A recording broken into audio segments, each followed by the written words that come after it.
Have pastors here.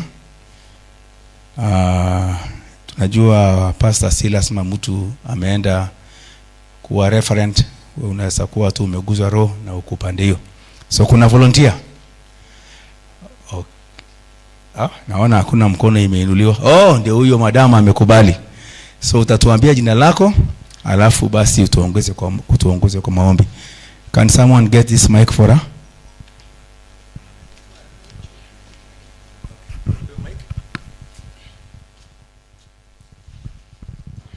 Let us hope for a word of prayer. Father, in the name of Jesus, we come unto you this morning. My Father and my Lord, we thank you because of our deliberations that we have had, the research findings about our land use in Kenya. My Father, as we continue with this work in this workshop, my Father, I pray that you may help us to understand the situation and to be able to implement what we have been taught. And even as we go back to the ground, to tell our people and even the policymakers that they may help us to transform our country for greater economic growth and development. Thank you for our facilitators and the participants. At the end of the day, we shall give back glory and honor to you. For it's in Jesus' name we pray. Amen.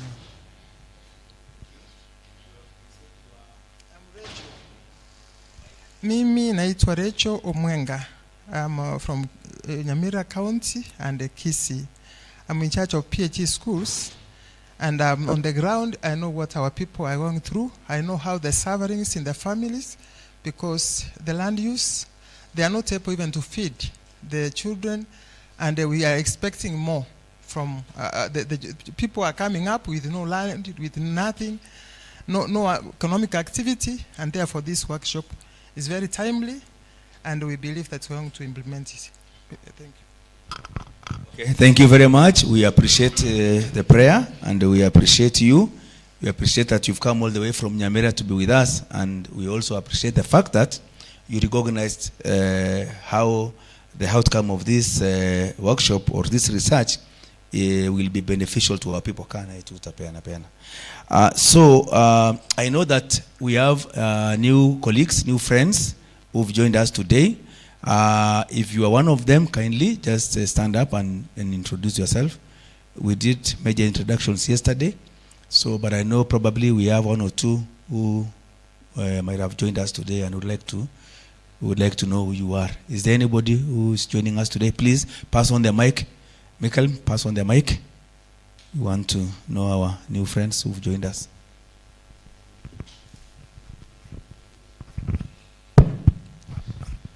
Hello everyone. I'm David Ondoro. I'm a county fiscal planner, Department of Lands, Kisii County. Asante sana bwana planner, tunashukuru kabisa. Tulikuwa na watu wako jana waliongea kabisa na waka contribute. In fact, my partner here MC ni CCN wa Lands. Pongezi. And so thank you for that. Is there any other person who joined us today whom we would wish to know? All right, so let's proceed. You can see, I believe some of you have the program with you. Maybe you can just have it with you. Today, basically, we are going to have, after this, after me here, we are going to have a recap by Madam Mary Ngundo. We should be preparing to come to take us through the recap of what we discussed yesterday. And then we are going to have a presentation from FAO. We had two presentations planned for today. That is one on principles of good land governance, as well as a presentation on status of land use planning, nexus to agriculture and ecosystem management. And then now I've been informed that the technical officer, Mr. Evans Kipruto, will be the one who will combine those two presentations. And then after that, we are going to have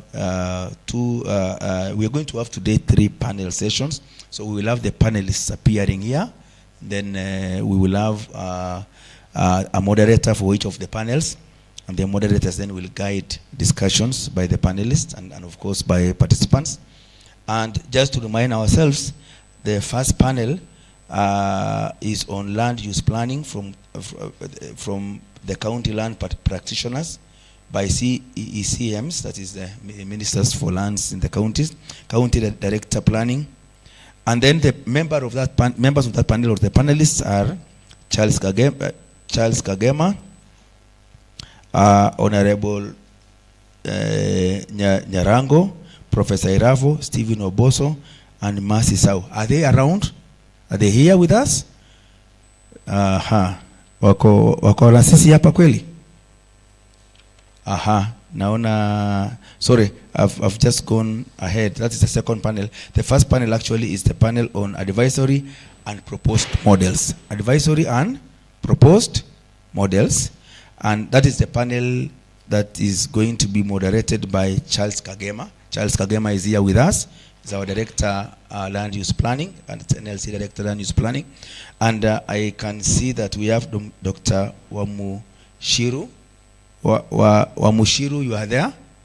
Yeah, very good. Doctor, you are there. Professor Basweti, Prof, is he there? We have a guy who is going to take his place. That is good. Dr. Jacinta Kimuyu. Jacinta, wonderful. Jacinta is at the back there. Ibrahim Njogu, you are there. Wonderful. And then Ruth Njoroge as well as Engineer Laban. Are you there, Ruth? Nice. So Kagema will be moderating the group. So you will be, after that presentation, you'll be there. And then we've decided that we will combine those two, the first panel as well as the second panel, which of course will have the second panel will be on land use planning from the county land practitioners by CCMs, county director planning. Those CCMs will be there, and then we'll have Charles Kagema, whom of course is here with us. Dr. Nyarango, is he there? Dr. Nyarango, sorry, Honorable Nyarango, not Dr. Nyarango, but Honorable Nyarango. Is he there? Probably is on the way. Professor Iravo, and then Stephen Oboso and Mercy Sau. And then that session will be moderated by, that panel will be moderated by Domiti Lagati, which I know is around. And then we will also have another panel session, because we have three, we'll have three in the course of the day, which will be moderated by Dr. Wamushiru, she's around. And that session will be on stakeholder engagements, on implementation of advisory. And the panelists will be Sebastian Mensah. Is Sebastian around? Dr. Mushiri, is he there? Or, thank you, Doctor, you are there. Dr. Odhiambo. Is Dr. Odhiambo around? You will be there for him. Husna Mbarak, I know the technical officer, Kip is there. Kip, you will be there, isn't it? Thank you. And then we will have Dr. Anthony. I know he's from NLC, so we will replace him. He might not be there. Professor Irafo, is he there? Professor Irafo, and then the State Department for Housing. I know we have director here. Sorry, we had State Department, you are there. Thank you. And Dr. Wamushiru will be there to moderate. So the reason why I am calling out the names is at least for us to be sure that the panelists are there, and also for us also to remind them, probably and again for us to be appraised and to be on top of things, to be aware and to be prepared. So with that, in case I've called out a name and the other person is not yet with us, and you know the person, kindly just maybe you can make a call, remind them, ask them to be ready. So then without much ado, we get started by the recap. And of course, we'll have Meringundo to come and take us through the recap. And then as Mr. Evans Kipruto prepares for that presentation from FAO. So karibu sana dadangu Mary.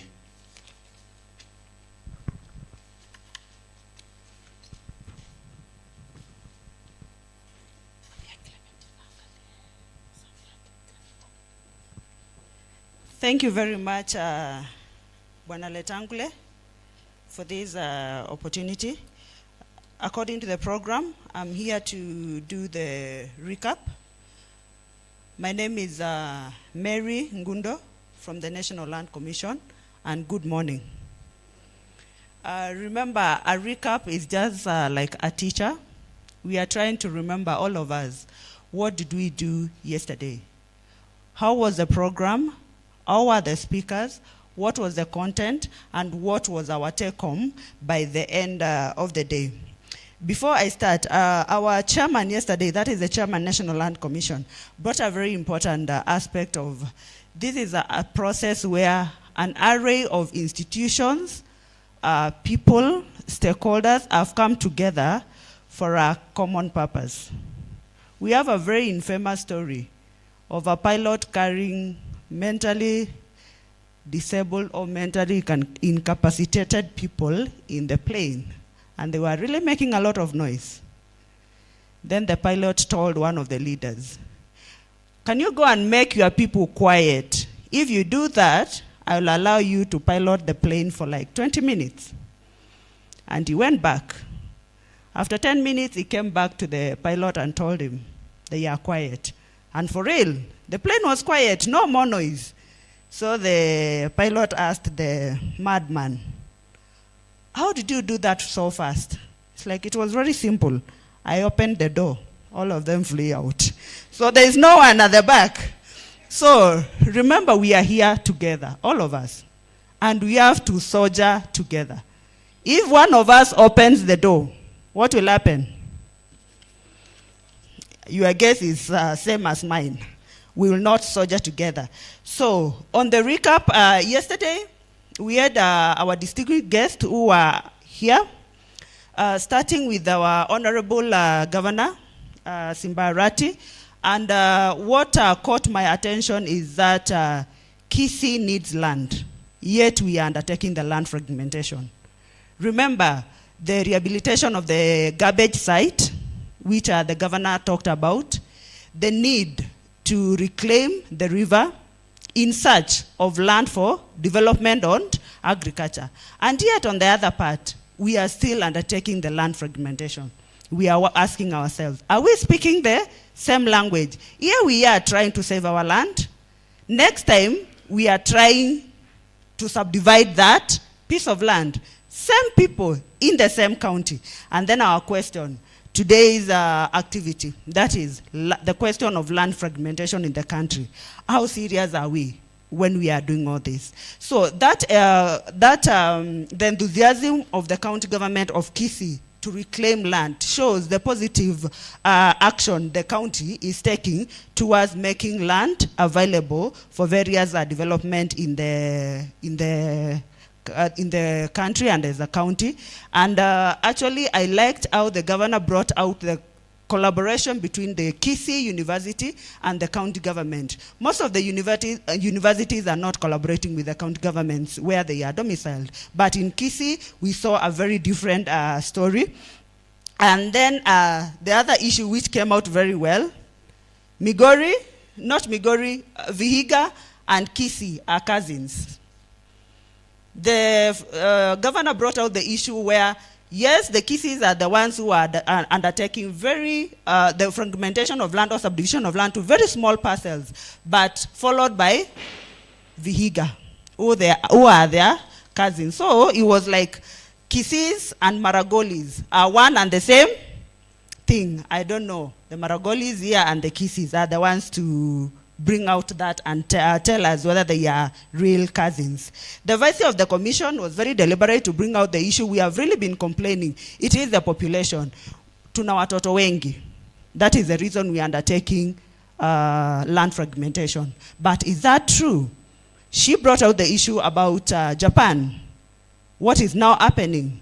They want people to give more birth to more children. Whereas, on the other side, we are saying this land fragmentation is because of the population. So, that is our question. Is it true?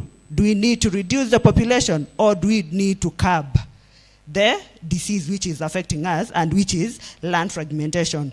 And she brought out the issue of we need to inculcate education in the curriculum in the various universities, land fragmentation to start there, so that you are not trying to educate only the aged people or the people in the career sector, but even the students who are undertaking various degrees in the various universities needs to understand what is the effects of land fragmentation. And until then, that is when we can be able to discuss this project or this process within all the generations. And the other issue which the Vice Chair brought out very well is about the concerted efforts on utilization and sustainability of land use and natural resources. The land which you have already subdivided. As we look for a way to consolidate, how can we make sure that there is maximum production? Chairman of the Commission had labored so much about bringing the area of various institutions into this process, and I can tell you, from the representation of yesterday, you could see we had the universities, we had the various county government, we had the various institutions at the national government, we had the Technical University of Kenya, Embu University, University of Nairobi. I was about to say Nairobi University. And then they keep on saying it is the University of Nairobi.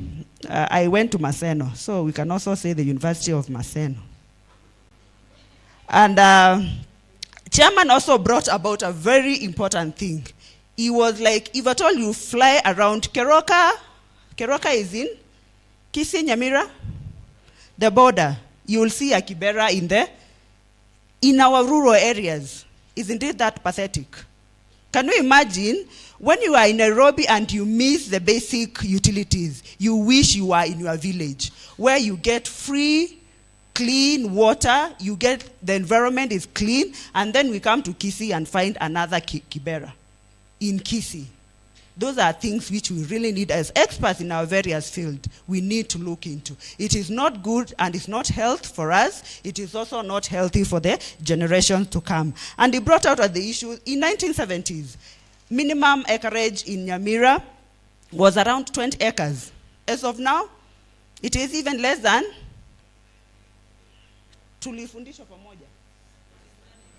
it is less than 1 acre. 20 years to come. Just add 20 years from now. What will we have? Mathematician. Actually, we were told we are losing at 244%. Not even 100%. 244. So don't even do 20 years. Do 5 years. What will we have? Tutahama. Sindio? So that was really a worrying scenario in Kisii, and we need the leadership to come to our side. And the leadership, who is the leadership? The people who are in this room since yesterday. Don't look for another leader. You are the leaders here who are going to change the scenario in our counties and our country at large. We had our FAO representative, that is Mr. Amisi, and Mr. Amisi had posed the question, how do you do investment in fragmented land? Wewe mwenyewe huwezi shika glass imevunjika. Ikivunjika unaambia mtoto peleka kwa choo, ama peleka kwa dustbin, ama peleka recycling. But here we are trying to do our investment in fragmented land. What are we going to achieve at the end of the day? And he brought a very good scenario. In the US, around 20 years, was it 20 years? Yeah, it was 20 years. The number of farmers were 5%. Today is 2%. In Kenya, we were 50%. Today we are 80%. In Kenya, farmers are growing. In the US, farmers are decreasing. In the US, food production is. In Kenya, food production is. So hiyo ni hesabu gani? You get the mathematics we have. So those are, and Dr. Mushiri told us, numbers don't lie. So if at all we have the numbers and we know what is happening, there is a need to change. And FAO brought out an issue of, we have the AJS, where we are undertaking these various disputes. because we find some of these parcels of land are being held because of disputes among members of the society, among families, but we have a way out. We know the courts, sometimes the processes are long, tedious, and costly, but AJS is here with us. Alternative justice system, which is shorter, a little bit fairer in terms of cost, and we can be able to dispense the disputes in time for us to release these parcels of land back into use. Dr. Macharia came in very handy and brought out the issue of food poor, a very big terminology. We are food poor. 16 million of Kenyans. We are not money poor. We are food poor. And the moment we appreciate that, then we know where we are going to. We had Dr. Macharia brought about the inheritance question. That is where we hide behind. Tumezaliwa 10, baba ako na 2 acres, we all need that land. And imagine we want it for agriculture. Divide 1 acre among 10. Which agriculture are you going to do there? And all of us are in Nairobi, and when I talk about Nairobi, is when you are working in the county government of Nyamira as an officer, you are also in Nairobi, because you are not coming from the village. You have a brother in the village who is not working in Nairobi, and when I say Nairobi, is Nairobi in quotes. Bado wewe unataka ukatiwe hiyo kwota yako ulime. Instead of saying, can we leave the 1 acre ama 2 acre to our brother to farm, then we can be able to share the profits. Kila mtu anataka kulima. Kila mtu ni mkulima. Unalima ndizi, unalima sugarcane, tunapatana hapa kwa market, tunapata sisi wote tunauza ndizi na nani atanunua?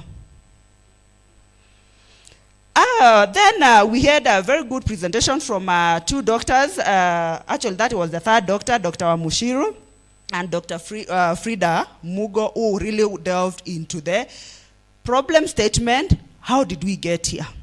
What was the issue? Then we went to doing the research so that we don't say it ulisikia. We did the research itself. We saw the numbers. And Dr. Frida Mugo asked, are you going to accept the cluster kind of settlement, the in situ, or the linear? Iyo mlishika vizuri? Iyo mlishika? I know we are not good with change, but that is the way, if at all, we are going to solve our issues. Those are some of the ways we are supposed to do. And if at all you remember the numbers Dr. Frida Mugo brought about, remember, people in the rural areas are buying food. You are more into buying food than producing the food. People in the urban areas are waiting for the people in the rural areas to bring the food. Yet, I come to the village and you are buying the food.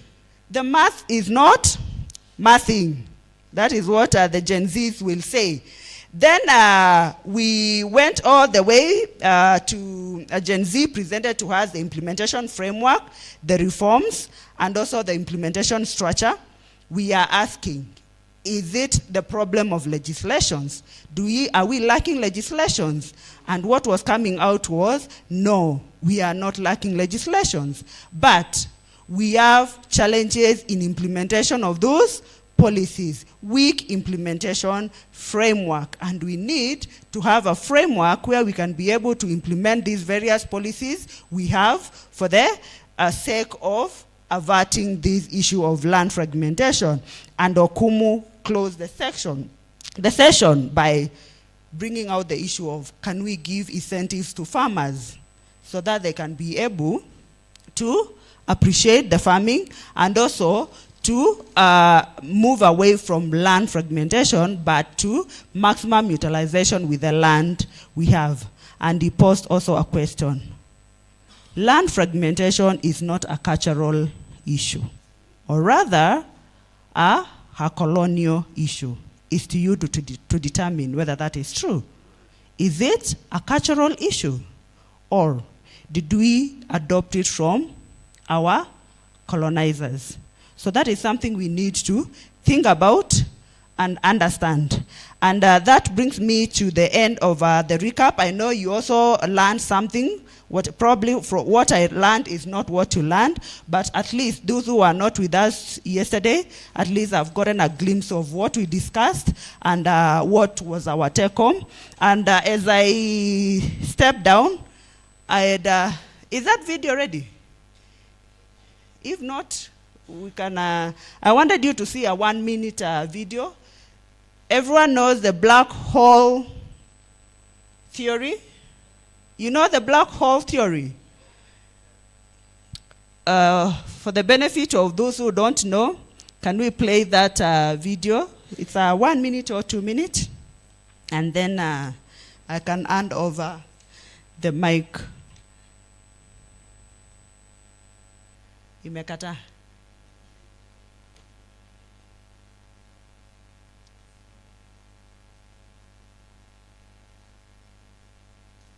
So as it plays, just play, don't wait for me. As it plays, we need to take, okay.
I think that was a short video. Can you imagine he already ate enough? He didn't have to go and check inside. Can we ponder about what fragmentation will do to us? Thank you.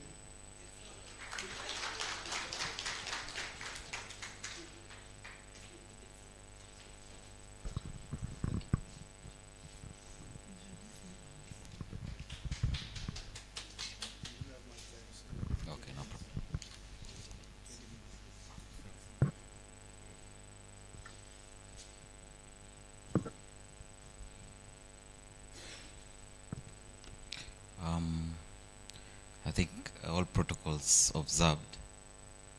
Distinguished ladies and gentlemen, good morning. My name is Plana Evans Kipruto. I work with FAO.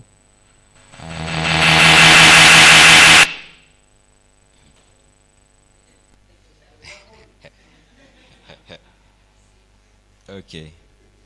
I don't know, it's a warning from Letangule that I only have 20 minutes.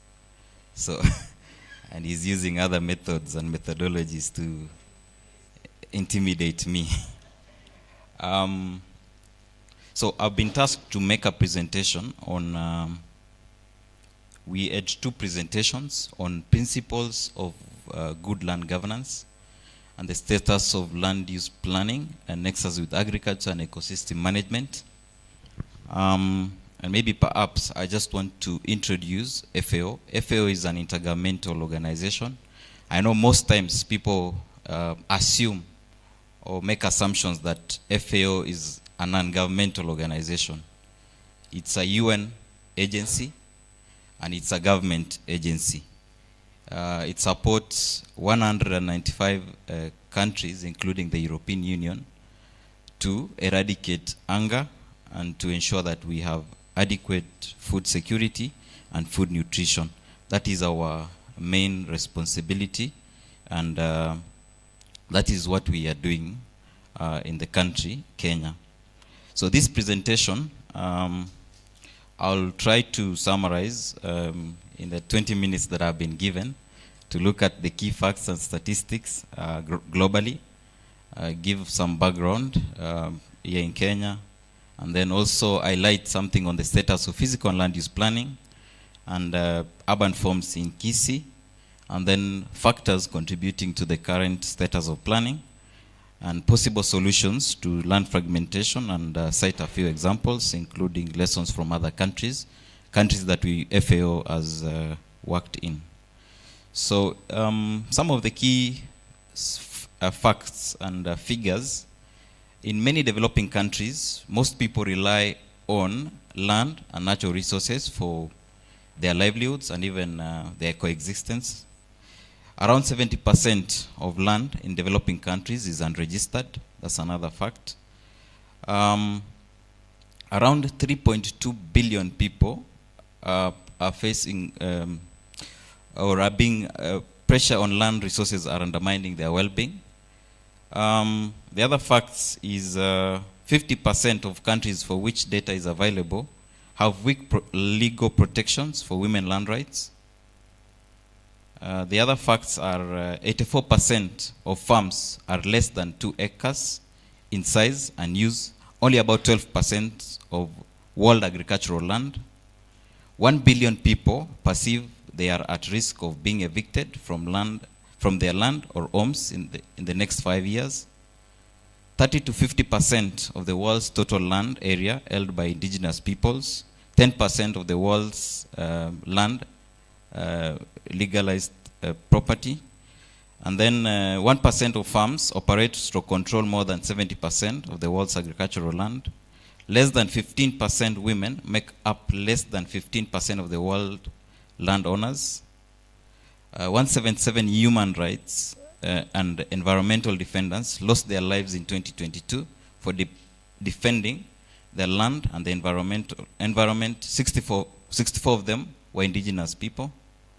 Now, some of the guiding principles that FAO, together with other member countries, developed include, which I think most of us are aware of, the VGGTs, which states that these rights should recognize and respect all legitimate tenure rights holders and their rights. So, one thing I want to pose a question: what is legitimate right over land or any natural resource?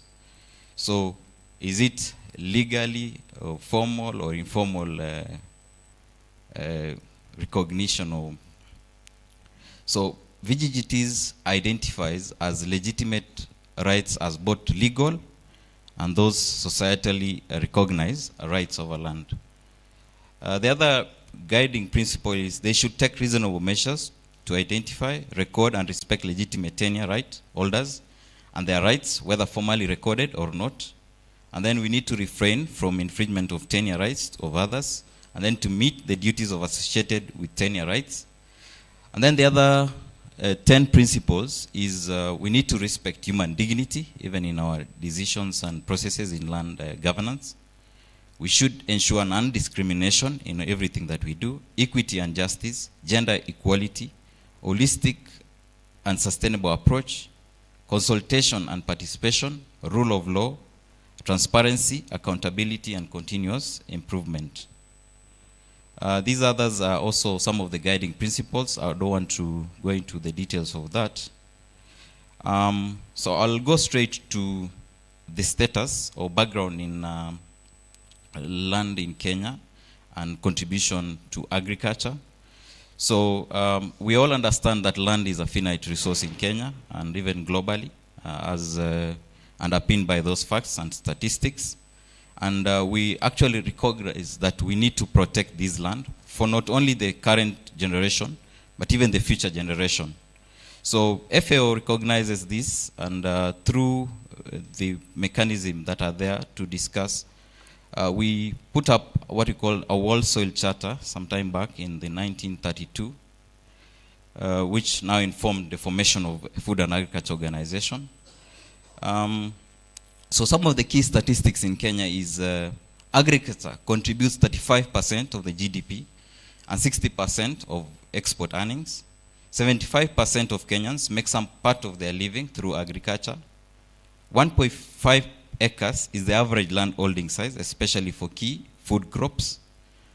Only 20% of Kenya land is arable, and that is a fact. And out of this, we are losing 26 tons of soil per hectare annually through erosion in this 20%.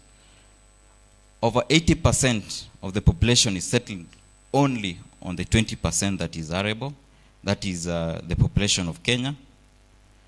40% of soils in Kenya are affected by land degradation, which high proportions are acidic and saline. That means for us to achieve optimal agricultural production is very limited, and we can only leverage on the 20% that is available. So the key question is, how are we utilizing this land that is available for agriculture? Noting the fact that our biggest population is depending on this 20% for food security, food nutrition, and even sustainable livelihoods. Now, these are the information that perhaps should also interest us. Urbanization and urban sprawl. So, the urbanization is taking part in these 20% that we've noted as high potential. Urban sprawl is encroaching on rich agricultural land, the 20% that I've stated. Rural land, including here in Kisii, is being subdivided into small and economical sizes, decreasing agricultural land to feed increasing urban population. So the key question is, why land use planning, and why is it important to FAO and to the country of Kenya and to all of us who are seated here? So FAO recognizes that for us to achieve sustainable development, or the SDGs, food security and poverty reduction hinges on agriculture. So for us to eradicate poverty, ensure food security, and reduce or ensure that we meet sustainable development, all these hinges on agriculture. So, and this agricultural land is very limited in Kenya, what we call the 20% that is arable. And it is also facing threat from urbanization and economic activities. This not only threatens the food supply in Kenya, but global food supplies, to not only meet the food that we partake, but also the nutritional value of the food that we consume. So FAO recognizes that land use planning is a crucial tool for balancing economic development with also environmental protection, to ensure that we provide adequate food for everybody, and to ensure that we have nutritious food, not only making food available, but also nutritious. So I highlighted that there is a World Soil Charter, which FAO is part of the discussion, which recognizes that we need to ensure optimum land use. It is important that land resources are assessed in terms of their suitability.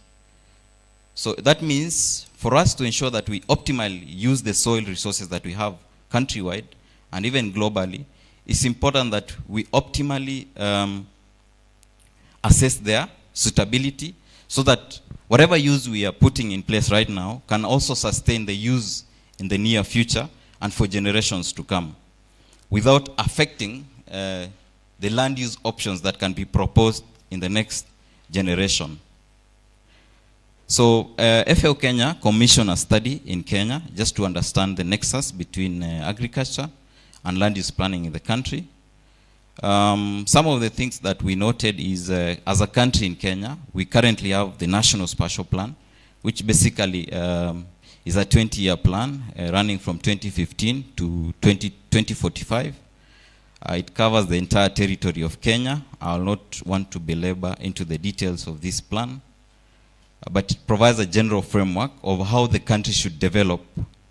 We also have what we call Inter-County Physical and Land Use Plan. As a country, so far we only have one that has been approved, has been developed, the one for Konza Technopolis. These are 10-kilometer buffer around Konza Technopolis, covering 27,274 acres. Basically, this plan tries to enhance and promote integrated socio-economic development around the Konza Technopolis, and also ensuring that that ecosystem is protected.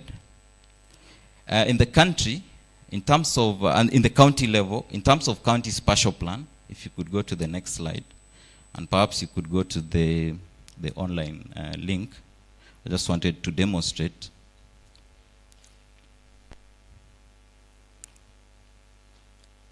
So this is the current county spatial planning or county physical and land use planning status in the country.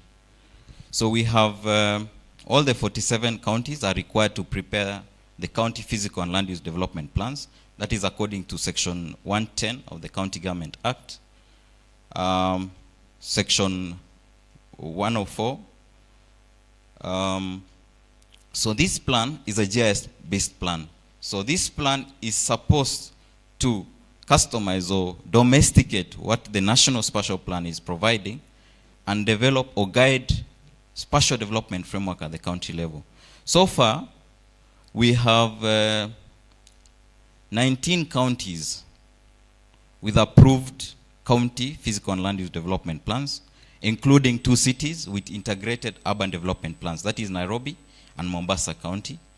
And then the rest, they have what you call the county spatial plan. So as you can see on this map, the sections that are blue, those are the counties with approved plans. And then we have those counties with draft plans at the county assembly level awaiting approval. The ones in brown, as you can see on the map. I wish we could have the link.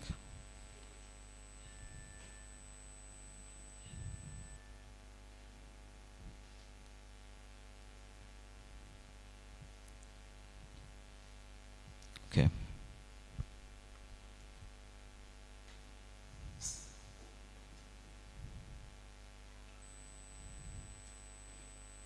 I hope you can see my screen. So these are the 2 counties with approved integrated development plans, and these are the 2 plans on my right.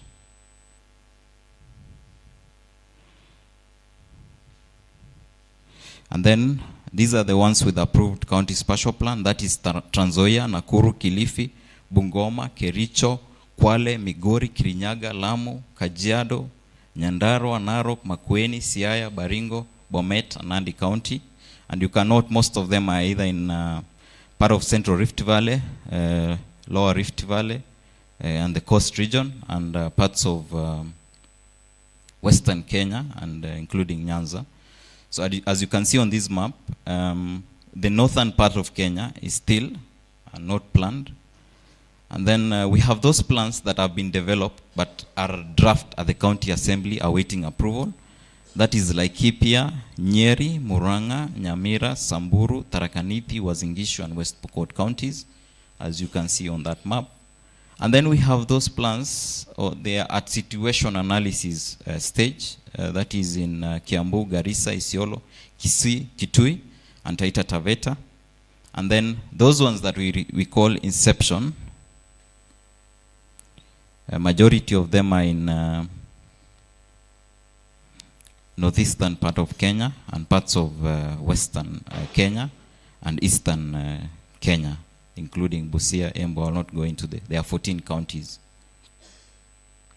So, in the interest of time, noting that I've been given 20 minutes by Letangule, I'll try to fast track the next presentation. Thank you so much. So, these are just some of the urban forms. This is a photo that I took from Kisii. This is Kisii. The Kisii. So as you can note on this screen, we have different patterns of land use. We have what we call spontaneous linear development along the roads.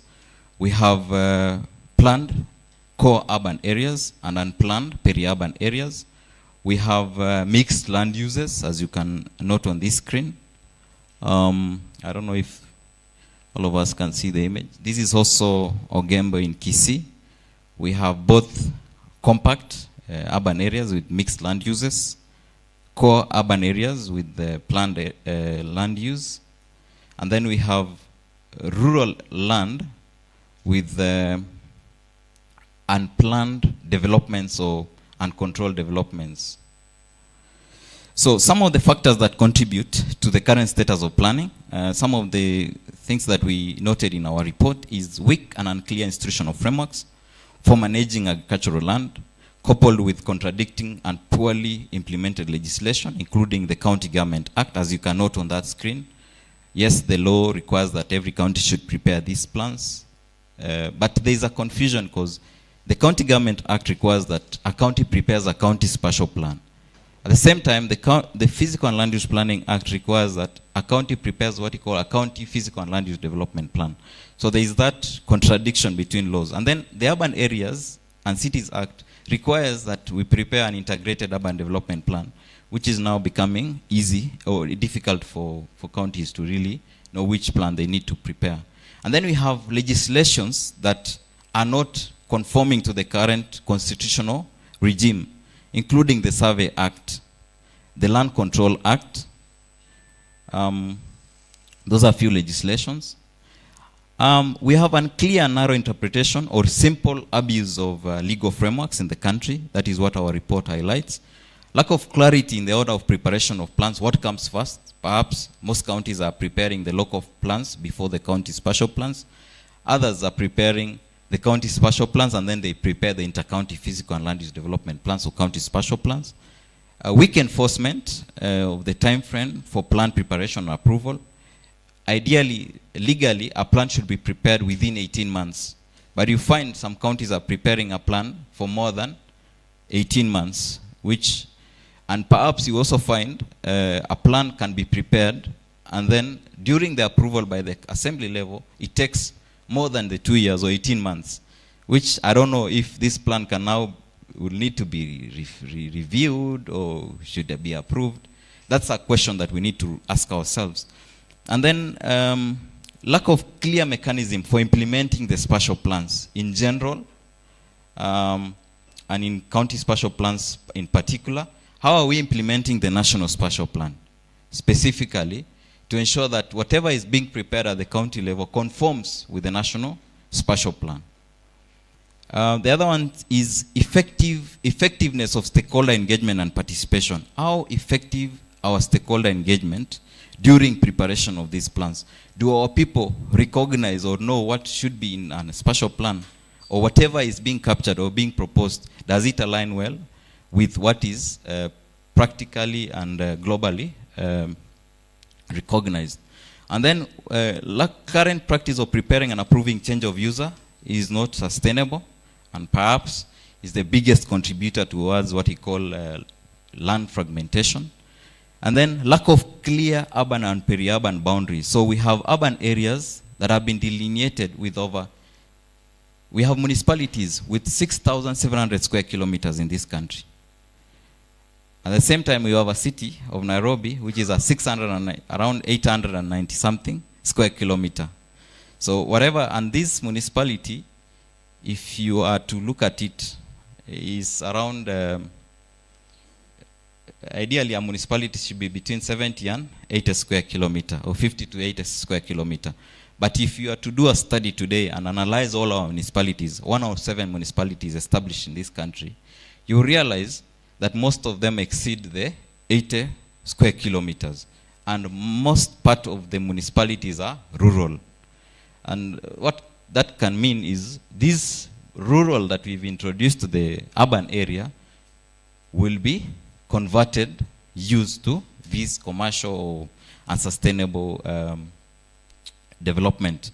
And then the other one is unclear budgetary provision in preparation and implementation of these spatial plans.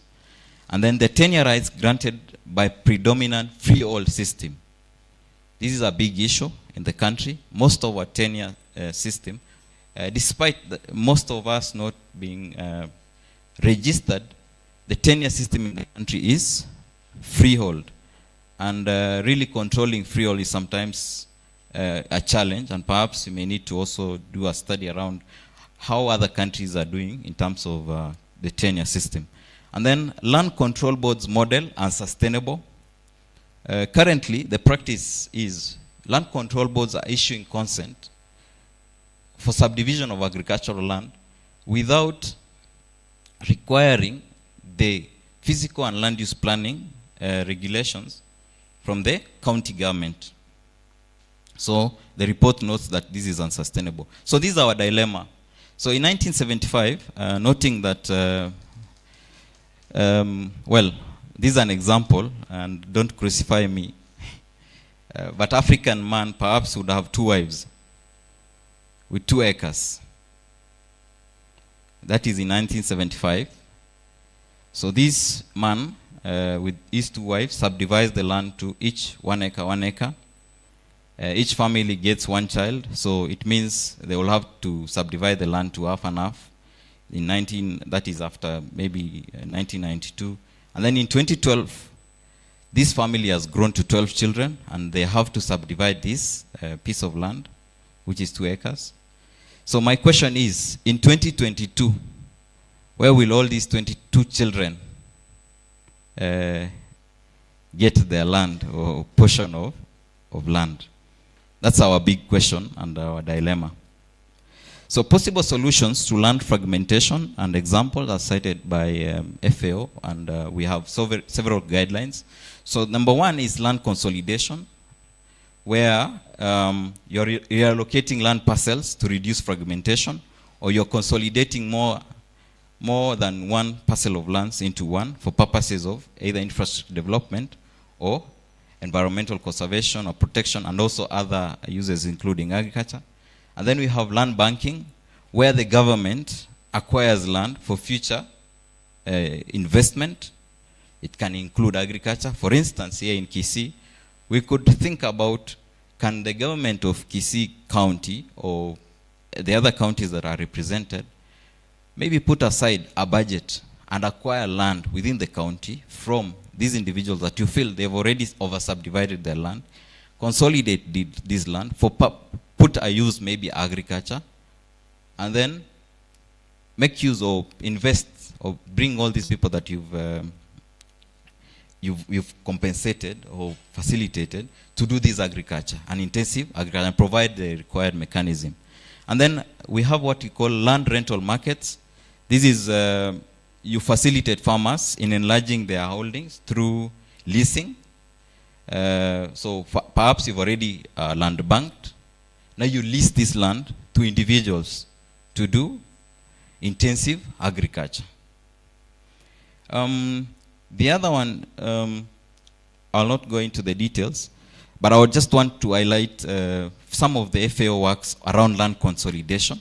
So around 1950s and 1960s, FAO provided technical support for land consolidation program in European countries such as Cyprus, Greece, Spain, and Turkey, and countries in Near East and Asia. Some of the mechanism that FAO employed during land consolidation include voluntary land exchanges. So you voluntarily exchange land, or you, for instance, you find people in an area, you exchange with them land that you've already having, either government land. And then we have voluntary. These are regulated mechanism. And then we have majority based, which is also regulated, and then mandatory, where you're mandatorily acquiring land, and then we have expropriation, which is imposed by the state. This is happening in parts of South Africa. Of course, it has its own challenges. These are some of the examples. This is a map of countrywide feasibility of land consolidation with an objective of agricultural development in North Macedonia.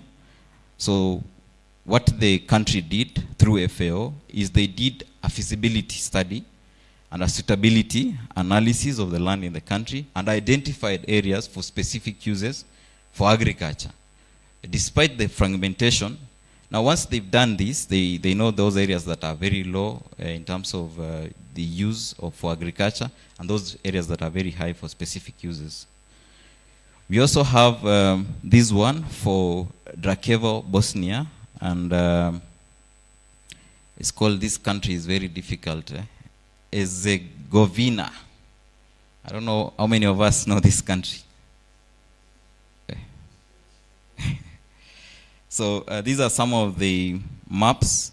These are maps prepared by FAO pilot project to support preparation of land consolidation strategy. So basically it maps all the land and then now categorizes the land in terms of, as you can see the red ones, they're clusters of settlements, and then the rest is released for other uses. And then the next one is Shorsulu village, Azerbaijan. So as you can see on this map on your left, so this is an illustration of land ownership before, and then after land consolidation after. So for 5 selected landowners as part of the land consolidation plan, so you pick 5 people, you consolidate them as one, and then you give them an agreement on how to better use their land. We also have this in Ejri village, North Macedonia. So left, we are showcasing lands before and after. As you can see on the left is whatever is happening in most of our counties.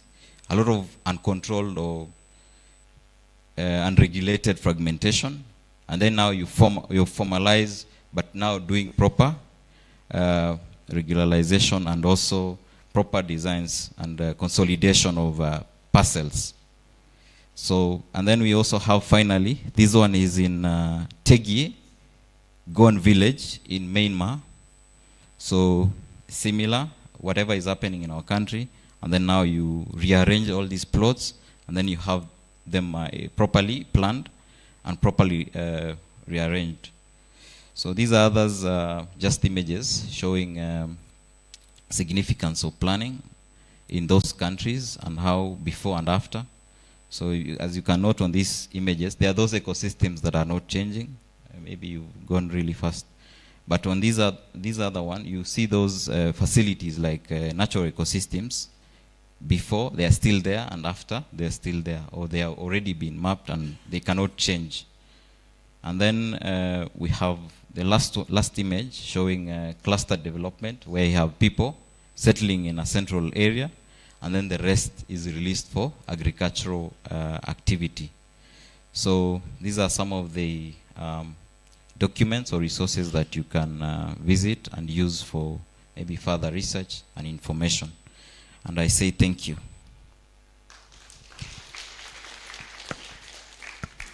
Hopefully I've used the...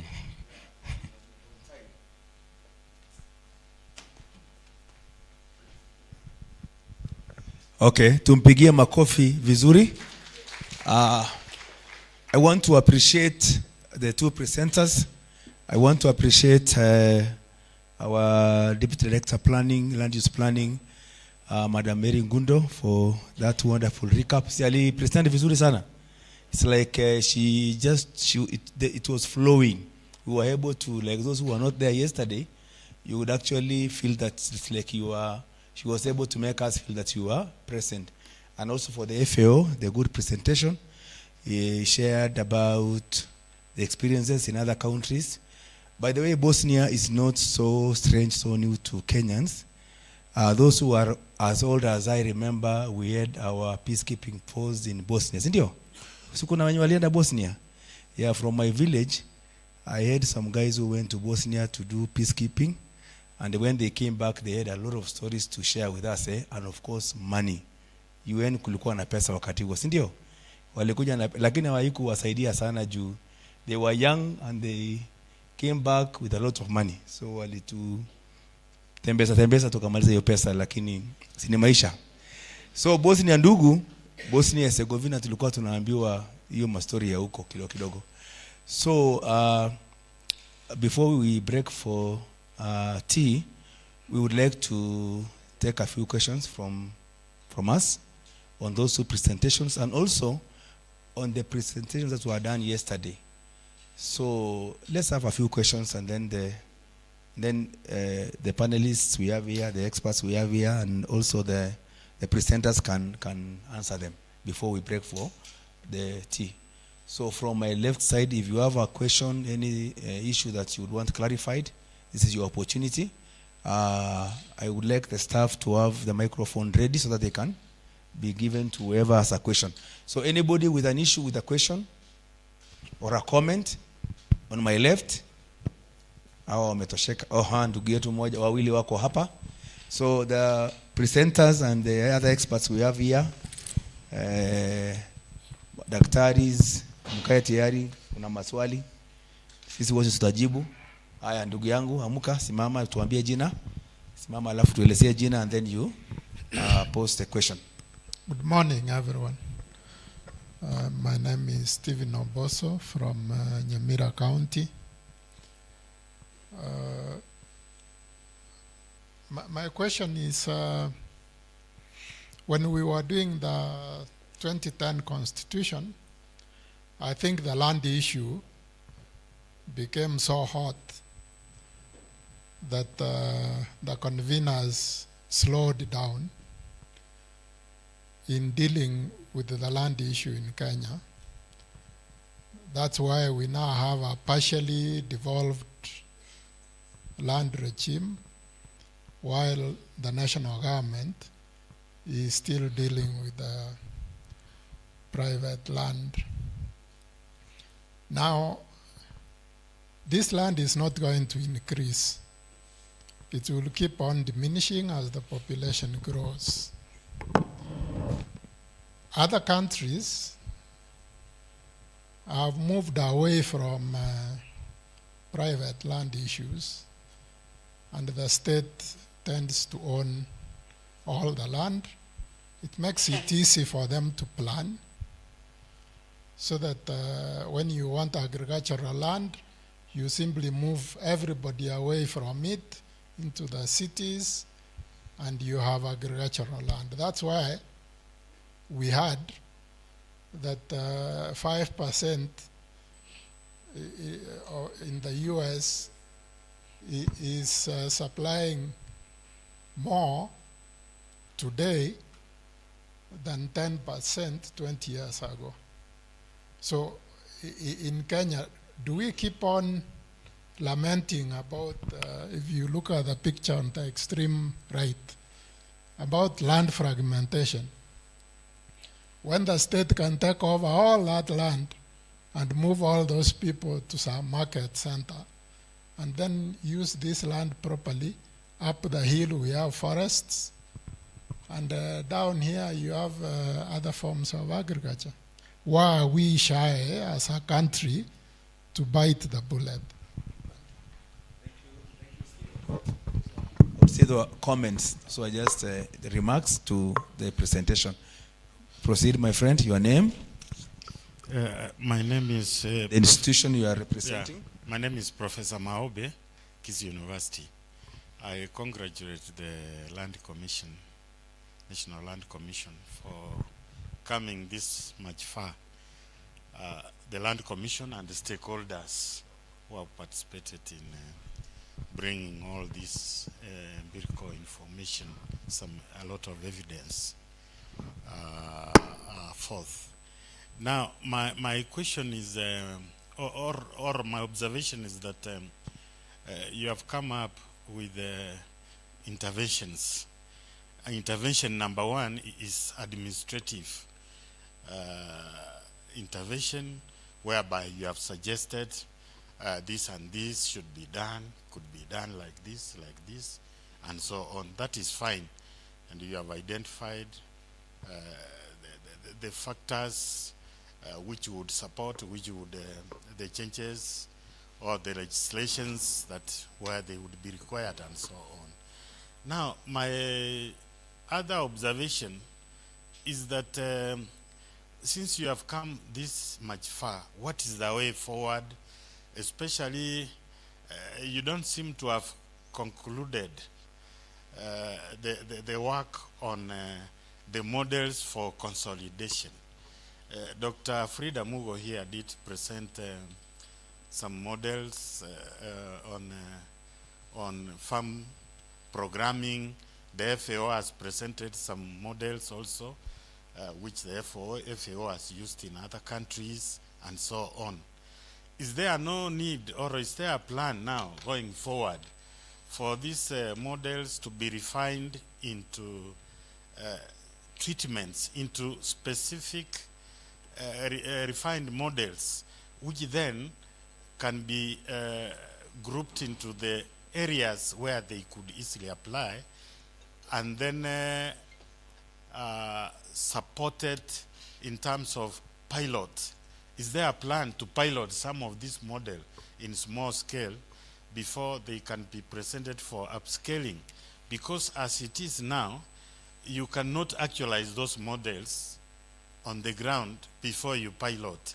You have to generate empirical evidence to actually practically show that this is how this could work, this is how this could work, even if it means incentivizing some farms and testing certain models in certain areas, so that then you can justify with evidence, with data, that this could work here and this is how it could work.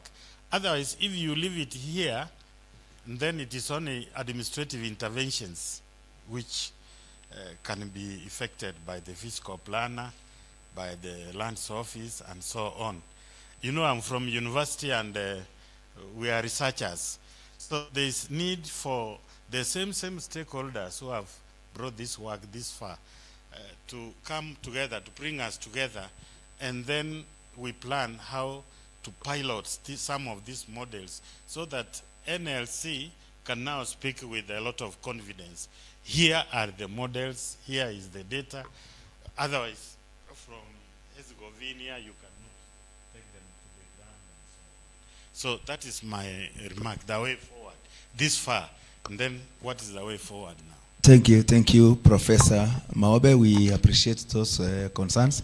Yeah, just because we still are going to have another session of discussions, I'll just want to give you, Professor, a quick response. This is a process, Prof. It was conceptualized by the NLC.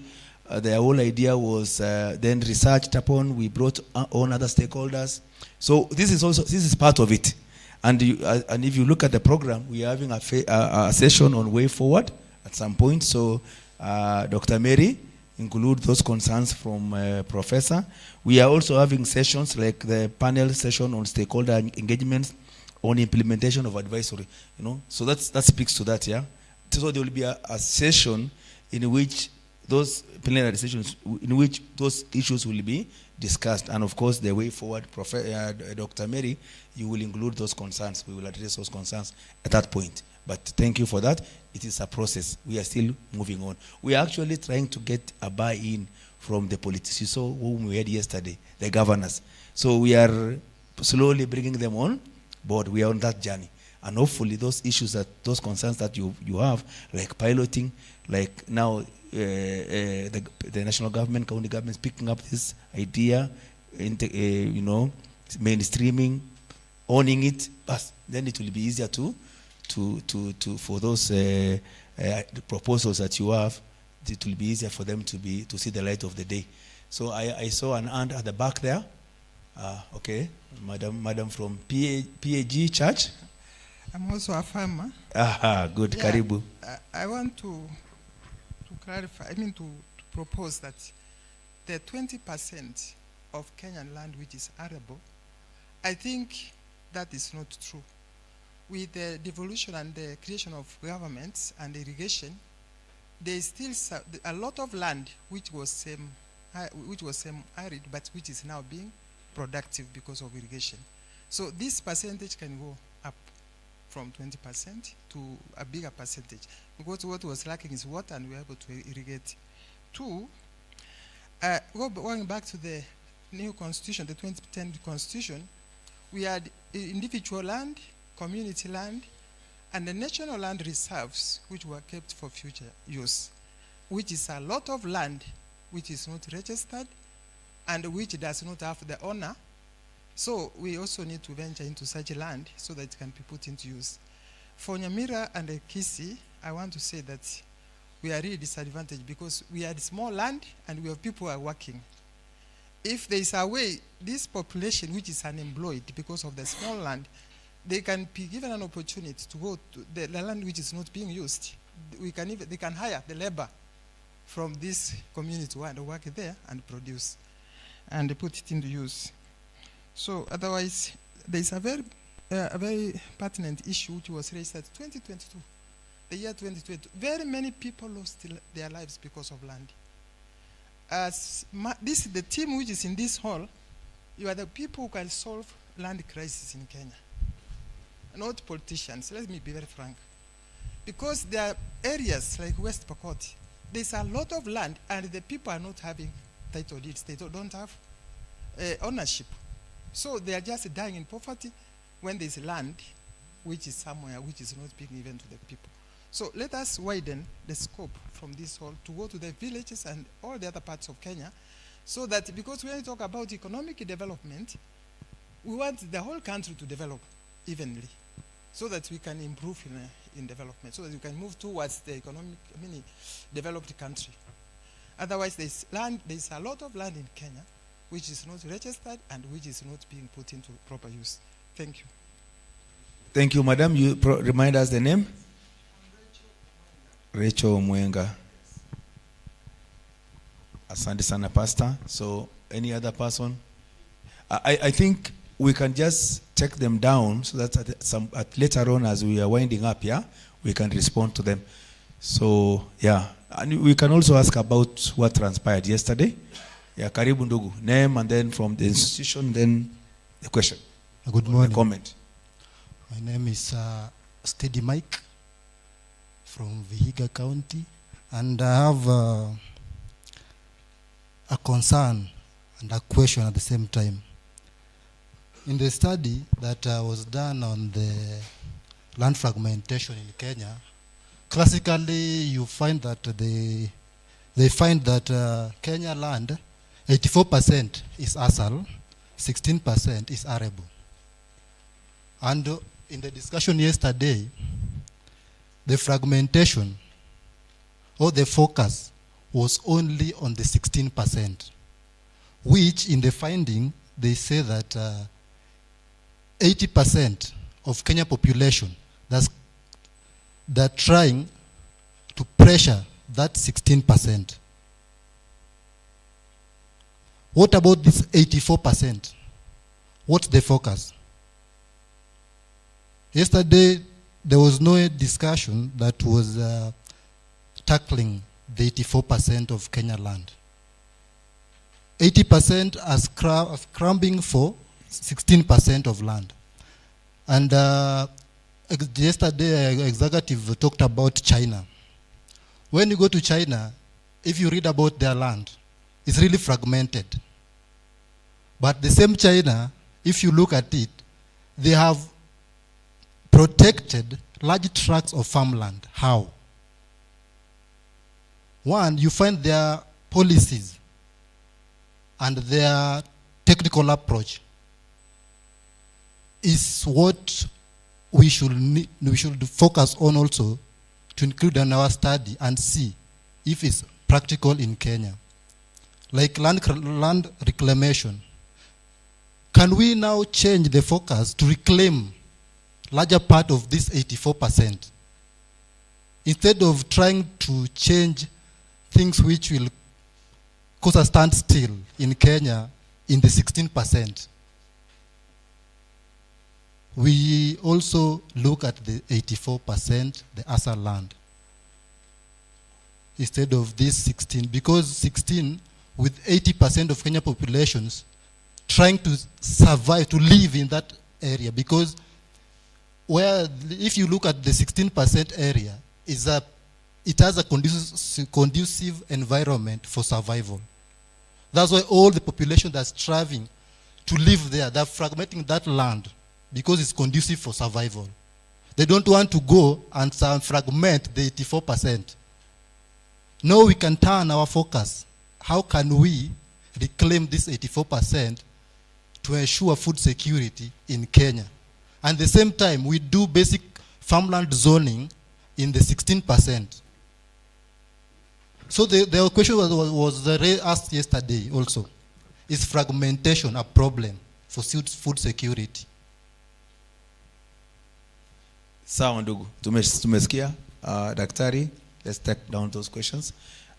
This other side, yeah, mama, alafu back to professor, then we move to the other side. Your name, the institution you are from. Thank you very much. Hamjambo wote. Naitwa Savina Kemtogega. I represent women groups in Kitutu Church South. Let me talk like a woman at the ground. Mi sitaki hiyo technicalities mingi. Mimi niko wapi? Babu yangu alisema shamba ina sokoro. Kila mtu afanye nini? Apewe. These cultural practices, how does the law of Kenya come in? Serikali iseme hakuna shamba ya sokoro, shamba ni ya serikali.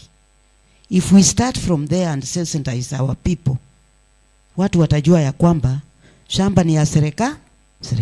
Na serikali ikisema muende shopping center, lazima tukubali. But here now comes an old man, unaenda kumwambia nataka utoke hapa, uende mlimani huko, sisi tulime. Hatakubali. So what we are doing here actually is scholars. Aje mwanamke huko ndani na mwanaume huko na sokoro huko. Hajaambiwa the importance of having an agricultural land. Fragment kwetu na matongoronge, ile kitu inabaki kidogo kabisa unatupia kuku. That's what it means. So I'm asking the stakeholders, ebu enda chini huko mufanye kitu kinaitwa public participation, so that we instill this issue of kujenga nyumba mingi na shamba ni kidogo, wacha tukue pamoja. Asante sana. Mpigie makofi. I think she has reminded us of what we are out here to do. Sindio? In summary. Prof, ulikuwa unataka kusema jambo moja? Alafu tupeane upande huu, then we go for the tea break. Well, I had my share, but I wanted to point out that the 80% may not entirely be available because only crops, may it be for fodder, pastures, for livestock or anything, plant life, generally you need 500 millimeters annual rainfall to be able to survive. That's what we are calling semi-arid. And we are already there, Traka, Niti area, those areas and so on. But when it comes to arid, it is below 500 millimeters annually. And you need advanced technology to be able to farm in arid land. Very few countries are doing it. The cost versus what you produce, and then it may become a limitation. So it is not entirely, the perception is that we can go there, but to a limit, not entirely the 80%. And we are already exploiting the 500, the areas with which can support plant life. Asante sana Prof. I know he's speaking to the question from our friend Mike. And Prof, I am happy to say today here that I know of one of my colleagues ameweka shamba ya Kisii kwa hizo malandi hiyo ambayo hakuna mvua, na anapanda Kisii na tuletea na tuzia kwa ofisi, na ameweka hiyo technology. Ndugu yetu alikuwa anauliza kwa nini in that 80% ambayo tunaongea juu yake. So it's doable. Okay, so let's move to this other side. questions, concern? Yeah, it's doable. It's doable with the technology and with investment. Kuna moja wetu hapa sasa. Thank you very much. My name is Ondari Joshua, a physical planner by training.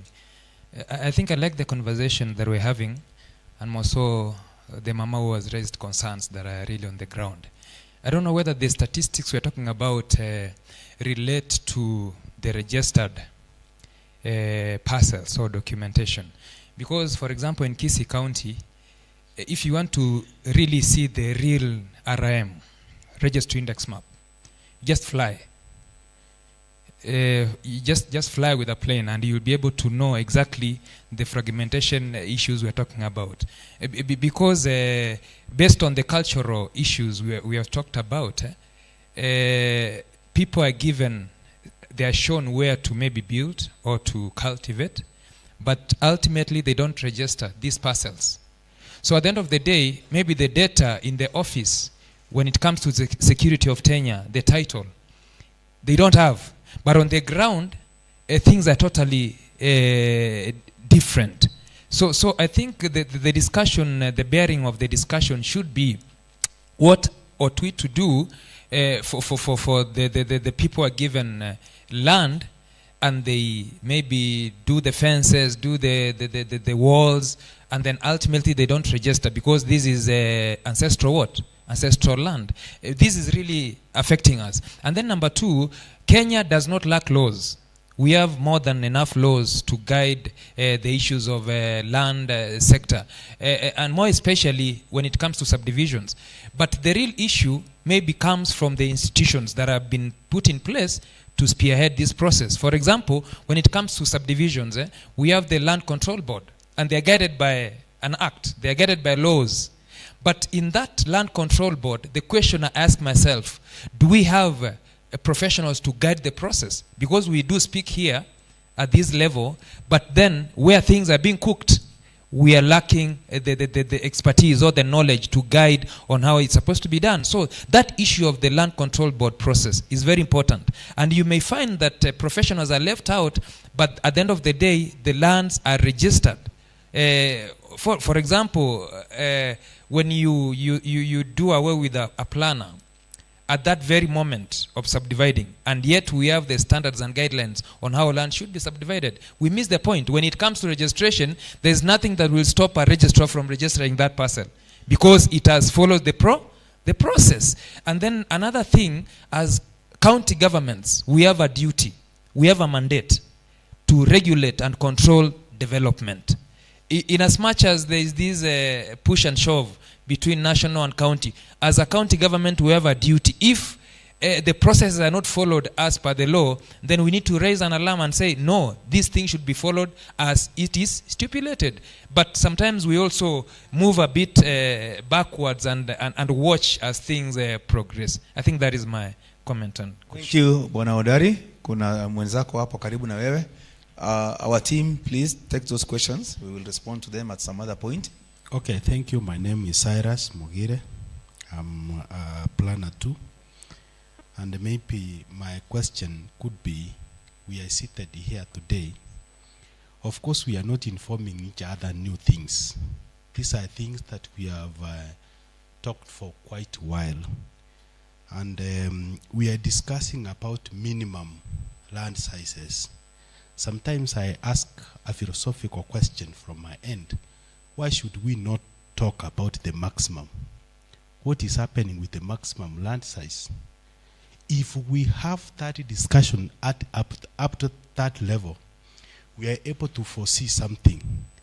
Because if you see the class that is struggling with the minimum land sizes, you can see the card of people in quotes.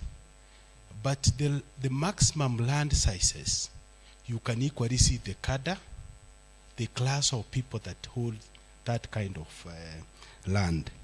So the honest question and the honest way forward to go, it needs to hit us as we are seated here. For instance, if you can take an example, some of us, we have built home. In our rural homes, we have built very big homes. and we have gated perimeter walls, and we don't stay there, and we are staying in towns. So when we have this discussion, when the rural people look at us, we are carrying this discussion. In fact, they will say these people are not honest. Why can't they preach what they do? So I'm just saying this. For us to hit the ball and for us to get the right direction, we must read from the front, and we have to do the right thing. If we have, for example, if we have 20 acres somewhere, I think we need to be reporting, or the government one day will wake up and say, freehold land, everything in Kenya is under lease, so that somebody is able to report progressively, what are you doing with this kind of land?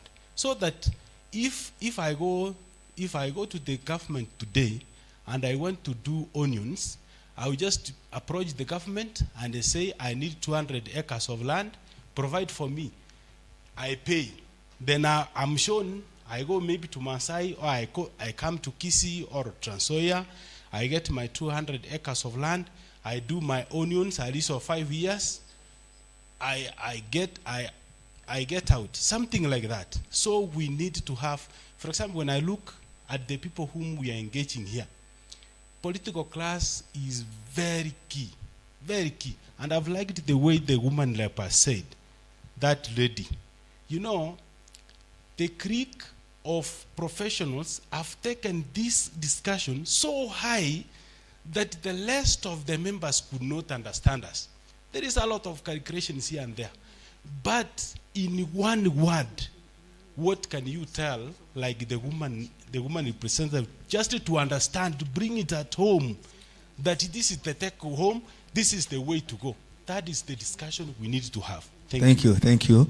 I think I had the last hand raised from this end, two ladies, then we break for chai. My name is Ruth Njoroge from State Department of Housing, and I am in rural housing development.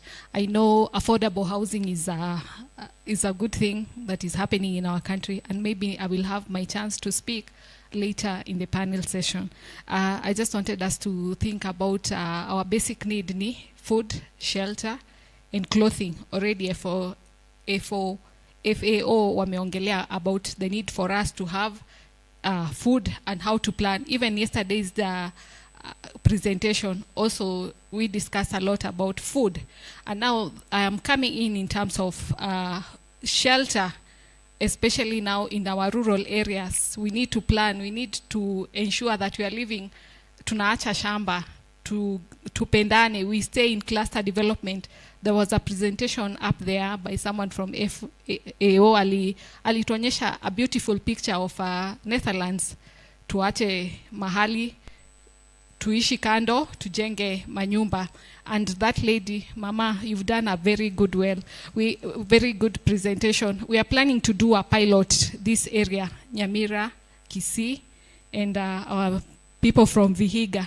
We want to come and talk to the farmers. The farmers in the house, Mkono, I know you are there. We are going to come and do a study. And yesterday we had a discussion with the University of Nairobi and Kisii University. And we are planning to come and do a pilot study. First we do a study, then it leads to a pilot. And then by the end of it all, tutakuwa na suluhisho. Asante.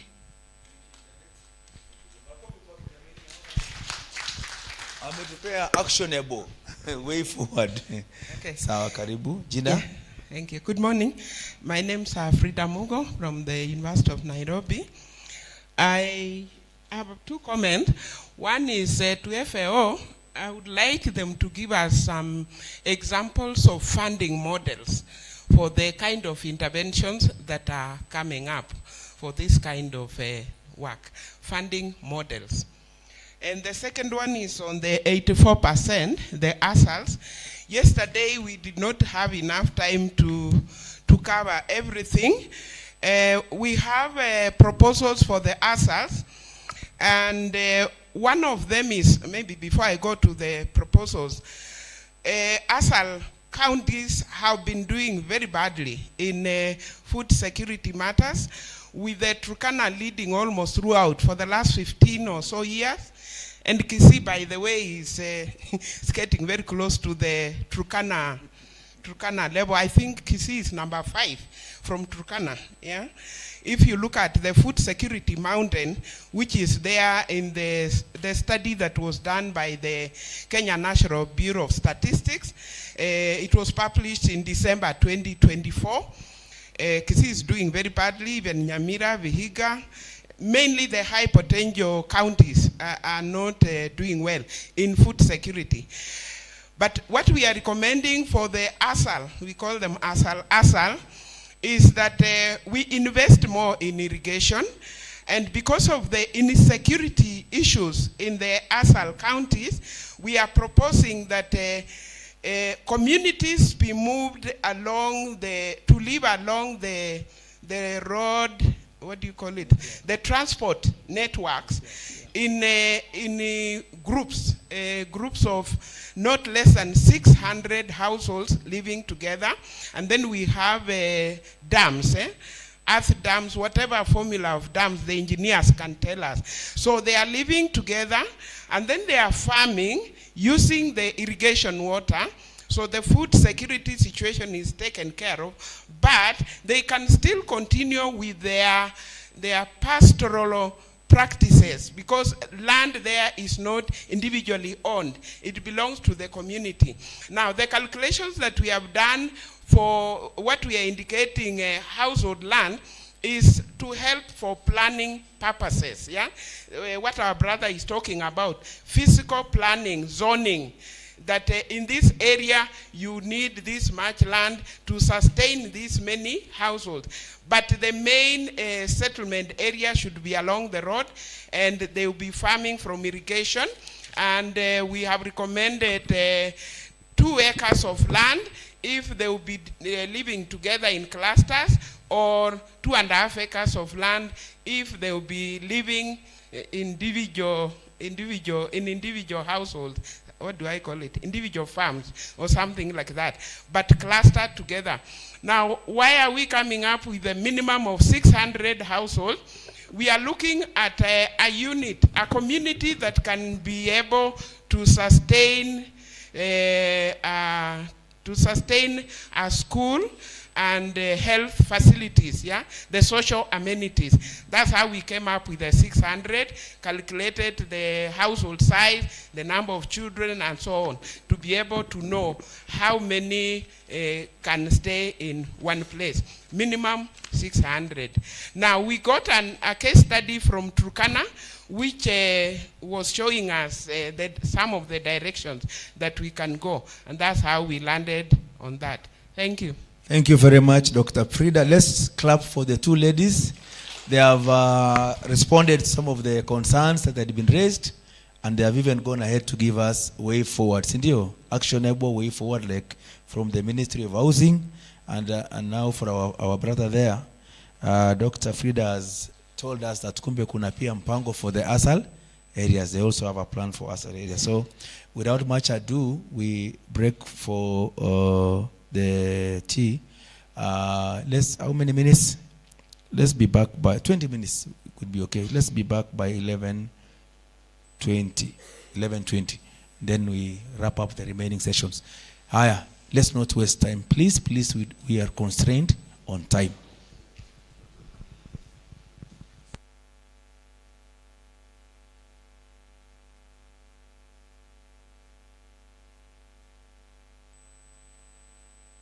Then I would like to have Dr. Tinga kindly pass by, and our friend from the Ministry of Agriculture, Bwana Kip. Let's meet here at the podium. Dr. Tinga, there is a concern about Kari land which Daktari and Kip wanted to discuss.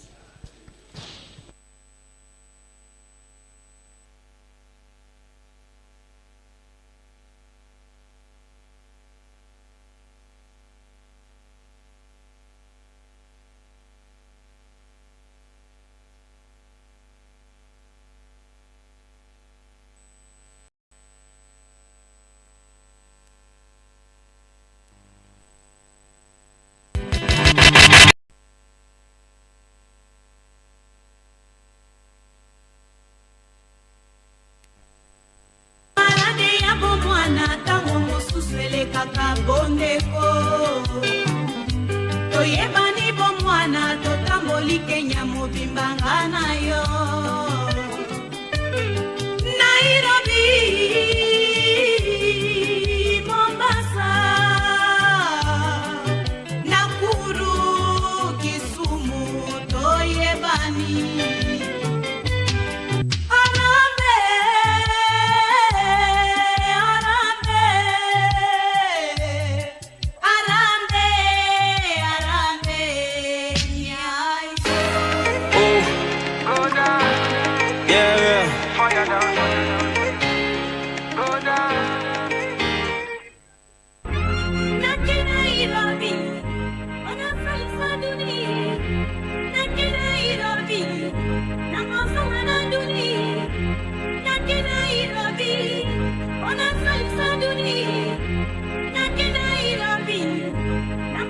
Nilikutana Kilimani 2015 kibaridi cha asubuhi kijua fani suti kali saa 5 Nairobi 2015 nikamchagua yeye katikati ya wenzake watano nikamuomba kanino namba moyoni Mungu nikampa moja she's my number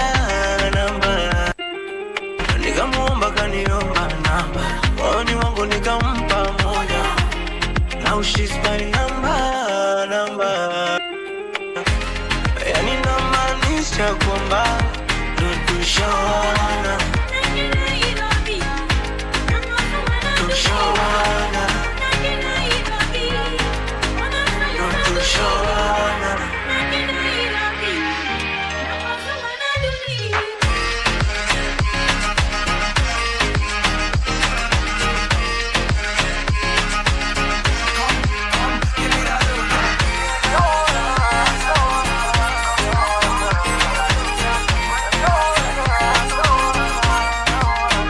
Tulipatana bongo Mikojeni kwa zangu bichi na upepo wa bahari alinipita kama meli ana nyumba kitondo sa kishenzi Mikojeni kamfuata utadhani zombie hapa nikani bona ukolondi kila nikani akasema zabi nikamwambia aje kamwambia kwangu ni kwake nimshike wapi ndio aje taka moyo wangu wewe wake watangoja sana wakingania nitakana mina yeye tumeshaifana na ingapo siku na mchana yani namaanisha kwamba ndio tushawana you particular shawana Sunday tonight tushawana I like you girl in particular you in particular I like your waist in particular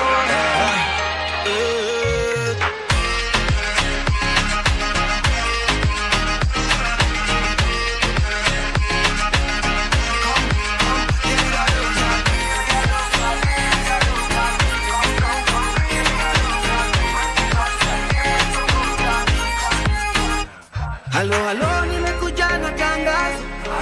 Muoneni kwa macho, ameifunga milango ya roho yangu mama. Girl, I wanna show you up. Now finish kumalo. Girl, I wanna show you up. Now finish kumalo. No. Roho zimegongana, ini ajali ya mapenzi. Si tulishapendana, ananienzi na muenzi. Alivyo umbika mashallah, katoto kenyota yani star. Kanaleta mwangaza, sitaki kupoteza makita. Wachani ringi ya dunia. Halo, nimekuja na tangazo. Muoneni kwa macho, ameifunga milango ya roho yangu mama. Girl, I wanna show you up. Unawa finish kumalo. Girl, I wanna show you up. Unawa finish kumalo.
Maradona, jumuwa pata nikisonga. Usipandishe mrembo boda boda, yondo sita mwisho utamwona. Usilize kani ligonga, niulize kile niliona. Ai, akama manga sare driver, na kupigana bila munda. Vidole mbili weka pisa, hizo zingine weka inside. You know I pull up like a G, shorty ameweza, she's a free. Hakunanga kitu ya free, naguza nina kani real. You know they love me for the life, Bebe Illuminati kumbe life. Unasema ni bangi kumbe life, top team in the big propellers. I got big image kwa daraj. 9 o'clock, 9 o'clock, 9 o'clock, 9 o'clock, 9 o'clock, 9 o'clock. Them say them bad, but I swear them do nothing, no way. Them say them go throw me punch, but I swear them no reach, no way. 20 man shall fall that day if you cross my lane, no way. All your man shall fall that day if you cross my lane. No, you're back to the mat, open and close, touch your toes. Baby, oh yeah, yod, back to the mat, open and close, touch your toes. Oh yeah, baby, oh yeah, yod, back to the mat, open and close, touch your toes. Oh yeah, baby, oh yeah, yod, back to the mat, open and close, back to the mat, open and close, back to the mat, open and close, back to the mat, open and close, back to the mat, open and close, back. What's that? Making money was the plan, and we go get on by Jagabana. Girl, I always hold you down.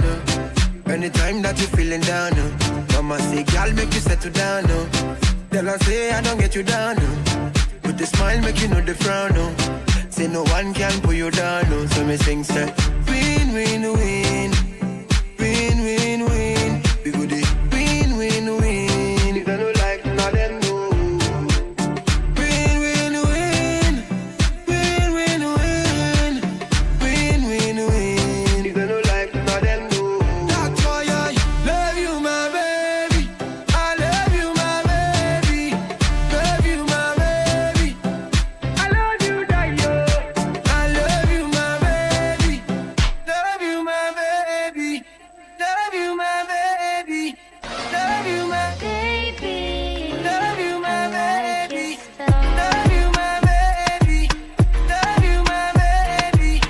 On your ways, front way, back way. You know that I don't play. Streets not safe, but I never run away, even when I'm away. OT, OT, there's never much love when we go OT. I pray to make it back in one piece. I pray, I pray.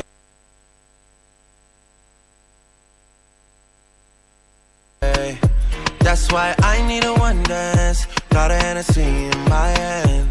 One more time before I go. Higher powers taking a hold on me.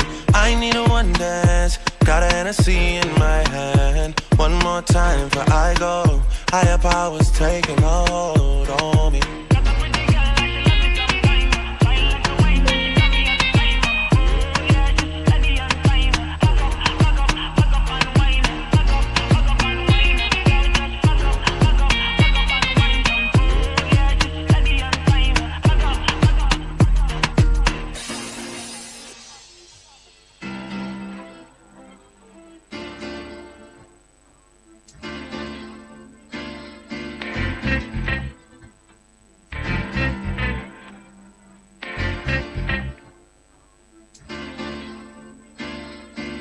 I never knew there was a love like this before. Never had someone to show me a love like this before. Now that we have come to be a brand new life, I can see. Never thought you'd be a special part of me. No, baby. The reasons are because of you. I can go on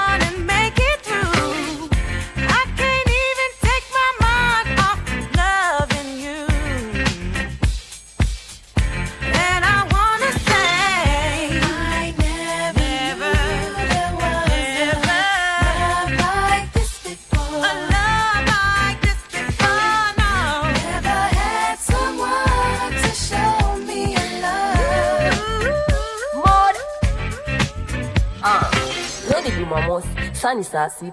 Mefika ile siku ya kukubali mimi ni cheater. Meamkia supu na kindukulu na shuku mausiku kama kawa ni maform zitajipa sema wapi kuna shika kasavera ama kuivaneza piga zangu timba ndo nisunde shida nikifika saki mtu anambia nitembe jaba niko na ubad na ugeto bado inanitatiza naweza sema mpaka zi leo nipati sija kuja wi kamkoba kaupiga ti nandi take it participate kami bado si participate shots 1 2 unaweza penda kujimarinate sabigal na tigal pana kujivalidate super pana choma bet we uko sawa maintain hivyo we hivyo maintain hivyo slewe sana hivyo maintain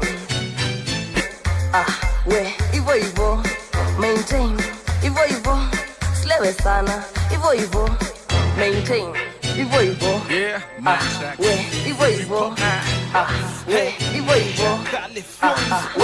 we hivyo let's go twenzetu leo ni lazima nigeje tunza mwanangu twenzetu leo ni lazima nigeje tunza kwa raha zangu twenzetu leo ni lazima nigeje tunza mwanangu twenzetu leo ni lazima nigeje tunza kwa raha zangu Dunda ati nane Dunda ati nane Bianda je bidanta da Kontoma inakubantamba Pentende kwenye danta flow Chintini kwa chintini Dunda Bianda je bibenteshte Kontoma inakubantamba Pentende kwenye danta flow Chintini kwa chintini Dunda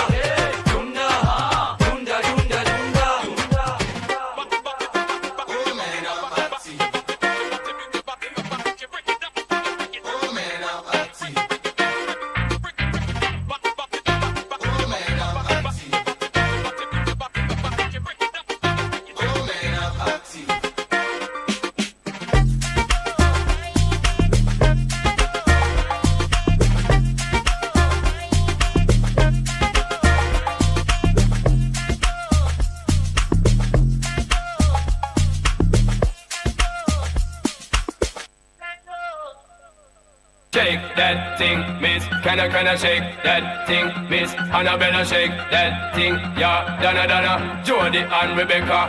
Woman, get busy. Just shake that booty non-stop when the beat drop. Just keep swinging it, get jiggy. Get drunk up, percolate anything you want because it's hostility if I don't take pity. Want to see you get life on the rhythm of my ride and my lyrics up about electricity. Girl, nobody can do you nothing cause you don't know your destiny. Yo, sexy ladies want part with us. In the car with us, them now war with us. In the club, them want flex with us. To get next to us, them now vex with us. From the day my bond to ignite my flame. Girl, I call my name and it is my fame. It's all good, girl, turn me on till I earn them on. Let's get it on, let's get it on till I earn them on. Girl, it's all good, just turn me on. Yo, shake that thing, miss. Can I shake that thing? Yo, Annabella, shake that thing, miss. Donna, yo, miss Jody and the one named Rebecca. Yo, shake that thing, yo, Anna, shake that thing, yo, Annabella, shake that thing, miss. Can I touch you? Don't have to fear, number one in command. I came just to kill me and 2 militant. They won't figure it, but I don't need a man. They love how me wine and the true religion. You dealing with the body, of course. Or you dealing with the boss. If we break up, yeah, you know that it's a loss. Upgraded every dude I ever touched. Study want me back, you can't touch this. Baby, I already leveled up. You're looking for love and I'm looking for your love. Baby, you can handle all the sauce. And if you hear this song, then go and bend your back. Go and bend your knees, baby, shake it to the max. Will the DJ please turn up the bass to the max? Please just rewind, let me shake it to the max. Bad man she love, bad man she love, yeah. Bad man she love, bad man she love, bad man she love, yeah. Bad man she love, bad man she love, yeah. Your pussy fat inna your shot. Oh, you dealing with the boss? Yeah. Make you come first, coulda never take a last. Yeah. Like a ball pump up the pussy fast. Skin out the pussy for me fuck it. girl, you make it cocky brad. Original girl, some of them are the knockoff. And if you hear this song, then go on at the back. Go on, bend your knees, baby, shake it to the max. The DJ, please turn up the bass to the max. Please just rewind, let me shake it to the max. Shake it to the max. Shake it to the max. Shake it to the max. Please just rewind, let me shake it to the max. Caribbean girl, me know for tick, me know for top. Yeah, man, I watch my body like say them I watch a match. Yeah, anything him say them girl, I do it like it's tax. But make my own money like the girls in movie trap. Classy, real bad girl, me get nasty. I do whatever I want just because I'm bossy. Yes, I'm the one in charge. Never get my booms and him still fall in love. Yes, I know anybody can touch this. Baby, I am not a hoe. Rice and peas, body hotter than the love. I feel bigger taste anyway, you see my pass. And if you hear this song, then go on, bend your back. Go on, bend your knees, baby, shake it to the max. Will the DJ please turn up the bass to the max? Please just rewind, let me shake it to the max. Suck me, want me back, you can't touch this. Baby, I already leveled up. You're looking for love, and I'm looking for your love. Baby, you can handle all the sauce. And if you hear this song, then go on, bend your back. Go on, bend your knees, baby, shake it to the max. Will the DJ please turn up the bass to the max? Please just rewind, let me shake it to the max.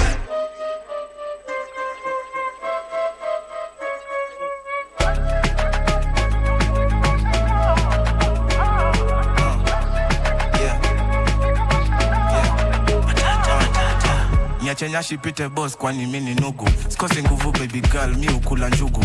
Bad to the bone lazima nikunywe supu. Shake that thing hadi upige marufuku. Kaende kifo cha mende. Unaninyonya kama maembe na tembe.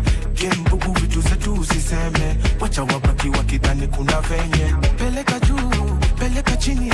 Usiogope kuu, rarua mini. Ikishika sana, toa ulimi. Zako zikipanda, cheza na mimi.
Okay.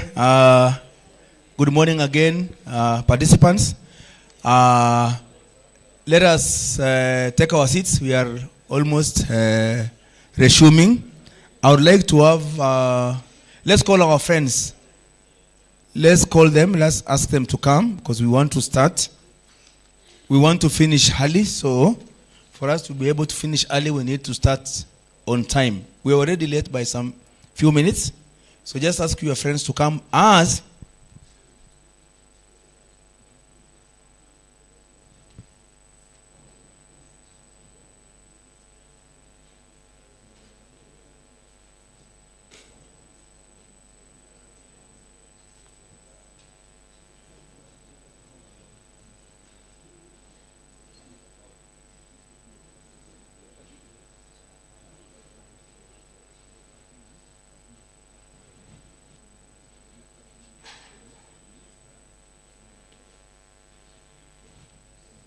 So, just to share with us our upcoming the program that is coming before us, we are having 3 panel sessions, and those panel sessions, just for a reminder, is that the first one is on the advisory and proposed models. Someone talked of the models. Where are these models here? Then this will be an opportunity to discuss those models, to share those models, and our friend will then be able to even engage directly. So that is the first panel session, which I would request the panelists to come forward and take your seats. Those are Dr. Omishiru. We also have Dr. Jacinta Imuyu. We also have Ibrahim Jogu. We also have Ruth Nchoroge and Engineer Laban, as well as Mwangi Mushiri. So kindly come over, take your seats. That panel will be moderated by the Deputy Director Land Use Planning at NLC, Mr. Charles Kagema. So kindly, panelists, let's come and take our seats so that we can start this session. Then after, we'll take half an hour per panel. Then after the first panel, we will go to the second panel, the panel on land use planning from the county land practitioners by the CMs, as well as county director of planning. So more or less like planning. So those panelists should be ready so that as soon as this panel we are done with this panel, then we can then start with this other panel. Domitila Gati will be moderating. So Domitila also get ready. Are we in? Are there people that are still outside?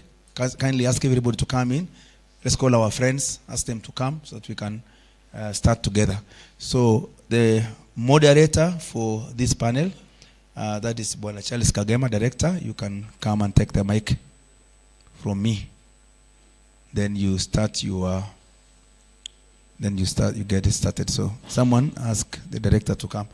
And then after that director take over. And then after that second panel, we have the third and the last panel, which is the panel on stakeholder engagements and implementation of advisory. We will be having Sebastian Mensa, Dr. Mushiri again, Dr. Odhiambo, Usna, of course. Instead of Usna, we are going to have someone from FAO. And then we will have Professor Irafo, as well as, I think, Madam Joroge for the State Department for Housing. That will be the last panel. So, karibu Daktari for the next panel.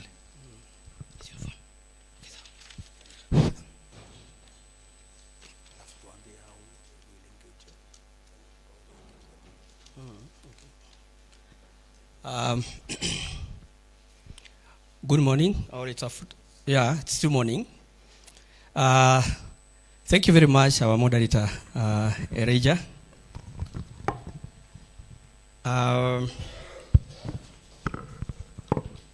Indeed, I'm very grateful for this opportunity, and really happy that as National Land Commission, we have managed to come this far with regard to this subject. My name is Charles Kagema.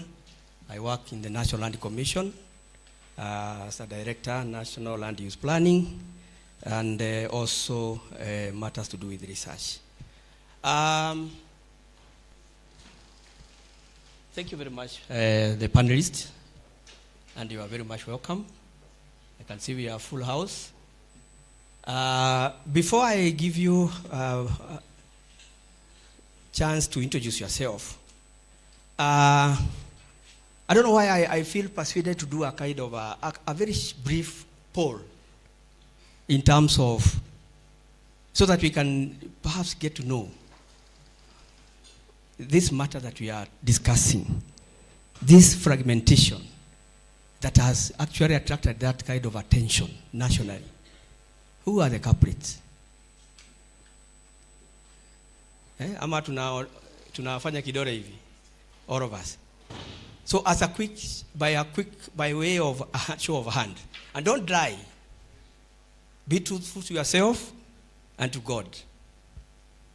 How many of us here are farmers? And I start by saying I'm one of them. Farmers, anything to do with farming, you deal with the land, kufuga mifugo, ng'ombe, nini. Even aspiring. Or been struggling to become a farmer and not yet there. Good. Then if at all there is anything like a parent land or ancestral land somewhere, how many of you maybe have inherited land? Inherited, you know? How many of us? I'm one of them. Eh? How many are aspiring to get there, to inherit land?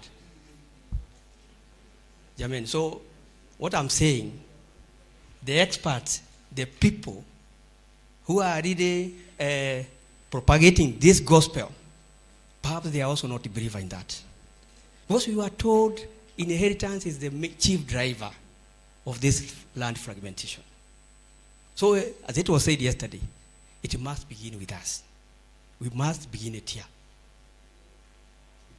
I think my deputy planner Mary demonstrated it very well with a black hole. And we were again told the same thing yesterday here, that we are in a boat that is sinking. Sinking. The boat is sinking. That's a simple message. Ama hiyo mlango itafunguliwa and we will be out. Because someone who is mad, ndiye anafanya hiyo nini? Hiyo fragmentation. And maybe we are the people doing that. I think it's a time we have a conversation with ourselves. Whether we consider, because you know, the moment you are employed, you think you don't do anything. And you are the people who are going back to the rural villages to buy land. If there are people who go buying land, because we all want to own land, because 85% of us are farmers, to feed, I don't know what percentage, if we feed ourselves, then we feed it 2%. Anyway, let me not digress so much. But I also want to take a moment again and speak a little bit about the journey. Because like somebody has remarked here, there is nothing new we are discussing. Not flood fragmentation. Far from it. If anything, the architect, the drafter of the Constitution, way back 2010, they saw it. And when you see a matter finding a space in the Constitution, that tells you that's a national monumental issue. So the Constitution itself captured that very well. And they provided that we as Kenyans, we must do something. And that's why you have that article 68, 1A and C, saying you must prescribe the minimum land sizes, viable land sizes. That was there.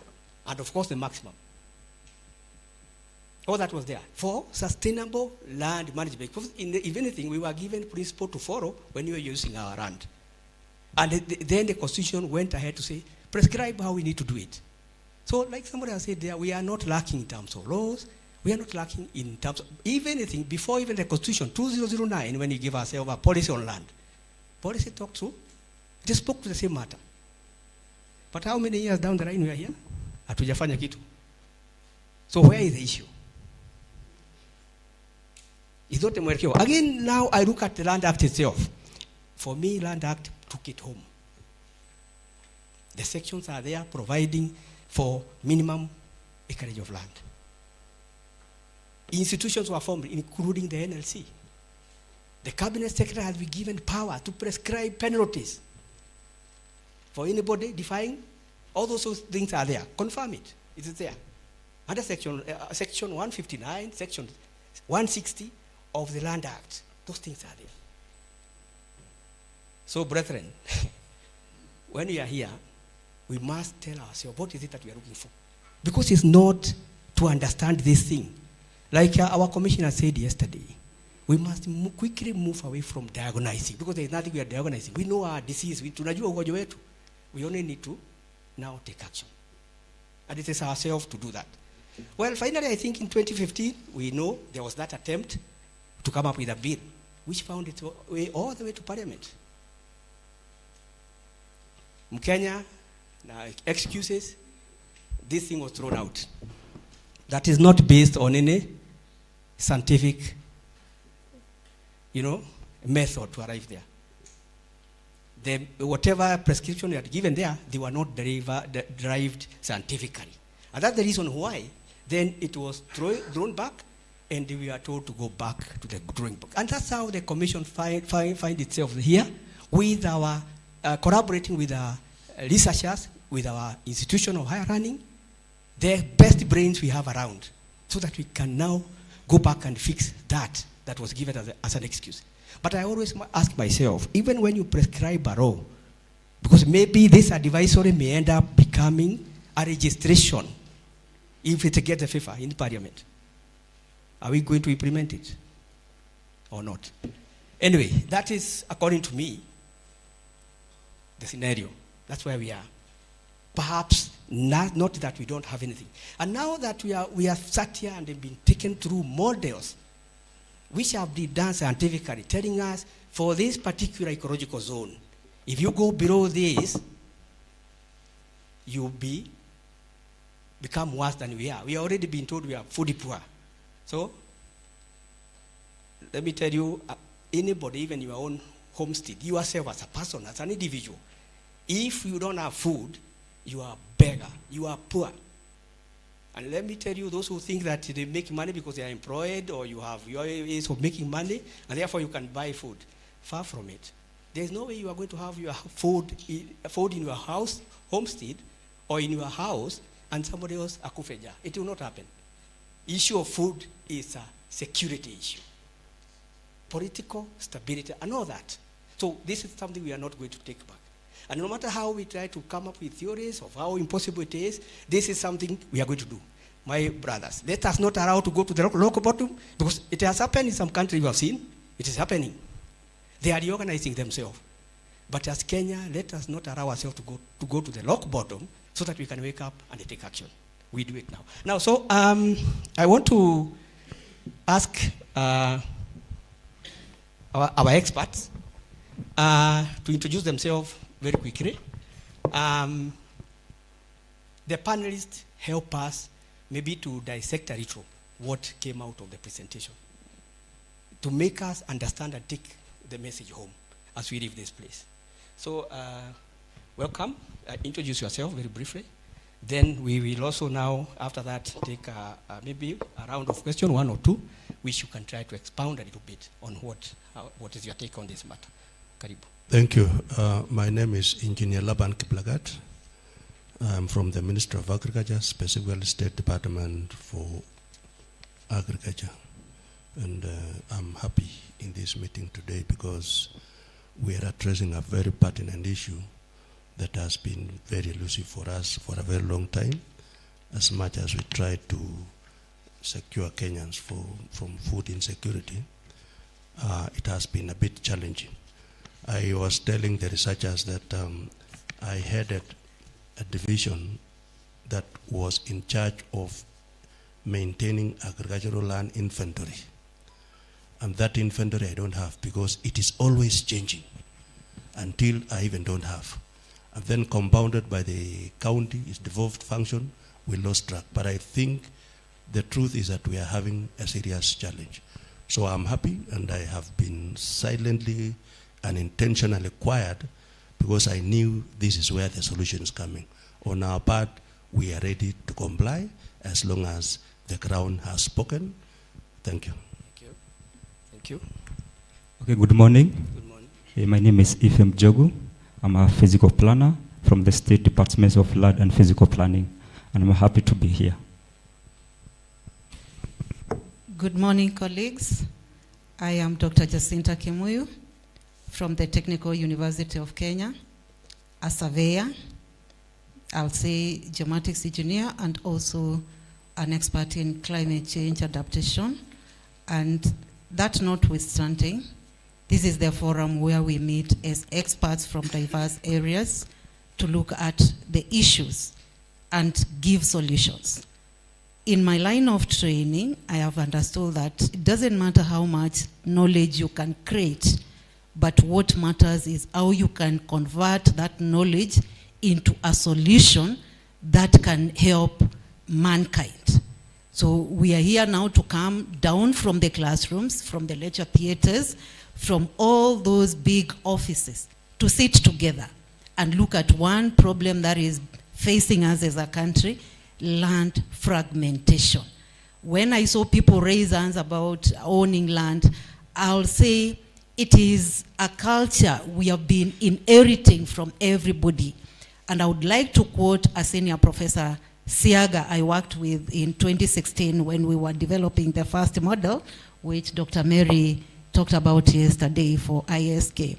But he told me one thing: he was a land valuer while I am a land surveyor. But he used to remind me that the problem with you surveyors is primitive accumulation of land. Then I was like, hold a minute, what does it mean? He asked me, for example, how many plots are you owning? I counted and I felt like I'm doing well, a plot here, a plot there, fragmented. And he asked me, so what are you planning to do with these many small parcels of land? I come from Makueni, others in the arid and semi-arid areas where you can never do anything much out of them. And why not think about disposing some to consolidate your effort into a bigger parcel where you can do something constructive? And he told me, I'm not proud of owning land, but if I could just hold maybe my office space and the land where I do my production, I will be okay. Production was the word. And I want to stop it there for the time being. Thank you. Thank you very much. So good morning, everyone. My name is Mwangi Mushiri from the University of Embu in the Department of Economics and Extension. Good morning. I'm Elizabeth Wamshiru. I'm an urban planner by profession based at the University of Nairobi. Thank you. Good morning. My name is Ruth Njoroge from State Department of Housing, and I'm the Director for Rural Housing Program. And apart from that, my background is in urban planning, and I'm also a real estate practitioner. And I am happy to be here because I believe our solution to housing is here. We don't need to go to other experts. We are the experts. I was happy to be part of people who lifted hands to be farmers. As much as I'm not contributing to the food production of our country, I am contributing to the climate change debate. I plant trees. Thank you. Thank you very much. My name is Professor Maobe, Kisii University. I should introduce that before joining the university, I worked in Karo in different parts of the country in developing agricultural technologies and dissemination. And one of the biggest limitation I noted, which is very relevant to this conference, is that most the uptake of technology for increased production is limited by the ever subdivision nature of the farm holdings. You plan with the farmer today, you'll do this in the next 1, 2, 3 years. Within that period, the farm holding is subdivided, and the same plan that you did with the farmer cannot be sustained. Plus, the size itself becomes a limitation to adoption of improved technology. So that background really makes me to appreciate the importance of this conference and the need for consolidation. Some of these consolidation models, we have attempted them before, even while I worked in Cairo. And the biggest limitation is the finance to support testing some of those models. There are some, not all of them, are disruptive in nature in terms of mass movement of the farmers. There are some, even judging from the presentations yesterday and today, which are of less disruptive nature. But you need to pilot this and generate empirical evidence as to which ones could work where, because they are quite disruptive in nature. Thank you. Thank you very much, my panelists. I think I want to start with, thank you, let Mike remain here. Daktari Wamushiro, I think I'm privy to the fact that you are very much involved in developing these models. And when I remember what you were taken through yesterday, included by your own self, these are models that, through the way they were derived, you arrive at a point and say, these are formulas. And we want to bring down, cascade down to where now the Mama Mboga, the Mama Mkulima, will get to understand these things a little bit. Now, can you maybe take a moment a little bit and tell us now, what are those critical parameters that we must put into consideration as we, when we are looking at these models that we have developed and they arrive to where we are now saying this is the minimum size of land? All right, thank you so much. Do we have any timer? Well, take the shortest time possible, but all maybe right. 2 minutes. All right. Please. I'll be very simple. And I think the first thing that we need to ask ourselves, where is this agriculture taking place? Now, agriculture is taking place on land. And we also know the Constitution defines what land is. Now, the next thing will be, what do you want to gain from this agriculture that you are carrying out on land? Then it means there's production. And there's also the bit of livelihood. You also want to sustain your life. Now, having asked yourself those questions, then you want to look at what land will support agriculture. And these are now the nitty-gritties of what we are considering in terms of coming up with this advisory. So the first thing on this land, you look at the soil fertility, of course. You'll also look at the soil moisture content. You'll also look at the soil pH. So that you also ask yourself, if I am to go beyond what nature has provided in terms of soil properties, what else do I need in terms of even adjusting these soil properties so that it can adopt or you can also adapt a different type of crop? So what I'm trying to do is to give you the parameter, but also going beyond the parameter. And this links very well with the question of where do the rest of the 84% belong in this advisory. So we are talking about arable land, and it's the one that nature has given us in terms of the right fertility. There's also the issue of climate, and in climate mostly we look at the rainfall content. Yeah, and we know that we went through the 7 regions, the 7 zones in terms of the humidity content, and we know that different rainfall amounts support different crop types. And that is how you classify from the humid to the semi-arid and up to the arid areas. Another aspect that I want to bring about is the slope. Now, we say this place is hilly, this place is mountainous, and it also influence how we carry out agriculture in 2 ways, in terms of mechanization, but also in terms of erosion. So we look at topography, how is the land sloping, so that we see whether mechanization can be adopted or not. Now, if we look into that, there's the other bit that is missing in this agroecological consideration. That is, I can largely put it under technology. If you bring in technology, just like basic fertilizer, fertilizer is able to change the pH, is able to change the facility of soil. So if a place is under a particular agroecological zone that is naturally given to us, it means that you can be able to tamper with the composition and you're able to come up with soil fertility that will support a particular crop. Now we come to these regions as supporting different types of crops or different types of farming systems.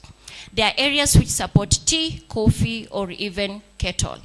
And there are also areas which support camels, cotton, etc., etc.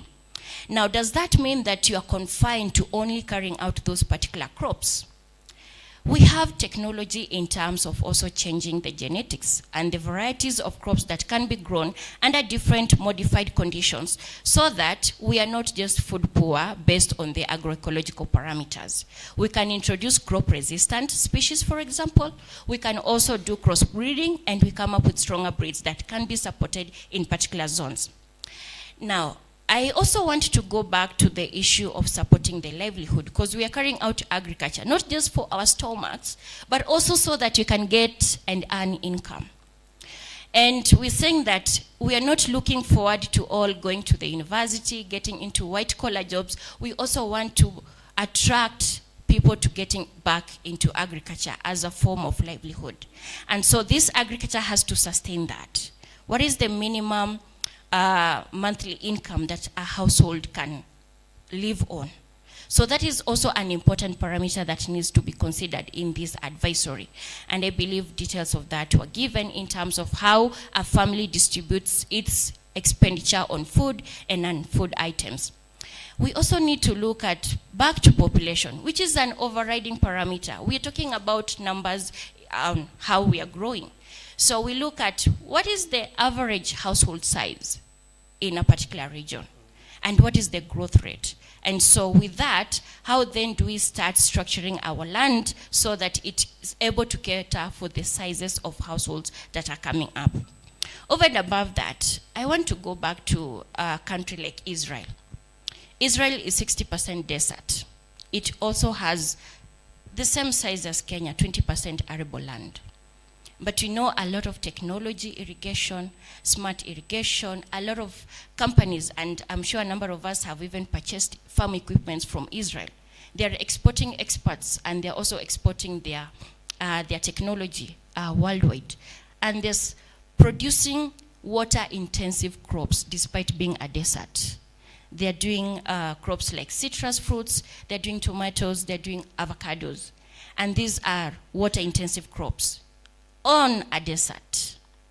That tells you that we need to go beyond what is actually describing us and categorizing us as arable and not arable, and that links to that question. At the same time, we're talking about land consolidation as a model to reorganize settlements. We're talking about affordable housing because people need to live somewhere. We're talking about a lot of planning. That tells you agriculture needs to be supported by infrastructure. Okay. So infrastructure is a critical variable that may not have appeared in the model, yes, but I want to put it out there. You cannot uplift agriculture without infrastructure. And I stop at that. Thank you very much. Thank you, Dr. A lot of knowledge on that area. And I think that is very well explained. But let's have a little bit more explanation, or diving deeper into this so-called affordable housing project, the way it is. Because this area is something we are doing. But can you tell us now, housing, how does it, dovetail with what we are talking about? Because you can see it's also about reorganizing our settlement to release land. How do we come in terms of implementing, the actual implementation? Okay, Director. Thank you. Okay, when you think about affordable housing, we have done it in the urban areas. Now we take a mindset, we take another step. We move now to the rural areas. That's why we are here.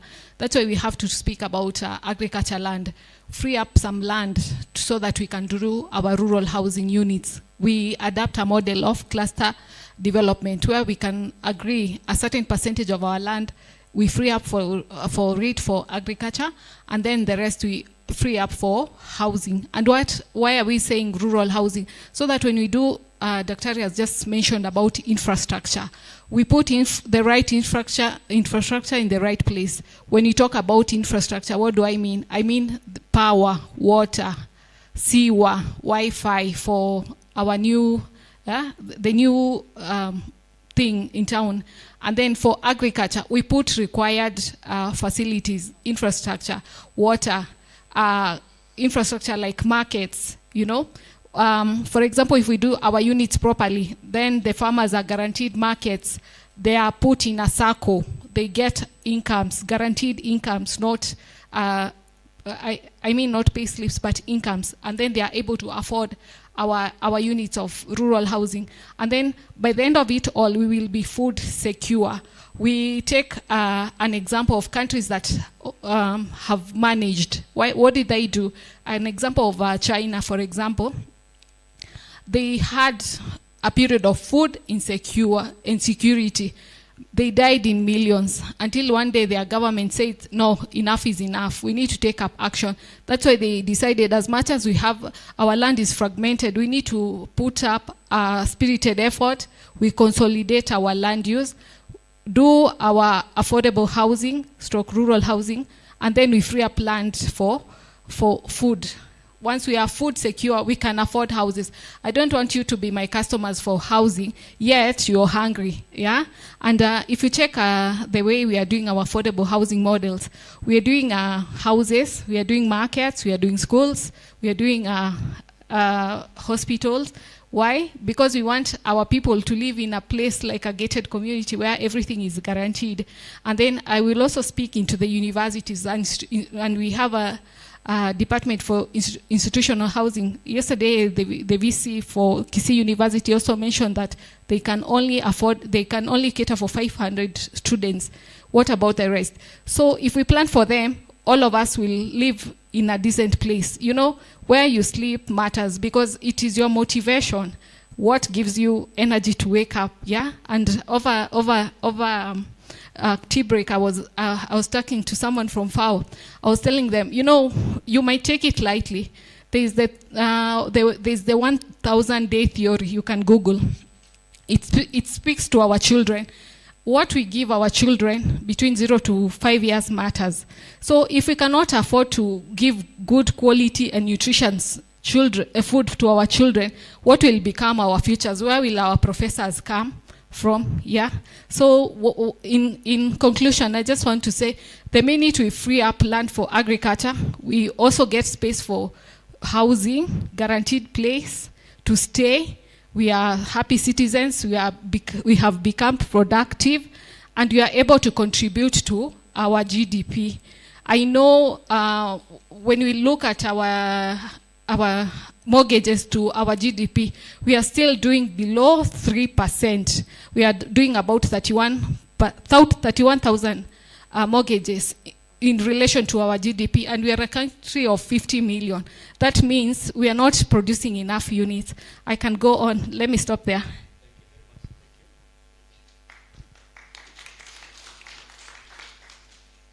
Yeah, Director, thank you very much for that. Indeed, we must pull resources now towards what you call, now focusing on our rural areas, because that is where this is happening. But I quickly think what comes to my mind is where we want to do those rural housing, we want to do the organizing our rural areas. Do we have plans for rural areas? Have we planned our rural areas? Perhaps let me give it to Mwangi here, who also is an expert in agriculture. And they have attempted, among the previous attempt to arrive at where we want to head, he has some work done in that field. So can you shed light on how we are able to do those interventions in the rural space? Yet, I'm not very sure we have done much in terms of rural planning. Perhaps shed light on this attempt that you people touched on very briefly, and then tell us how are we able to intervene there? I think looking at the current situation, we do not have concrete rural plans. And the main challenge is when you look at the land, the agricultural land, the land in the rural areas is registered under freehold. And that land does not cater for areas for urban setup in the rural areas. So we have agricultural land that is allowing development of infrastructure in the rural areas, but that is not supported by law. So going forward, that's why we are saying one of the interventions is once we are able to delineate this agricultural land, during that time we are also going to set aside land for settlement. But the current situation is that we have agricultural land which is being used for housing and other infrastructure, but it is not supported by law. Okay. When I started the scenario in the rural space. Yes. Maybe perhaps Njogu, as a planner, would you shed more light on that space in terms of you look even from the national level? We were told by when we got that status of planning from far left, and very well we have national plan, we have county plan maybe in place, but then why are we not able to connect? And why planners are we not able to deliver in terms of plans and also implementing the plan? Okay, thank you a lot. Let me start by saying that one thing we need first of all to establish is what is the core thing, what is the main reason that is causing this land fragmentation. That many people, yes we own lands, but at the end of the day, people continue subdividing the land. The moment we establish the key driver of this land fragmentation, that is when you are going to find a solution. Because what is happening, let's put the farmer at the core of this discussion. Yes, you have a parcel of land which is 5 acres, but what is the returns? So when we measure at the returns of these agricultural lands, we are going to find a solution. Because you realize that when you look at the returns of these agricultural lands, it's really low. So it's making most of the people to continue subdividing this land to small pieces, migrating from agricultural land even to other uses. You see that most of people are doing some application from changing agricultural land to residential use, industrial use, and so forth. So at the end of the day is, what is the returns of these agricultural lands? So that is one of the key that we need to consider. But now when it comes to the implementation, let me say that there are a number of policies that can be able to be used so that we can be able to implement this minimum land requirement. When it comes to at the national level, there are a number of policies. Currently, we are doing a review of the national land policy. So this is a document whereby we can be able to use, and so that we can be able to incorporate some of these recommendations that we are going to find in this research. Another thing that we are doing at the national level, currently we are reviewing the physical planning handbook. This is a handbook whereby it is going to provide the guidelines and the standards for all land uses, agricultural, inclusive of agricultural land, whereby we are going to adopt some of these minimum land sizes to be part of this national policy. So once we incorporate in this national policy like the physical planning handbook, it's going to be cascaded down even at the county level. Another thing we are doing is that we are reviewing the national land policy, the national spatial plan. This is another document we are going to review as a ministry. So these are some of the documentation at the national level whereby we can able to use so that we can able to achieve the implementation of this. And when it comes to the county level, so at the county level, they have a major role when it comes to these minimum land sizes. So once we establish this policy at the national level, when it comes to the county government, they are supposed to prepare some of the plans, like the county spatial plans, as we were informing in the morning, the local physical and land use development plan. So we are going to adopt this standard and input them in our local bylaw. So each and every time a person is making an application, maybe you have agricultural land, you want to make a change of use, or you want to subdivide that particular parcel, it will come to the county director of physical planning. So once you receive that application, you go back to the local planning standard. What are the minimum provided? So in case that there is a certain application that has been submitted for approval, but when you look at the size of that land is below what we are proposed here, that application will be rejected. So I think there are a number of policies, both at the national level and the county level, whereby they are going to help us even to implement this minimum land subdivision. But at the end of the day, let's put the need of the farmer at the mid of our discussion. Yes. Thank you very much. Indeed, from what you are saying, we can hear this hope. Though, when you ask yourself, you have said the offices of director, office of planner, and all that can be able to, stop this fragmentation. Yes. But you are saying we must go back to the drawing board, maybe work on our policy and so forth. We need to test that proper. Okay. But now let Dr. Kimuyu come in and let's go back to a little bit of what was in the middle. The question of why the ecological zones. Why did you go by that? And when you address it, because I know you are a surveyor, you are an expert in that, look at the implementation. An ecological zone knows no administrative boundary. So it means it cuts across. And therefore it means there will be some, I don't know whether they call it inter-county or whatever, or inter-regional, for us to be able to implement some of this. Look at it that way and please give your view. Thank you so much, moderator. Yes, why agroecological zones? And today I want to bring it down, not from the scientific perspective, but to the local framework down here, where we are now talking about where things are happening. And I want to say, when we look at our Constitution of Kenya 2010, it did not talk about equal distribution of land, but it talked about equitable distribution of land.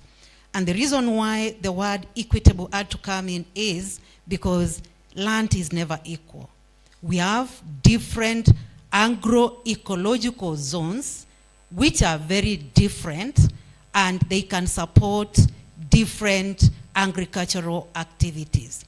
So that we have some which are very high potential, and the reason why somebody from Trans Nzoia, Kisii, the high potential counties, Vihiga, they can own very small parcel of land and produce a lot of maize as compared to somebody coming from the lower eastern, the northeastern, is because their region climate conditions are different. So these are the environmental factors of production. When we talk about land as a resource, it cuts across all these different agroecological zones, which are now clearly delineated in terms of the 7 zones we have, starting from the highest potential to the arid and semi-arid. And I, as a person who comes from the arid and semi-arid area, in my times of growing, I thought people should own big chunks of land to produce. But after growing up and interacting and traveling, I realized it's not about the size of the land, but the potential. Now the land potential in terms of productivity comes in. And the reason why we are looking at it from the agroecological zones is because you can have a smaller parcel in a high potential land that can be equitably to many acres of land in other regions. Then the aspect of viability and the suitability for different activities. The problem we are getting into is, for example, somebody from Makueni, when I want to start trying smart agriculture and I think about how can I bring conditions which can favor something like growing coffee. I know there are some parts of Makueni where coffee can grow. Then I'll be losing it because there is what can grow there. But there is also the size of land which is economically viable in terms of being able to support that. And I want to give an example. We talked about the nomadic and pastoralist communities where we saw their land size is being given as minimum like 11.86, if she can correct me, for 1 cow.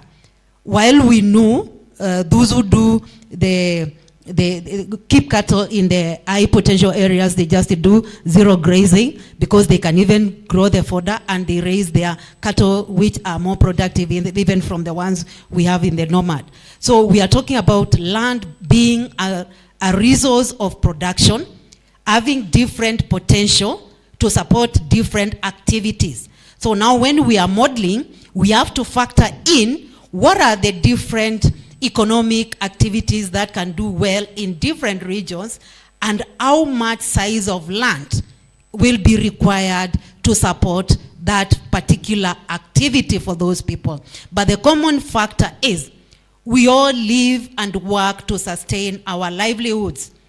Even when I'm here, I'm looking at it like, am I raising enough from what I'm doing to sustain my livelihood and those of my dependents? So whether you are a farmer, whether you are employed, the common factor is sustainability for posterity.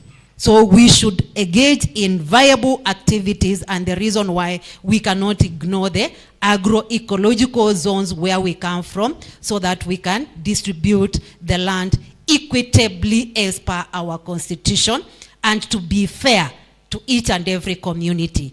So those who are in high potential areas, before you say we are congested, you should know whether that person in the arid and semi-arid area has enough land to keep their cattle. Thank you. Thank you very much. Very well articulated. I think now I'll come to you, engineer.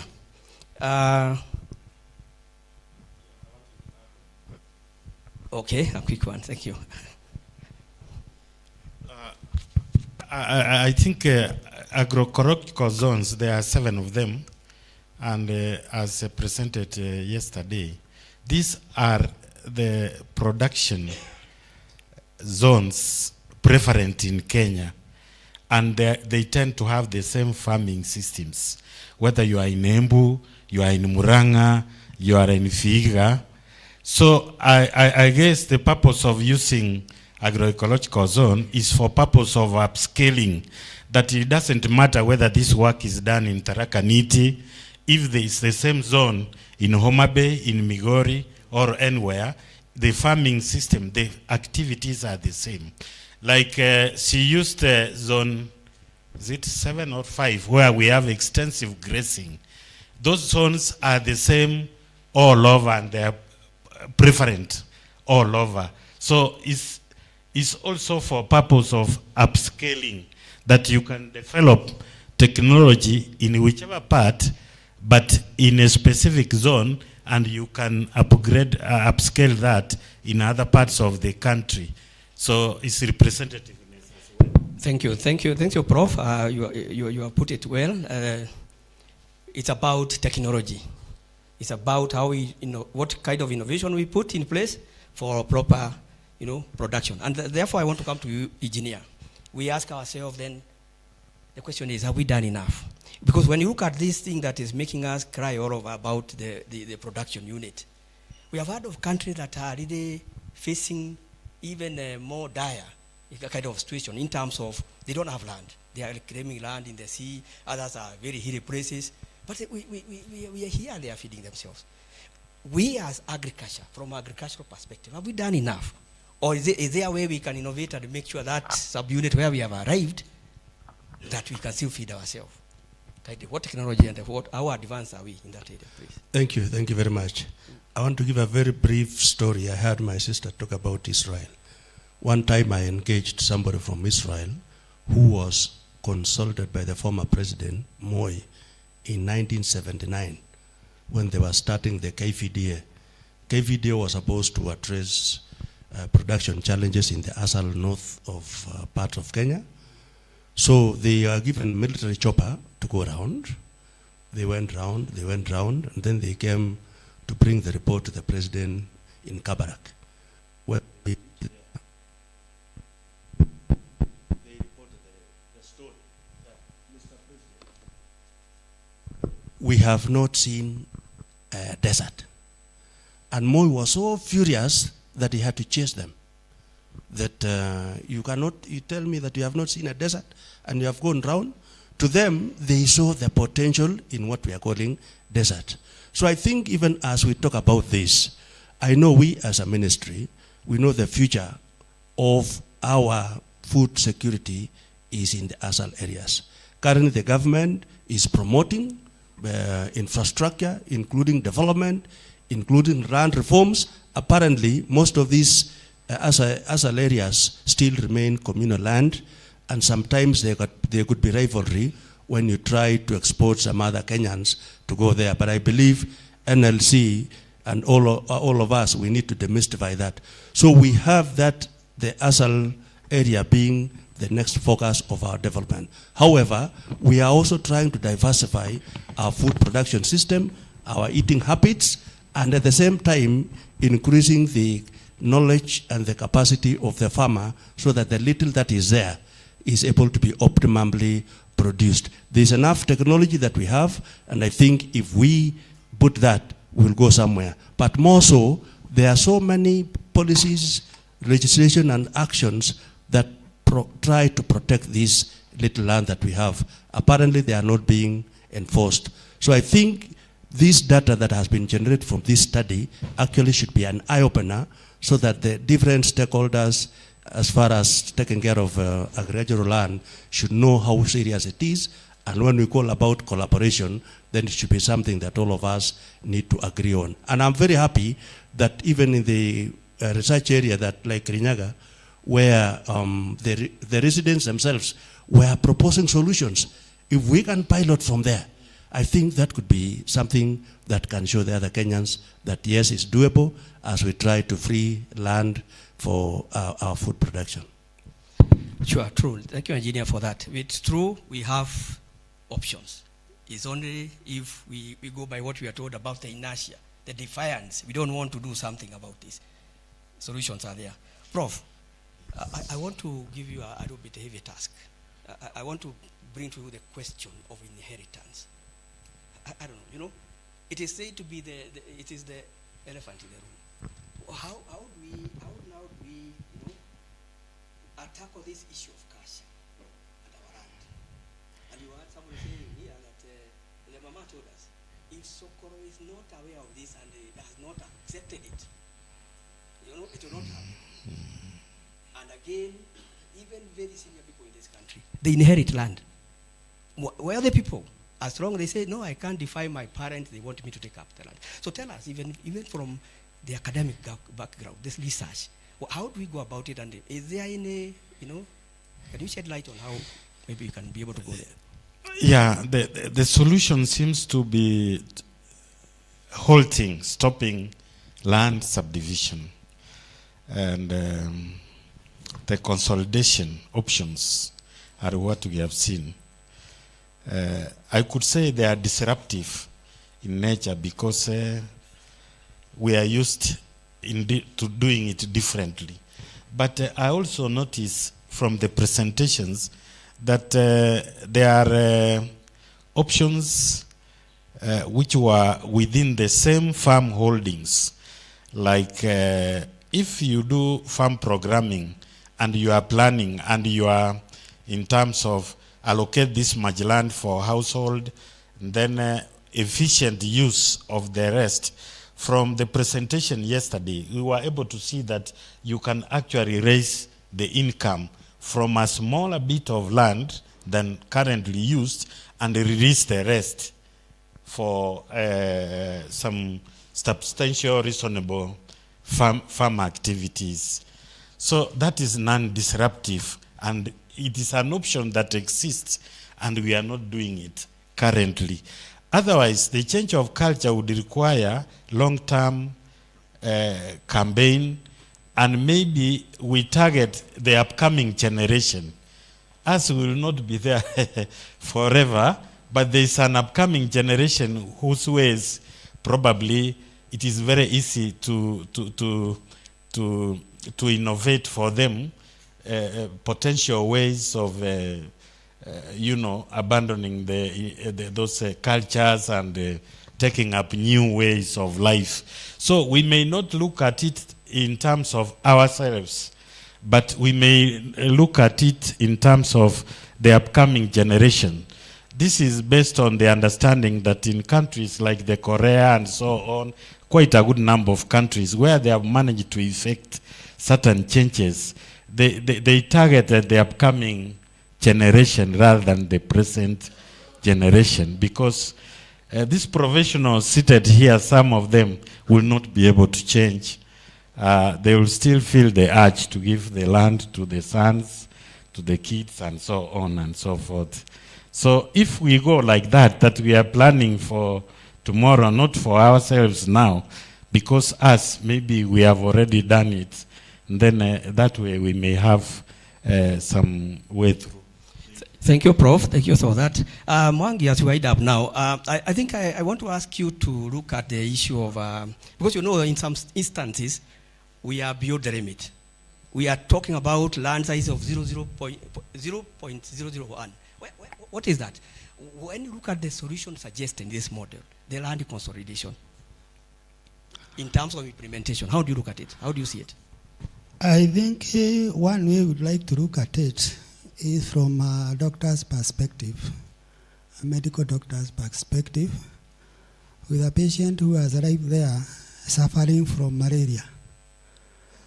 You as a doctor, what kind of medication would you offer? If you offer sweets, will the patient heal? Will the patient heal? I'm asking a rhetorical question. So we say that if there is a disease, let us offer the right prescription. Let us not say that it is going to be so painful. Let the patient die slowly, and whoever will survive later on. I think we are here to offer solution, regardless of the pain we are going through. The days we are going to live on this earth, nobody knows. You'll be surprised, Professor, you'll be here 40 years to come, and you are saying you will not be there. So let us live our time, and we are here to offer solutions. So one of the solutions we are advocating for is land consolidation, which is a very painful decision. It involves the allocation of people moving here and there. We are not saying we are adopting that, but that is one of the options. So our business here is, how do we approach the problem? There is a mama in the village who feels she cannot move. So we are here to say, how do we approach that mama? And there are many ways of killing a cat or a rat, depending on the situation. We can talk about incentives. If Madam Ruth, first of all, builds the house, and the house is there, and then we approach the mama, we tell her, the house is there. Can you go and see that house? Sleep there one night. Sleep there one night. If it's not good, go back to your house. If it is good, continue staying there. Shall we not have had a solution? So I'm saying we need to have approaches to addressing the problem. We have now come, we have a problem. There's a problem of land fragmentation.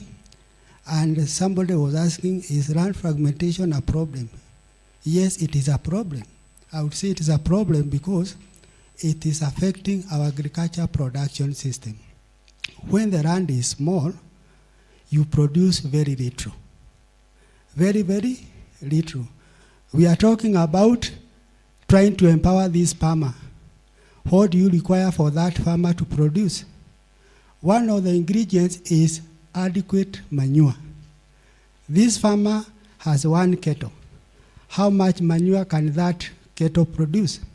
No matter the training you take through the farmer through, that you need to increase production, you need to plant well, you need to have good seeds, you need to get fertilizers, but one of the core ingredients of manure is not there. The government intervenes and offers fertilizer subsidy. How will fertilizer subsidy help to overcome production? It will not help because fertilizer is like a snack. We have all taken samosa. We have all taken what? But we are waiting for lunch so that we eat. That's the same case to a crop. When you provide fertilizer in form of subsidy to a crop, that is a snack. The crop has not eaten. The crop has to eat from manure, which is not available, and it is not available because the farm holding is small. the farmer can only keep one cattle, which cannot generate adequate farm manure for the crop. And that is where the land fragmentation is a problem. Thank you very much. Thank you. Indeed, Mwangi is telling us here that we have a problem, we have a disease. Na sasa ni malaria imejaa kwa mwili, so what you require is quinine, sio peremende. Otherwise you will go die. Now, Director, wind it up in terms of implementation. Do you see hope? Yes. Thank you, Bwana Kangema. You have told us there is an elephant in the room. Can we eat the elephant? Yes or no? Yes or no? I want us to eat the elephant. But how do we eat the elephant? Bit by bit. We slaughter it by bit. Someone has to shoot it, and then mwingine achukue panga, akate mguu, kichwa, nini. Yeah, we are looking for solutions. We all have solutions in the room. I want to speak in the factors of production: land, capital, labor, and entrepreneurship. Do we have the land? Yes, but is it being used productively and optimally? That is our assignment. I want to speak to culture. Yesterday, Commissioner Okumu spoke about social engineering. Our young people have already shown us they are interested in our affordable houses. Wanasema hatutaki shamba, si tunanunua nyumba. By the way, when we go to the website, our customers are the young people, Gen Zs. They are saying we want the houses. We do not want shamba. So when we think about culture, it is doable.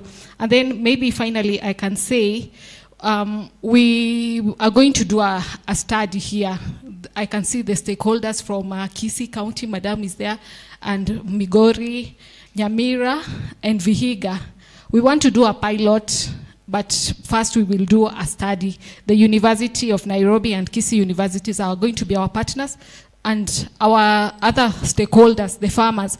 When we come to the ground, please give us a softer landing, because if we don't get the solution, we will move somewhere. Thank you. Thank you very much. I think, ladies and gentlemen, we agree that it is not easy to put this to a stop, because the expert really has it. They have it. They are really shedding light on what we need to do. They are expounding it, and they're giving us hope. It is true what you are saying, Director. If I mentioned the Gen Z I can see in front of me here, they were not among the number I was picking on they want land or that. So there is hope. But for us who are not that generation, we have to behave, because we must leave behind what we were given ourselves. We cannot misbehave. Otherwise, I ask that I bring this to an end at that point, in the interest of time. And I want to thank you, all of you. Thank you very much for your insight. Very brilliant mind. You can see Kenyans, we are not lacking. Honestly speaking, is that inertia, that defiance, and maybe love for money, because fragmentation sometimes, like it was said, you remember Plana telling us here, you are considering if you do a house versus now farming, but iyo nyumba huwezi kula, you can even have money in the bank, but utakufa. It is possible. So let us all embrace this, be in the forefront in terms of taking the gospel where it belongs, so that we see things changing from now henceforth. Thank you very much once again. Asanteni sana. And now with that, I take this back to our moderator, our Embu Elijah here, please. Thank you very much, Bwana Kagema, Director. Nafikiri tuwapigie makofi mazuri. Kuna mtu ambaye anajua namna ya kupiga makofi, atuongoze kwa kuwapigia makofi. Wao wana panelist hiyo. Nani anajua namna ya ama tuendelee Nyayo? Mama huyu sasa, wacha nimpea microphone. Choma kabisa, tuwapongeze. Nafikiri Bwana Kagema, nafikiri mmejibu maswali ya mama, amesikia vizuri, ndio ameguswa roho. Basi ndio hivyo sasa. Ongelea microphone. Haya. Sugua profesa, sugua. Fungua pap. Sugua. 2 3 4. Asanteni. Asante sana, tumeshukuru mama sisi. Ilikuwa Sabina, si ndio? Tumeshukuru sana. Sasa for the interest of time na tukue kwa mpango mzuri, we still have 2 more sessions and the time now is 12. I would suggest that we stick the 2 groups that are going to come. As they come, first we need to have the group coming, and where we are headed is the session on land use planning from the county land practitioners, led by, of course, the CCMs, lands, and county director planning. And then we have as panelists Charles Kagema, Honorable Nyarango, Professor Iravo, Stephen Oboso, Masisau. So please be coming, and of course Domitila Gatti will be there to moderate the session. So let's come in front, take your seats, and as we do that, I just want to share something that I saw about something that I've observed with planners. Planners talk of siwaoni watu wakikuja wapi hao panelist. Please muje ninapo share historia yangu ndogo. Nasikianga watu wa planning wanasema tunataka kufanya land amalgamation, si ndio? Sasa tunataka kuwaomba wawache hiyo lugha, waseme aje land consolidate. Land what? Consolidation. Mwache nini? Amalgamation ni ya muji, si ndio? Lakini sasa tuende land what? Amalgamation ni ya town, si ndio? Sasa tuendeni land what? Consolidation. Sasa tuende kwa mashamba, si ndio? Sasa tuache maplots, tufanye nini? Tuende kwa pieces of shambas, si ndio? Domitila, come and take your place, and your team, please kindly let's stick to 30 minutes tuchukue saidi ya hapo. Alafu baada ya hayo, so that we become conscious with time, we are going to have the way forward by Dr. Mary over there. And then of course we will also be having a session on questions and answer. And I don't know whether Alake is there. Alake tutatupeleka kwa hiyo question and answer sawa. Daktari, Madam Domitila, over to you.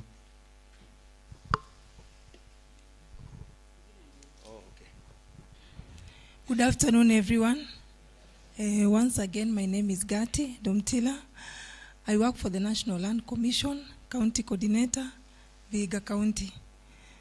In the interest of time, I think we are going to take a short time, but at the same time, try as much as possible to articulate the issues. Land use planning is a subject that has been here with us for a long time, but probably before I go there, just a few issues I'd like to highlight in regard to land fragmentation. For those of us who have got the opportunity to go through the report, when we look at, there's a table on population density by KNBS 2019 that gives, for example, the 14 counties that were under study. There is Isiolo County, where my brother Halake comes from, that the population density there is 10.57 people per square kilometer. However, when you come to my county, Vihiga, the population density as at that time was 1,046 persons per square kilometer, with a total land area of 553 square kilometers. So you can see the disparities. In one county, on average, we have 10 people per square kilometers. In another county, we have 1,000 plus people per square kilometers. When we go to land holding, for example, again, when I go back to Vihiga, the average land size, my surveyors there can confirm, and the planners, that a majority of the landowners in Vihiga have an average of 1 acre. In my tour of duty there, the years I've been there since 2020, the largest parcel of land I have seen is 10 hectares. That's around 22.5 or thereabout acres. That's the largest landowner who has a plantation of tea being a cash crop in one of the sub-counties. So you'll see the disparities there. When you go, for example, to Kiambu, the average population density is around 952.4 square kilometer, persons per square kilometers. But however, because we know Kiambu has an advantage of being close to Nairobi, that most of the land is urban. We have 12 municipalities. In Vihiga County, we have a municipal manager. We have one municipality. We are in the process of conferring maybe another 2 towns into municipalities. So you can see the disparities. Vihiga County is mostly a rural county, predominantly rural, but you can see the population is quite high. On the flip side, when we go to the issue of climate, part of the counties lies exactly on the equator, so we experience equatorial type of rainfall. So almost throughout the year, the county is green, and there is rain almost throughout the year. However, I'm not sure of the percentage, but a good part of the county, maybe like about 2 sub-counties, is rocky. The terrain is rocky, 2 sub-counties. And so the land is not arable. In as much as we have a lot of water, there is the issue of eucalyptus. Because eucalyptus is fast, it matures very fast.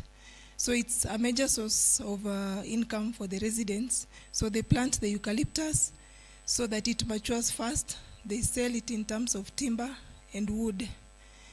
Most of it is exported to other neighboring counties like Kakamega and Kisumu to be used for fuel and construction. But again, when you look at the eucalyptus, it has a lot of issues in terms of draining the water table because it absorbs a lot of water. So again, that is a challenge that the county think is come through. Is it Department of Environment is coming up with a bill to regulate that use of and the planting of the eucalyptus tree. I know quite a number of you, Halake, you came to Vihiga for benchmarking, isn't it? In terms of use of geospatial technologies in land administration and management. I think for us that is a plus. But however, when Kipruto was doing the presentation of counties with county spatial plans, did you know where was our name? Where did we feature? We didn't feature nicely in aspects of preparing the county spatial plan. But however, in this discussion, we are going to give you the progress that we have made in realizing that plan.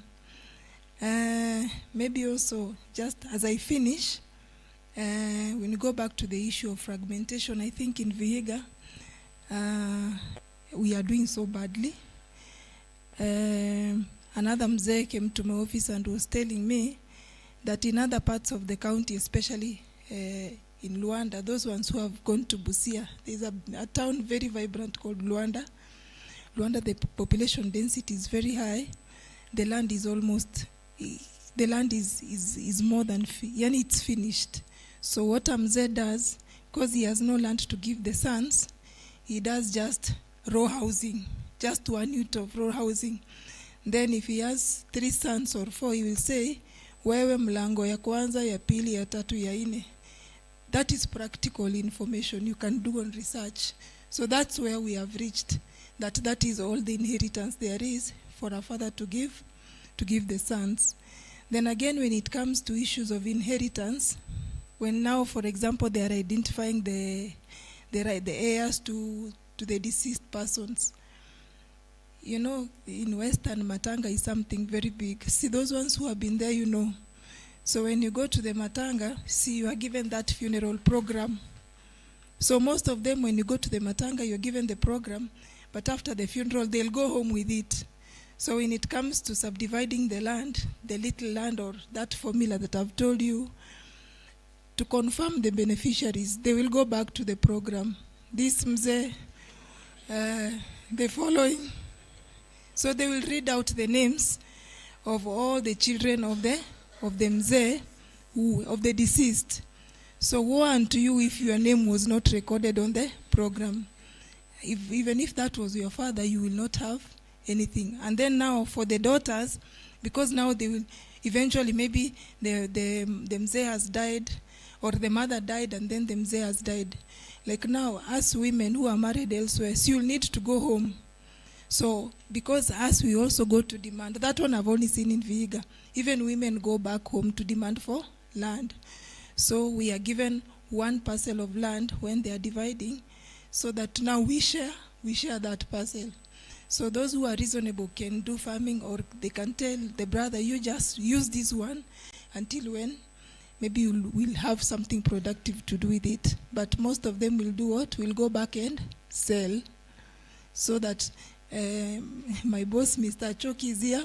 Then there's a stranger. Then there's another brother. So those are some of the things that we confront day to day in our execution of our duties. So that was just a summary. I'm sorry if I took a lot of your time. Now we could start by introducing the panelists and then we proceed. Ours is very brief. Thank you. Thank you very much, Planner. Charles Kagema is my name. Like I said, I do planning. I'm a planner by profession. Good afternoon, colleagues. I'm Planner Peter Orimba, Director of Physical Planning, Housing and Urban Development, Vihiga County. Just to speaking generally, I think we'll all agree there's a problem with the land fragmentation. I think the study has brought the evidence, and moving forward is now, this is a study to inform policy. And I'm very keen reading a lot around why policies fail. There are three things.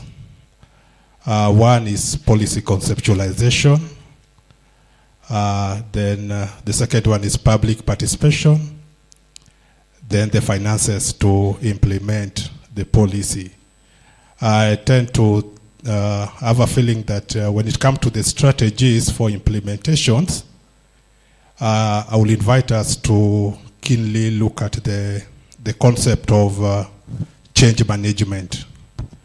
Our strategies are good, but I believe that if we really dig deep into the concept of change management, then there's hope, so that we bring to the fore some of the solution that to the land fragmentation.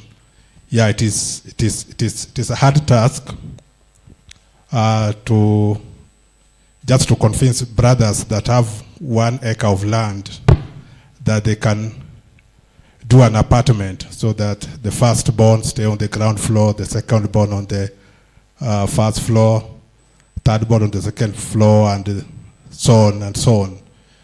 Because there are ways that we believe in how we do things. So some of the strategy will need a lot of change management that will come with some of that will need some of model. We'll need evidence to see that sure, when we consolidate land, then it become agriculturally productive before we invite now the local communities, or we invite ourselves to do them. That's my take thus far. Thank you so much. Thank you so much, colleagues. Good afternoon. I'm Masi Sau Mwakio, CEC in charge of lands, physical planning, urban development, and housing, Migori County.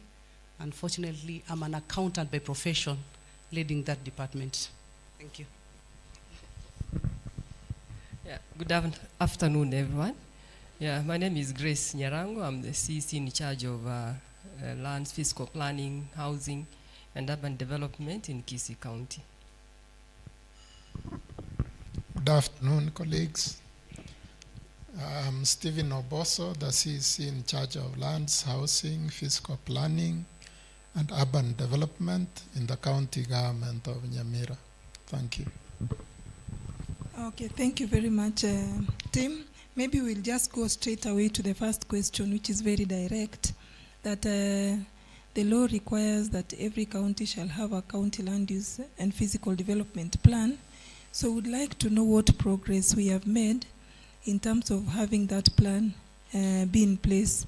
In the presentation, we saw there are different categories, those ones who have already finished. The plans have been approved, I think at county like Kiambu, in the first county of 2013, they managed to do theirs and finish. It at that time, 10-year period has already lapsed, and maybe they are in the process of revising it. So can we know maybe the status of the preparation of those plans from the specific counties? Thank you.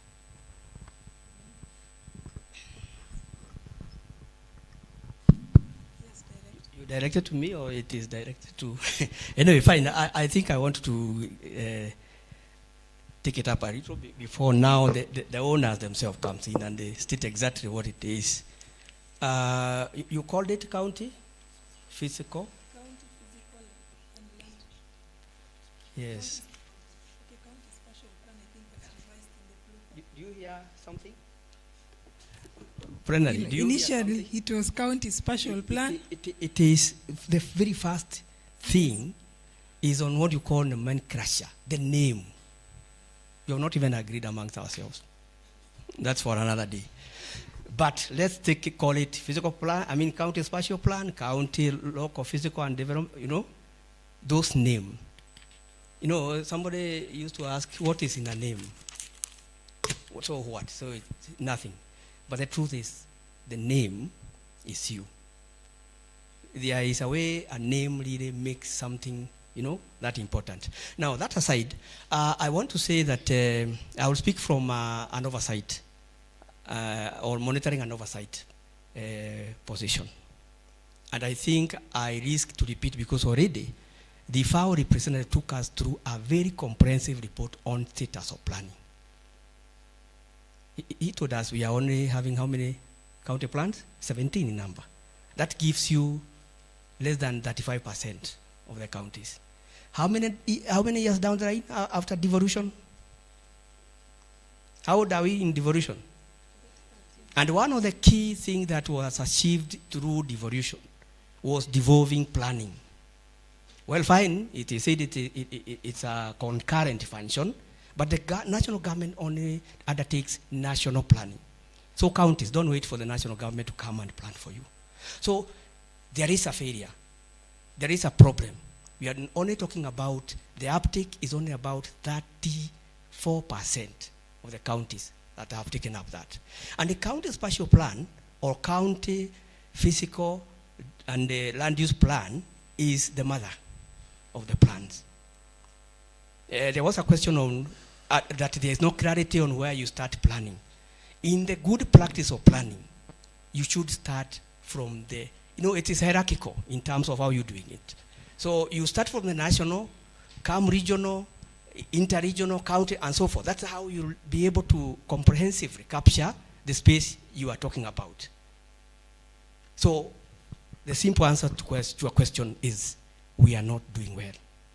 But now, in relationship to the land fragmentation, the problem is that if you look at what the Constitution told us to do, it took the prescribing of minimum and maximum land sizes in Kenya to planning.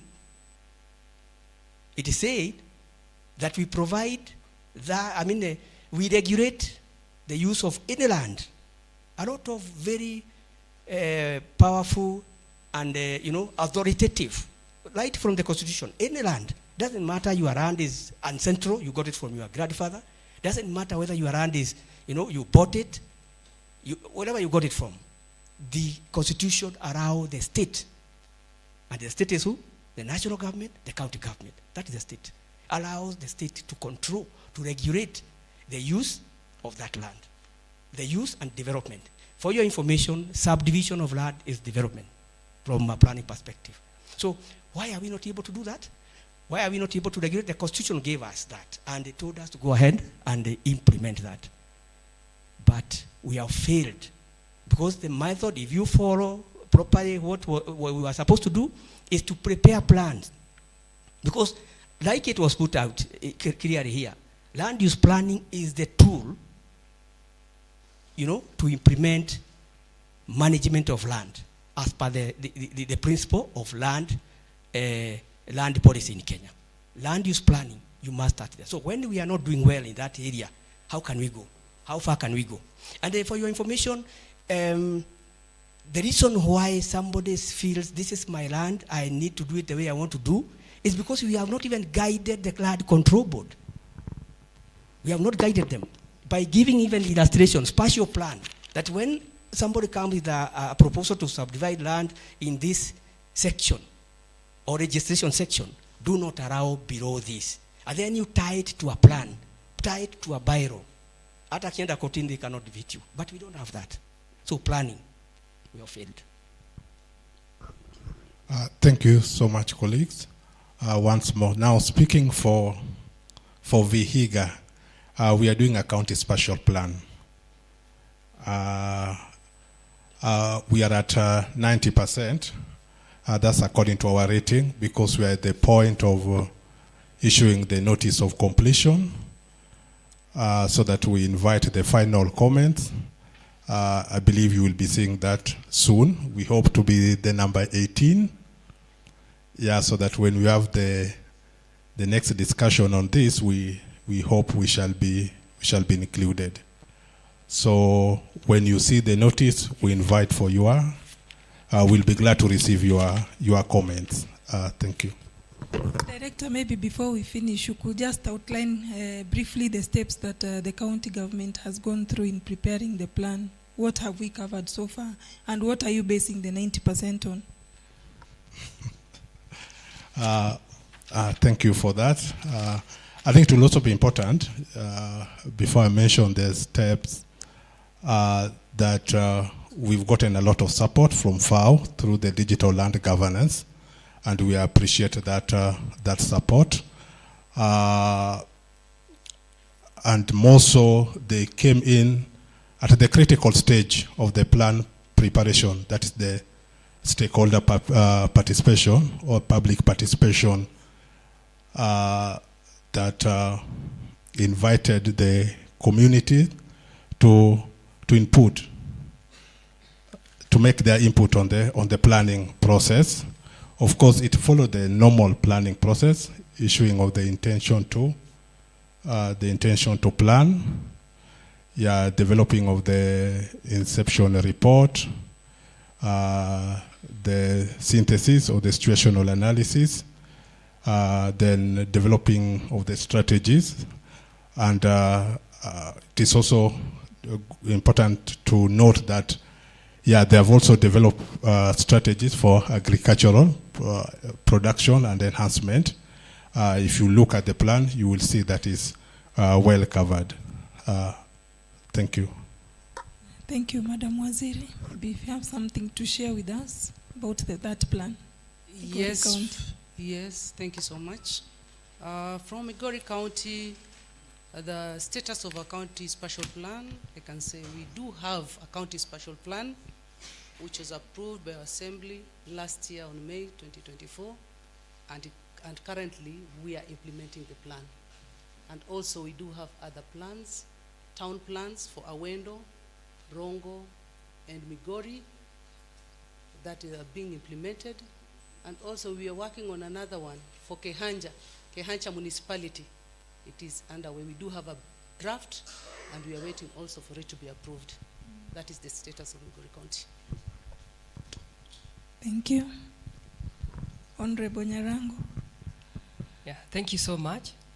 I just want to say that Kisii County, after realization that we did not have a county spatial plan, we embarked on the process, and of course it took the same format that Vihiga has already outlined. And currently I can say that we are at 80% in preparation, and we are currently doing a review of the draft CSP, and I have a team in place that is reviewing the same with the comments that are expected to be given back to the consultant for him to finalize the process. So I think it will be number 19 after Viga, or if we walked faster, we may be 18 and you are 19. Thank you. Thank you. Thank you. For Nyamira County, of course, we started the process. We engaged a consultant. He has done the job through a lot of challenges. And the challenges start with budgeting. We started in the year 2023. Once you've placed a budget that you're going to engage a consultant for that job, it gets to the county assembly, it's scaled down. So you only have some little money to pay as a start-off. We are about 85%. But now the challenge of every financial year, the budget is reduced, the consultant has done the job, you have nothing, you have no resources to pay the consultant, and you are still back where you were before with no report in your hands. But we hope that in this financial year, the Assembly will make sufficient provision so that we can receive the report. Thank you. Oh, thank you. And maybe just a general concern for all of us here, that we all know that Article 67(2)(h) gives the Commission the mandate or the powers to do oversight and monitoring. Indeed, the Commission prepared oversight and monitoring guidelines for all county spatial plans some time back. And there are those guidelines that we use to conduct that exercise. So maybe if you would share with us that even Vihiga 80%, Migori is complete, and Kisii around 80%, maybe we would like to know that at what stage of the planning process have you involved the National Land Commission to come and do that oversight and monitoring as provided for by the law, because that is very critical. Maybe we need to know. And then I think even my colleagues who are here, Kisii, Nyamira, Migori, some time back we had communication from the CEO through the Director Land Use Planning through the CEO, that you are supposed to give a comprehensive report about the status of planning. I think if we did our assignments, Director, I sent you a comprehensive list of all the plans that have been done by the county, both in soft and hard copies, for you to look at and advise. So maybe if the other counties can tell us what progress they have made. Even the directors who are there, my senior planner, Choki. Unfortunately for Nyamira County, we've not invited the National Land Commission to come to the ground and see what our planners are doing. But maybe I could be wrong. I have my fiscal planners in the house. I don't know if I can be allowed to seek confirmation.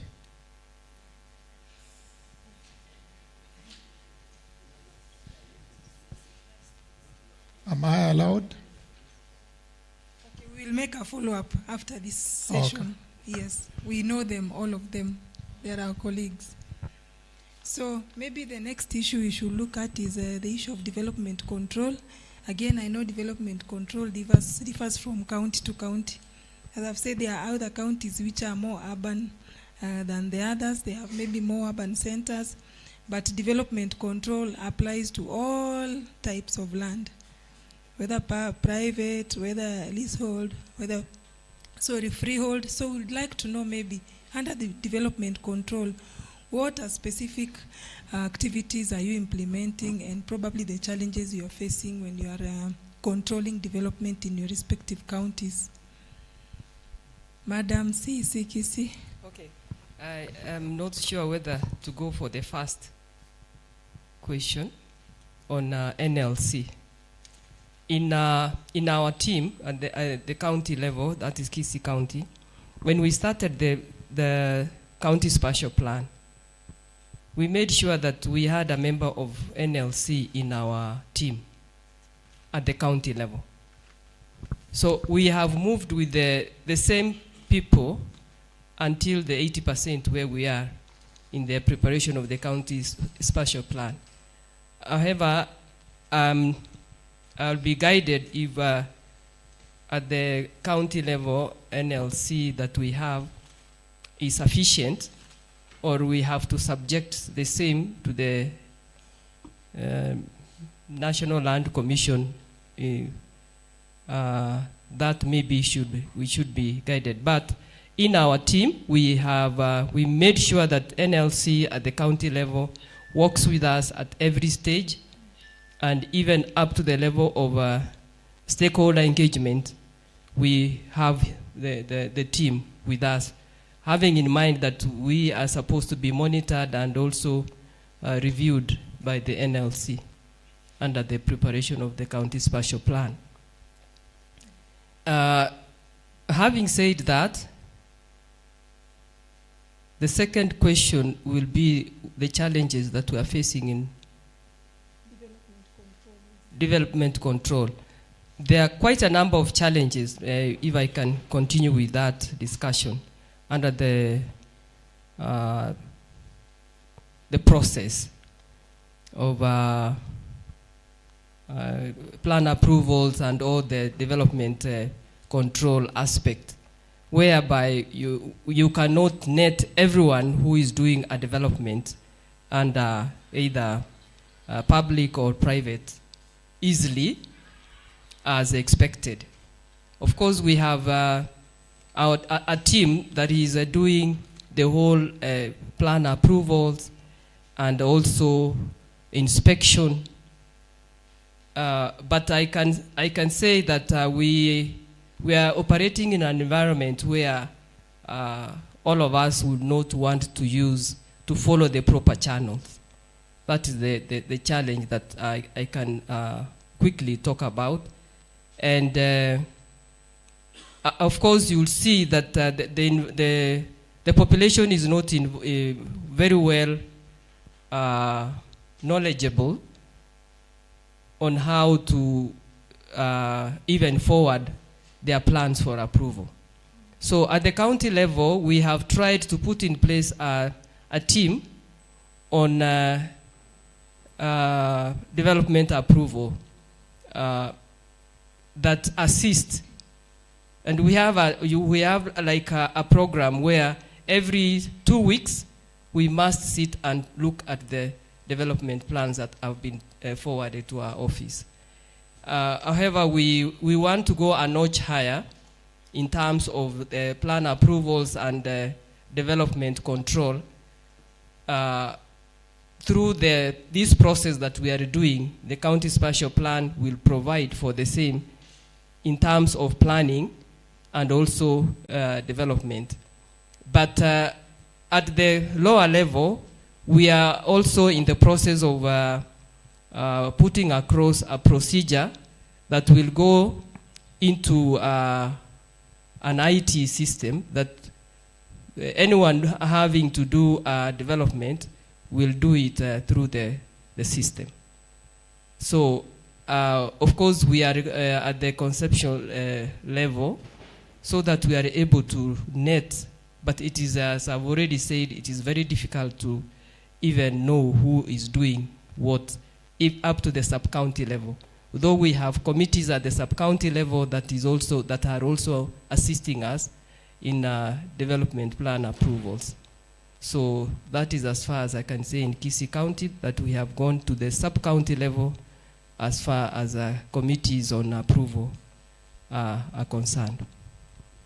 Thank you, Madam Waziri. So if I have got you right, you have said you have some maybe a development control committee that vets all the application. Yes. And I guess maybe one of the objectives of this committee is to increase efficiency, so that I'm not sure what the composition is, but maybe we can hear from CC Nyamira. What is the experience of Nyamira County in terms of development control and in enhancing efficiencies in that process? So do I say the composition of the committees? It's okay, you could just mention. Yeah. So in that we have a planner. We make sure there is a planner in that. We have an engineer. We have an environment officer. We have NEMA. We have NCA.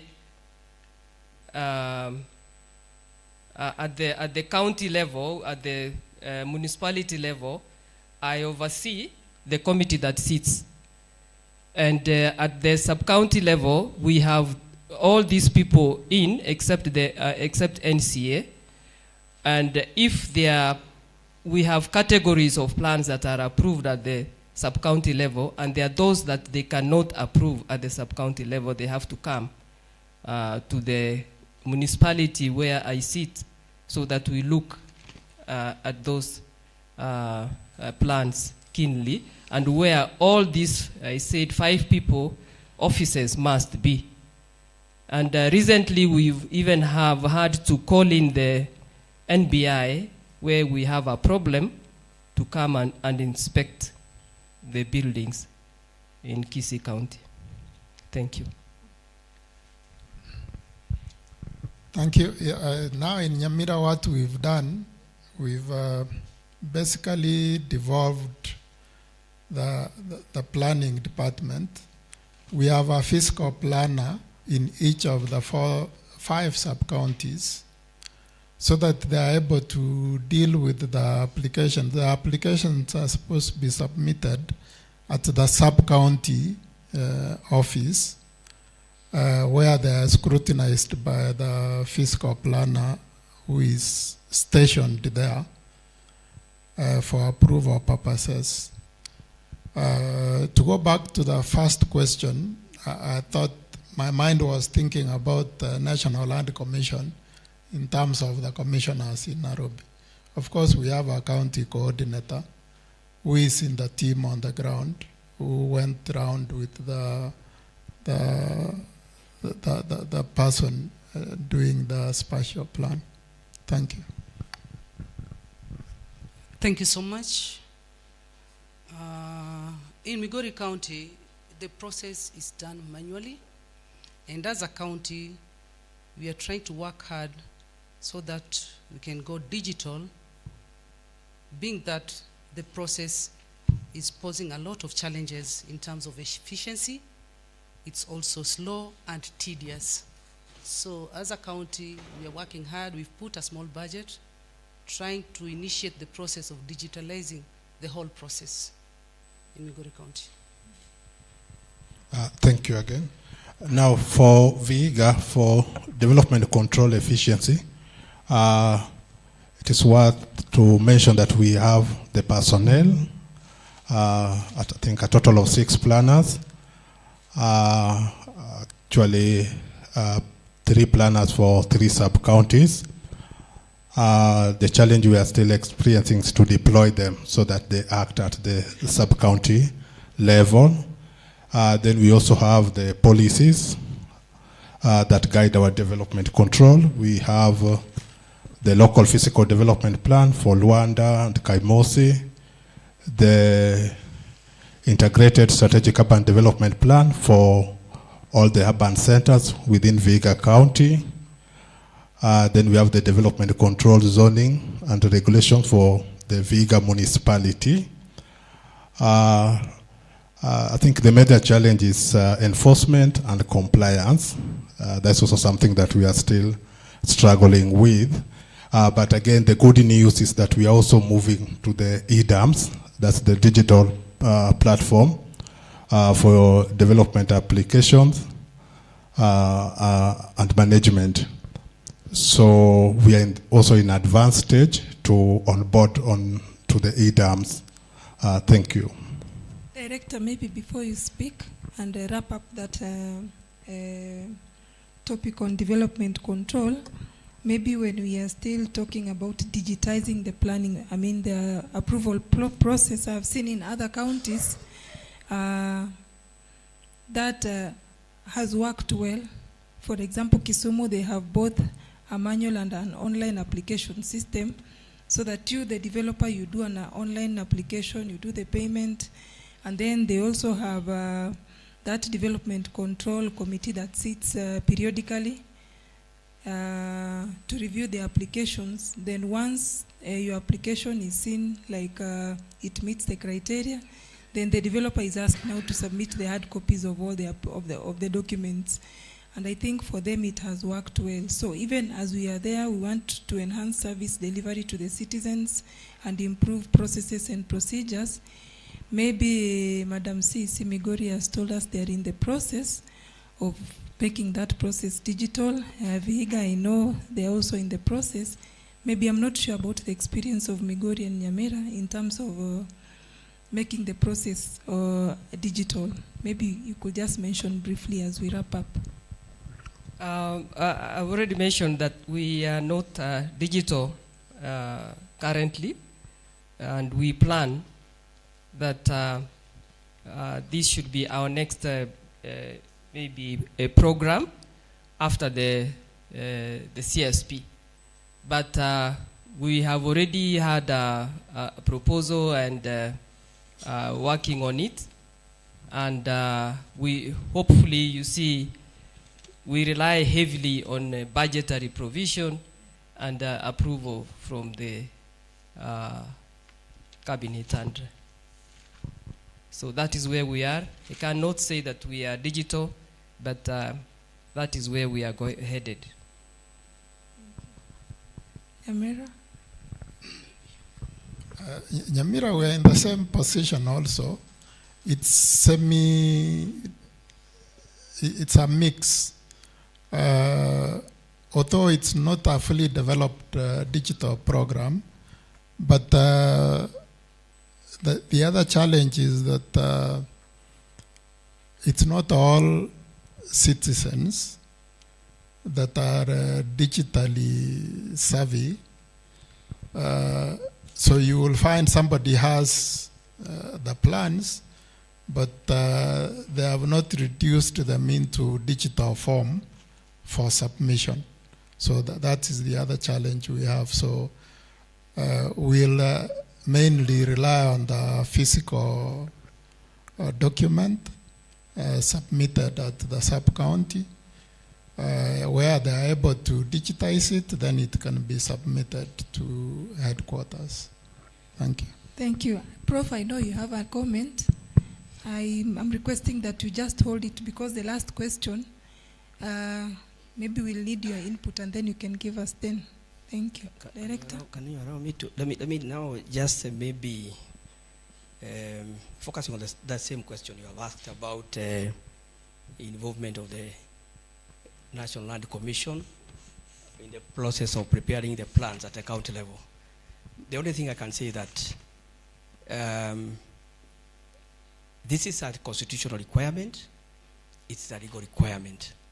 Therefore, it is a mandatory requirement. When you carry out that process of preparing a plan, and you have not, the law requires you to alert the commission so that you walk the journey together. So when you have done a plan, because when I can report, what I can report here is that most of the plans, quite a number of them, we only get to know about them at the tail end. So it has not been very good, because you see there's that perception that perhaps the commission is coming in as an auditor, you know, including to check on how you are spending the money and all that kind of thing. But let's note that this is a requirement, it's mandatory. Those counties that, quite a number of them, those who have been able to do the plans, they have really cooperated to a larger extent. But let me ask you this question. In the interest of the agenda we have here, I would challenge all the counties, go back to your county's spatial plan and look at it. To what extent has it addressed the question of rural planning? Because this matter we have here will not find a space until we have a component of rural planning. The other question I would like you to ask yourself and interrogate that plan. Can it help you to really control large subdivision? It's a plan, it's there, it's approved, but can it help you? And there finally, for the planners, then which is the appropriate plan to help us take this agenda we have here home? What I can say when it comes to development control, I think the main agenda that we have seen with most of our county, having been inherited, a kind of a legacy inherited from the local authorities, is revenue correction. What you want is to get that money from that developer. They want to do a house, they want to do a commercial or an apartment, and so on. And so they are paying a lot of money. The question of where they are doing it, is it appropriate? Is it planned? That is a secondary question. As long as they are able to pay for it, for revenue generation. Of course, revenue is very important. But let us not lose sight of having what you call, because development control is actually what we are talking about, regulating use of land. You do that through development control. So until you put your foot down at that point where somebody wants to put up that apartment right inside the rural area, because you have seen they are going to pay hundreds of thousands to the county, and you allow it, that's where you lose it. So let's not allow development control to take us to that direction. Look at it. I am happy that some counties have been able to go up to sub-county level, the ward level. That is what the county, the CGA, the County Government Act requires you to do. Have those planning units all the way to the mashinani. And that's now also where we can tie in and take this message of land fragmentation. Because this, for us to be able to address land fragmentation problem, we must cascade down to that lowest level, whereby we are even encouraging a family or a household to do the plan. And I think that was demonstrated by Dr. Mugo here. You will have to, this method, the model can only be taken off or realized or actualized through planning at individual farmhold. You know where you are putting what, you have where you are going to have your graves, you know where you are going to have homestead, and so forth. So it means cascading down in terms of our planning unit. That is very important. But then we also need our very able CEC address the challenges that we have to planning. The reality is, and whenever we meet most of our governors, when they speak, you really wonder where the problem is, because they appreciate planning. Everybody is saying, that is. But you know, the reality of the issue is, look at the budgetary provision. How much money do you get?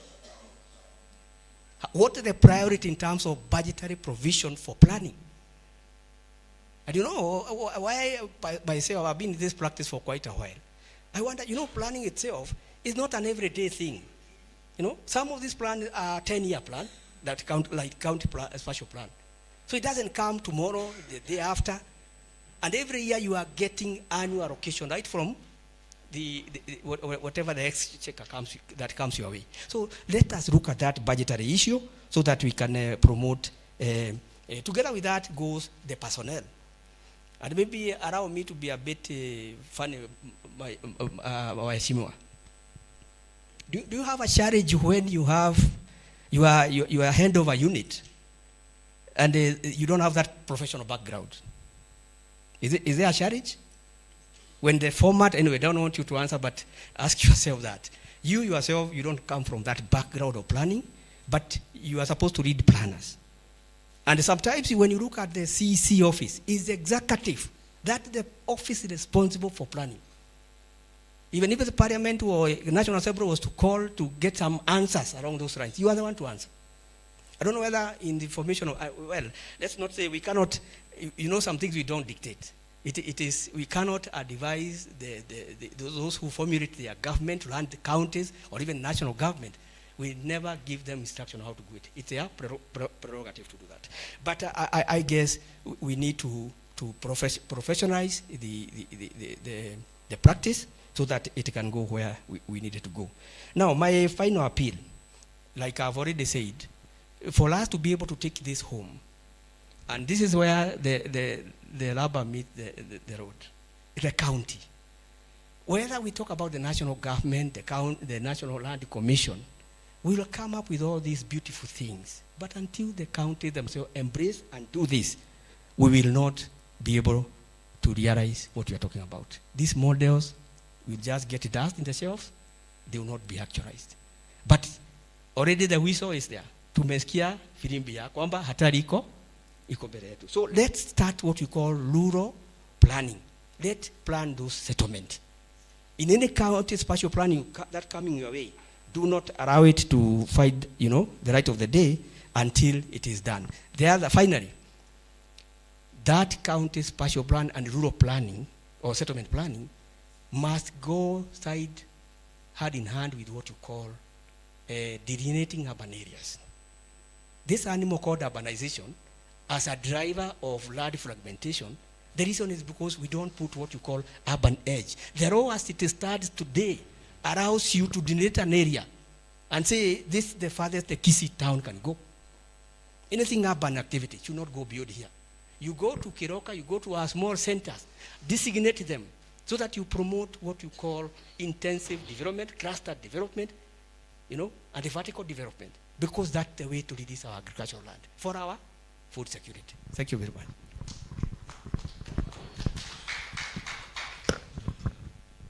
Oh, thank you very much, Director. Maybe just a small comment as we finish that section of development control from experience. Madam Director, Rural Development, is she here? I think we have had a challenge in implementing, okay, not really a big challenge, but I've seen a few issues here and there in implementing the affordable housing programs, where the county requires the developer to submit the drawings and other documents for approval. Madam Teresa is looking at me. She's the County Director of Housing in Vihiga. She understands what I'm talking about. So loudly, we need to be given a policy direction about approval of development of the affordable housing program in the institutions and the general one for the public. Then the last question, I'm not sure whether it's for this panel, but now it says, what is the role of the universities? Isn't it?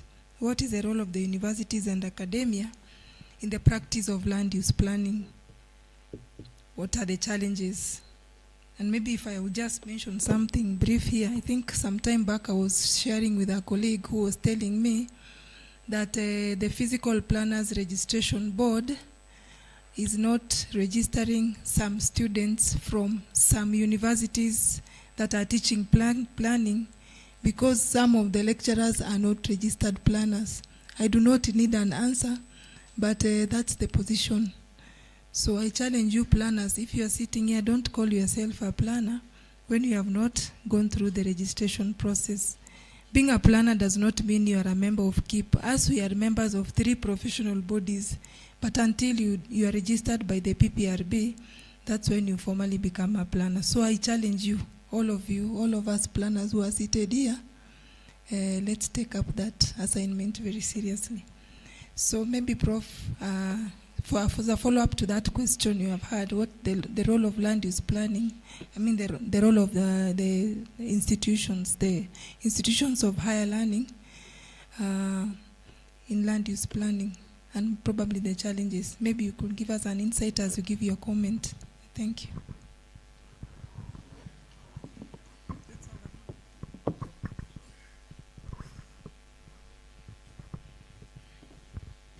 Thank you. Sorry, the universities will definitely not come in administrative interventions. Those ones are by the county government, the fiscal planning officers, the lands officers, and so on. But universities, again, are research institutions with multidisciplinary capacity in terms of personnel. They can only assist in terms of testing and evaluating the viability of the different models of consolidation that are planned. These models may have been carried out in other countries. There are some that can be innovated from the experience locally. You have said even the farmers who have been talked to locally in different communities have come up with certain suggestions, The local professionals, they have a good number of models in mind, how this and that. So universities, being research institutions, can only team up to fine-tune this, to customize these models according to local conditions, and if possible, eventually pilot in small scale some of them before upscaling.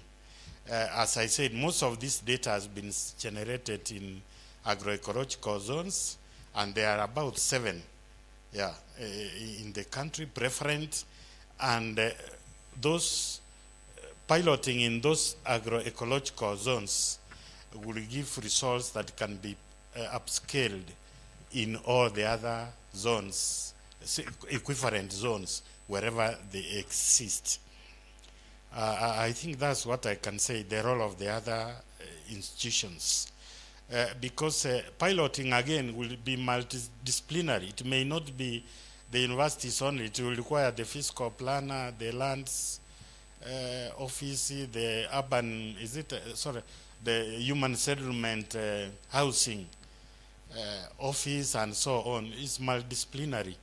And because of anything multidisciplinary, you know, in terms of finance, you are talking of a very cumbersome arrangement, and that might require donor funding because other institutions, even the FAO, I saw they have a lot of models from different countries. So that requires an arrangement, and I think it was covered in the morning by way of forward. It was suggested. Otherwise, the question which I had is, I do see these plans by counties, and they say such and such area will be for human, estate development and so, and those are freehold areas. While they are doing that, the government land within the same counties is being grabbed by private individuals. It's not being schemed for those estates. What I don't understand, is it meant that those freehold areas are scheduled for the owners to develop estates, or the county will support them to do estates, or the counties will acquire to do estates? How viable will it be when the actual government land is being grabbed by private individuals and is not being used for the same purpose? That's the question I had. Thank you. Okay. Thank you, Prof. We may not respond, but in the interest of time, I'm being told the time we have finished completely. If we have other questions, maybe we shall address them. So I beg to finish there, to really appreciate our CECs. Actually, they are becoming planners. My CEC is right there. He's a panelist in another panel. I think he's only 2 months old in the department. He came from another department, but we are orienting him so well. He's doing well. So thank you very much. And I ask Mama to give us a clap as we finish. Mama, makofi.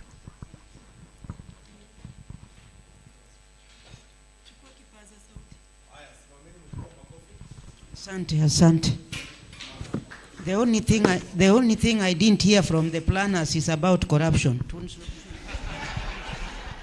Tuendelee, mkue good planners, msiwache askari wa kaunti watusumbue kutafuta nyumba zimejengwa hata choo wanatufuata. 1 2 3 4.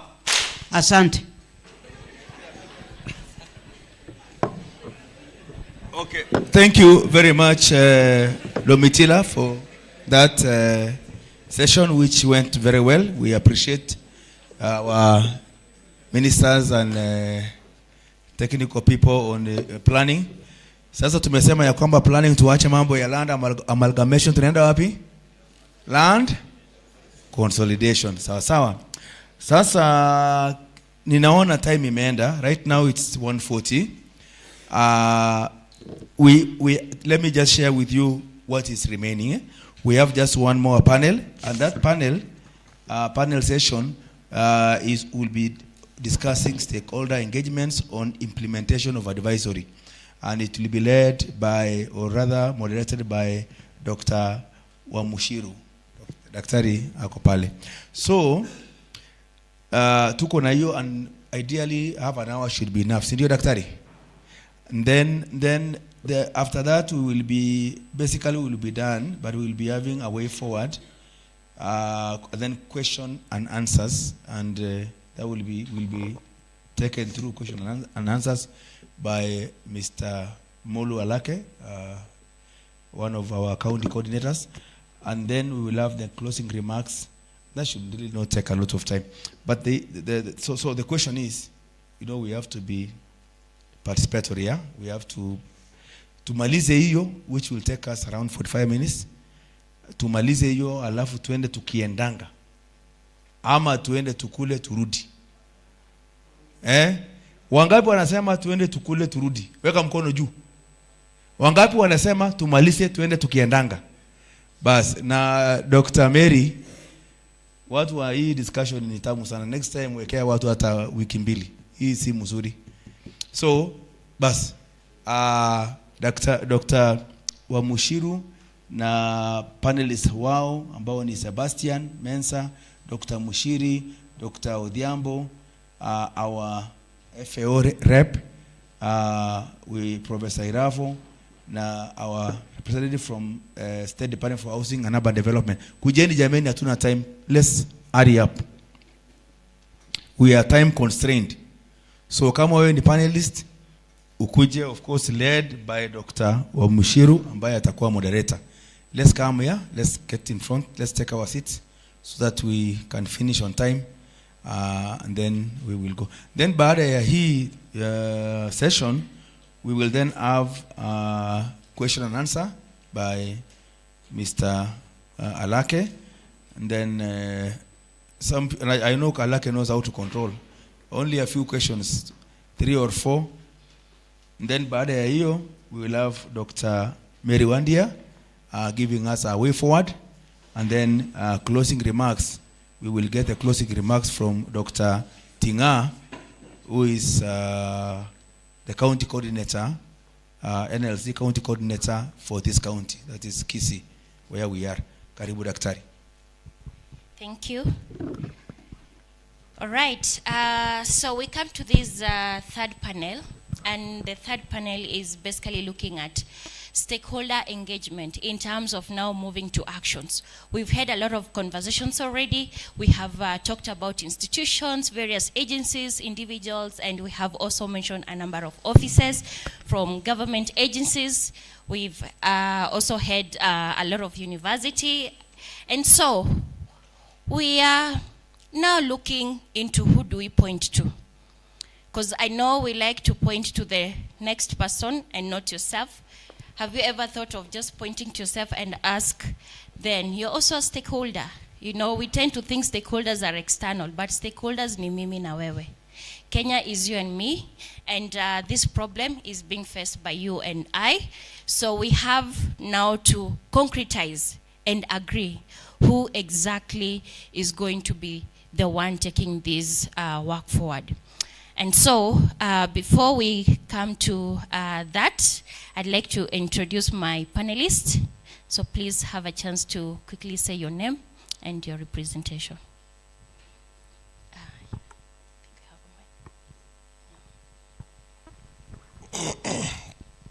Yeah, my name is Professor Iravo. I'm CCM Physical Planning, Lands, Housing, and Urban Development, Vihiga County. Thank you. Good afternoon. My name is Sebastian Menza, working with the Food and Agriculture Organization of the UN as a land technical specialist based in Nakuru and overseeing the Nakuru cluster, which includes Kisii and Nyamira. Thank you. Good afternoon once more. My name is Mwangi Mushiri, Dr. Mwangi Mushiri from the University of Embu. Good afternoon. My name is Ruth Njoroge, State Department of Housing, Rural Housing Program. Professor Maobe is from Kisii University. I'm an agronomist, an agriculturist, and I'm a lecturer in the university, but research as well. Thank you. Okay, thank you so much, our panelists. And I'll be very quick in terms of shooting the first shot. Who do you think is the most critical stakeholder in terms of moving from this diagnosis that we have done to action? If we have to realize the advisory, who is the critical stakeholder? And as you identify who is this critical stakeholder, what role do they bring on board? I'd like to begin from the end. I would divide the advisory into two: administrative interventions and maybe research and development interventions. So administrative interventions, the fiscal planner, the county government, because those are outright actions. They are calling for outright actions, administrative actions, some legislation and so on and so forth. But research and development to smooth the consolidation, that is for, I would leave it for universities and other stakeholders. The NLC is a major stakeholder because someone has to bring these people together. Someone has to bring the lands office together, the universities together, the lands office, rural housing and so on together, and so on and so forth. So there has to be someone. From where I sit, I think NLC, since it has brought all these stakeholders already together to do this, it would be still the one actionable. That's according to my opinion. All right. Now, we have had your suggestions, and I'd like us to go to Vihiga. If we are to implement this advisory today, who will be the most critical stakeholders?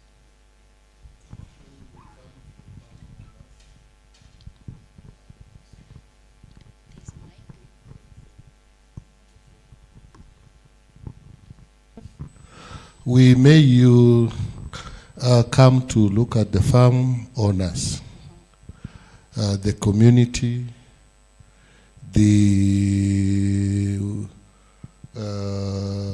land surveyors, the planners, the others would be NGOs that are operating with them. And okay, the line is endless. You'll include even the local administration, the chiefs, assistant chiefs, land boards, and all those. Yes. All right. So far, we have listed quite a number of institutions. And I like the fact that you have mentioned the issue of farmers. You know, we might talk about governments and we forget the farmers themselves. Now, this takes me to the next question. The stakeholders are the ones who are being affected, and they're also the ones who are effecting the land fragmentation. What will it take in terms of incentivizing them to accept these minimum land sizes going forward? Ruth? Okay, thank you, Dr. I just wanted to say, representing State Department of Housing, government is an enabler. We might not provide every resource, but we are an enabler. NLC is in that ship. And then we have our county governments who are representative here. And we have the NGO sector, FAO is represented, and others. And we have the public, the farmers. What does it take for farmers to become excited to agree to ours? We need to have a partnership. SDG number 17 talks about partnership. So all of us need to be partners we see how we are going to pull the rope from our different sides, from the small farmer to the big farmer, yeah, so that by the end of it all, we are making this land consolidation a reality. We are using our land, which is a resource, properly by bringing all our farmers, government agencies, county government, financials, and NGOs to the rooms. And again, also let me add the academic technicians and the researchers on board so that we all pull our strings, the rope from our different sides. Thank you. Now, coming to, I think we have an addition in relation to that. Yeah, in I wanted to add that the communities or farmers, they are rational. They make decisions in such a manner that they don't have to lose. And if you bring a new approach, let me call it a new way of doing things, because of fear of risk, they will not try it because they are not sure of it. So there must be a fund somewhere for incentivizing those farmers who are recruited for piloting. So definitely they will be paid some stipend that do this like this, because you have to disrupt the way he does his own things. You are saying, I'm coming with farm planning, why don't you farm programming do this here, here and do this, and you'll make double the income, and you don't need all this land to get the small income you are getting. You only need a fraction of it, and you release the rest for farming and or consolidation and something like that. So definitely they require to be compensated for the loss, for the risk of loss, for fear that when they take a new approach, their assured income will not be there. So how will their activities continue? And for that reason, I'm looking at it that there could be all there, and this is provided in government operations. Already we pay stipend to youth when we bring them on campus here for incubation and so on, and those are government funds. So it is not far-fetched. It is something already happening. That and there have been programs also incentivizing farmers or communities to take up new technology, new approach, new way of doing things, but you compensate them for the time they are trying and developing confidence with the new approach before they take it up, so that then you also have data to use to upscale and mass. All right, I'd like to ask the same question to Dr. Mushiri, but with a little bit of twist. We have said that so far we are looking at the future, and the future is the Gen Z. And we're saying that this solution of enforcing the minimum land is going to be a little bit easy with Gen Z, but here's the question. The Gen Z still wants part of their land, right? So how are you going to pass on this inheritance to the Gen Z, given that most probably we are having the advisory approved and it's now going to be a national policy from 2016? So how do we ensure that we also capture the Gen Z interest in terms of protecting our agricultural land? Thanks a lot, moderator. In order to address that, we need to be considerate of the fact that there is a section of our society that has a lot of influence on all of us. And we need to bring them on board. That is the political arm. We may do a lot of things, and these people can damage our good work if they are not properly sensitized and they own up what we are doing. So, number one, we need to bring the politicians on board, especially the executive. Why am I saying like that? These are people who have the capacity to misinform the public. They also have the capacity to spread fear and despondency among the community. And we ourselves here may not have the space to defend these models.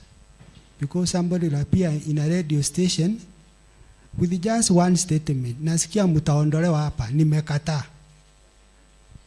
That will water down our 6 years of work. But if somebody brought on board that MP or that governor or the president or whoever, they own up the process, they will be our easy ambassadors because they have a bigger audience. They are listened more than we. So that is one of the major stakeholders I think we should bring on board. As we do that, we should also reach out the Gen Z. You know, one time they were called by the president, but the funny bit that they did not have a representative. And it's a challenge to the Gen Zs in this room. You cannot approach the president, you cannot be called by a president, you don't have a leader and you don't have an agenda. So what kind of a Gen Z is that? So the Gen Z in this room, and wherever they are listening, they should now come up with that agenda. So when we call them, we ask them, how should we utilize this land? They should give us the idea. But so far they don't have. They don't have. So the way to bring on both the Gen Zs, they should also be organized. They should also be visionary. Tell us what you want. We are the only ones who are providing information to them. They are just making noise out there. But ask them, what can you do? They don't have. Very interesting. I know that's a big dynamic. Now, to you, Menza. What will be the role then of development partners in terms of backstopping and even in terms of making sure that this advisory, which is also at the heart of your mandate as a development partner, that it sees the light of the day and its actualization? Thank you. I think enforcing or realizing this advisory, there are some aspects that are much capital intensive, such as technologies that can monitor real-time land use changes, for example, and that's why the development partners such as FAO and EU are coming in to support the digitization of land records through Ardhisasa, for example, and even supporting the counties to come up with the county land management information system, and we've already seen that through the GIS support in the counties. Secondly, when it comes to enforcing such an advisory, we expect that there'll be some resistance, of course, and then there'll also be some conflicts, internal conflicts, boundary conflicts, and all these issues, because the major question is, what is in it for me as an individual, for example, supporting land consolidation. So partners such as FAO again and are supporting operationalization of the alternative justice systems, for example, and this will be key in addressing all these conflicts that anticipated to arise when we are trying to tell farmers or communities to voluntarily or surrender land, or even when the government comes in with issues such as compulsory land acquisition. So conflict redress comes in, we've already seen that partners are supporting that. The other areas that comes in is the coordination across the departments. This has been one of the reasons why we have so much land fragmentation. The land control boards, for example. The Ministry of Agriculture has its annual targets, but also the Department of Lands or the Department of Adjudication has its own annual targets. But at what time do they come on the table to say you cannot subdivide this much land, even if it's your target for the year? So the donors or the the funders can come in to create coordination mechanisms so that all these departments speak in one language. I think those are the areas that development partners can play a critical role in supporting this advisory. Thank you. Exactly. We have heard what development partners can do. We have also heard what county governments can do. Now we want to get into very personalized space. And as you can imagine, this is one of the panelists that are going to give us those individualized statements going forward. What will be your personal wish as a stakeholder? Now that you're representing the interest of institutions and even the Kenyans who are aspiring to have food secure and sustainable livelihood, what will be some of the personal statements that can come from you as our way of closing this panel? Prof? Thank you. Yeah, the issue of food security is one of the major things that make the people do this land fragmentation.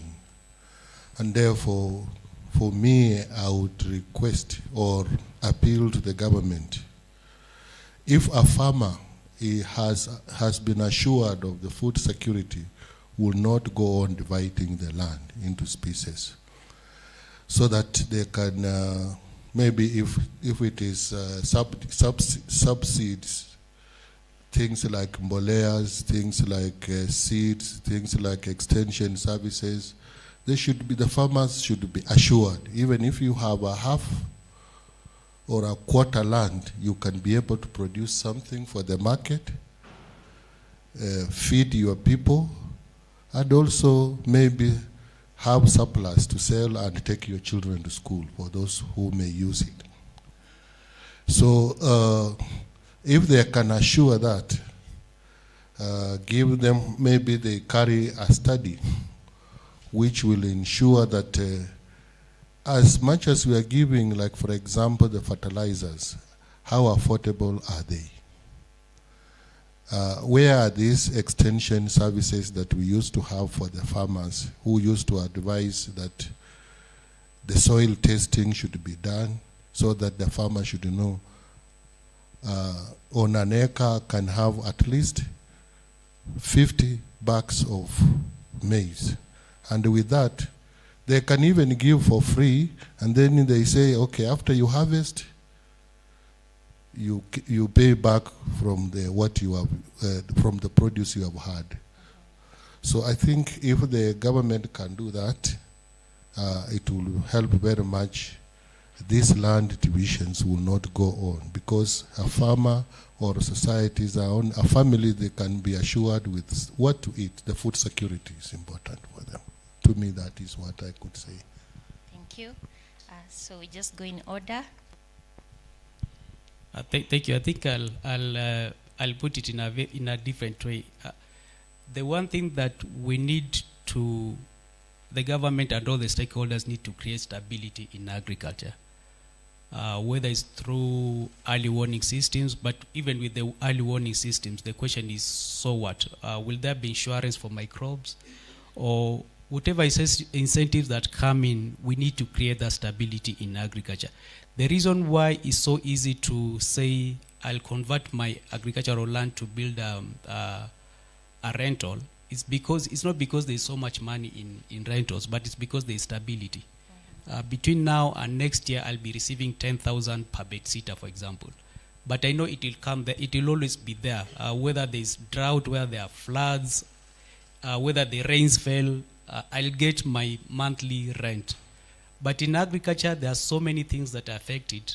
We tend to hide between these, it's not really hiding, but we say climate change has affected agriculture, but we always have the statistics and the data and everything else. But why can't we create stability in agriculture? Because the moment we create that, and I'm so sure that as it has been mentioned that in my 1 acre of land, I'll earn this amount of money, then it's easier to say, why should I convert my house? Because it's expensive to build, actually.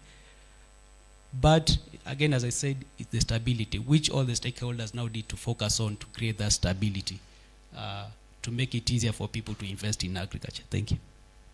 All right, over to you, Dr. Mshiri.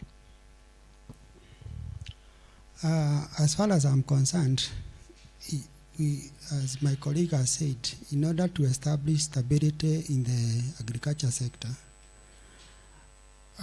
we need to embrace some of those interventions we are proposing. And the first question we need to ask ourselves, what is the need of having the minimum size of agricultural land? The purpose is that that size of land, which we are calling minimum, should be able to sustain the farmer and should also be able to generate raw materials which can use for industries or be sufficient to produce enough food reserves. But bearing in mind that those factors have been affected by land fragmentation, that's where we're saying we need to consolidate. And it should not end there with consolidation. We should go a step further. Now that we have consolidated these pieces of land, we need to optimize production. We need to optimize production. If, for example, it's a coffee growing zone, we know the business as usual is we get 5 kilograms per tree per year. But with the new interventions, once we consolidate, we need to involve the Ministry of Agriculture and set production targets.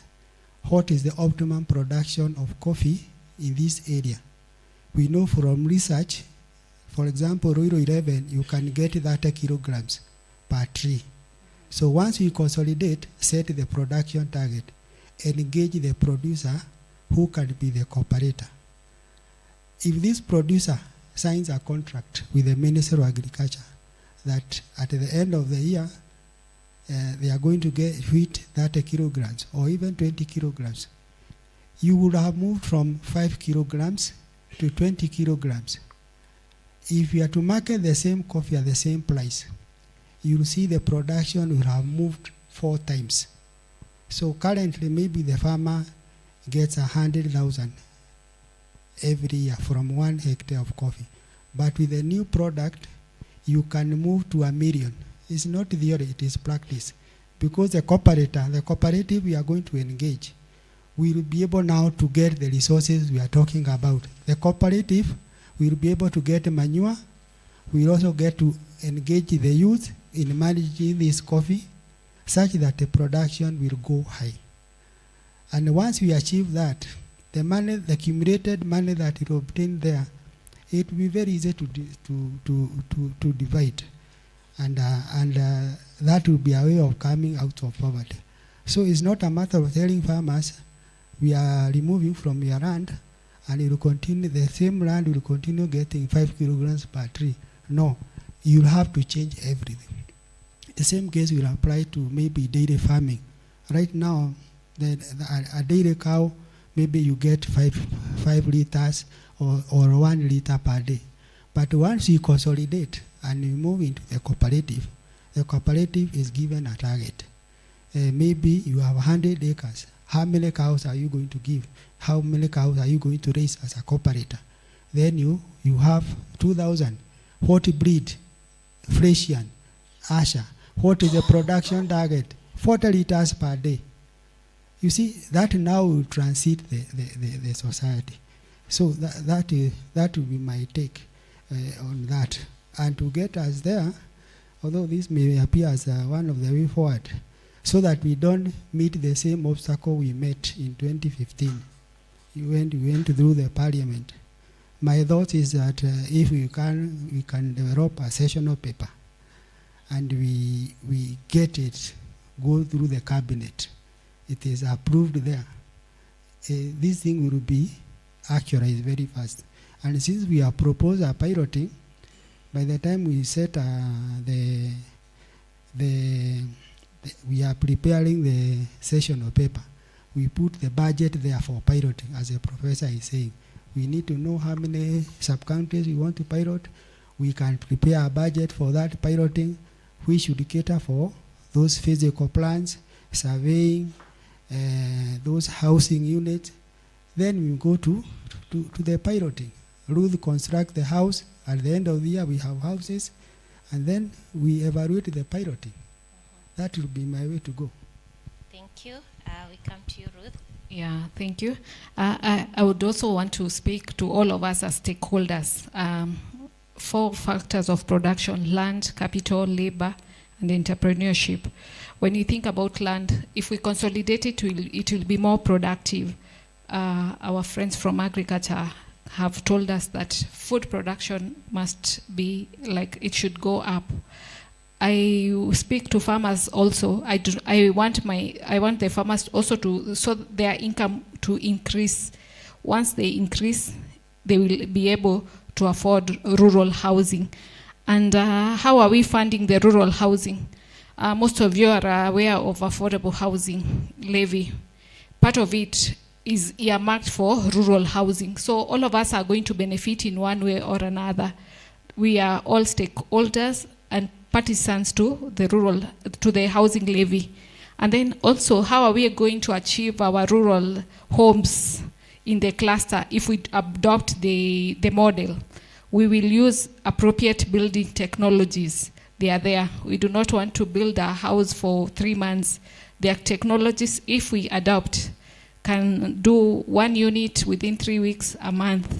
And we all move forward. And then maybe lastly, I can speak about one product, one village. If we can specialize on food production and even maybe animal products, if one village can can specialize in production of maybe milk, another one eggs, another one bananas, by the end of it all, our incomes have increased. And then we also be part of cooperatives that are going to be hand-holding our farmers. Thank you. All right. Last but not least, Professor. Yeah, I want to feel that this problem is very real, and Kisii and Nyamira are already affected. If you go to the market, most of the food that is on sale, most of it is from neighboring counties. If you go to Nyamira, the upper part, and you board a matatu in the evening, you will find mamas, others carrying milk, others carrying vegetables from neighboring counties to Nyamira, and from Nyamira, some of it comes to Kisii. The onions we are eating, some are coming from different counties. The groundnuts, the beans, the vegetables, the tomatoes. You see these lorries bringing from different counties to Daracha. So the problem is real, and these counties are already suffering and feeling the effect. Even the maize is from other counties. So what does this mean? Culture will not be a limitation in adopting new methods of survival on the small pieces of land that we have. Kisii especially is suffering also by immigration. There are so many communities who are coming to settle in Kisii.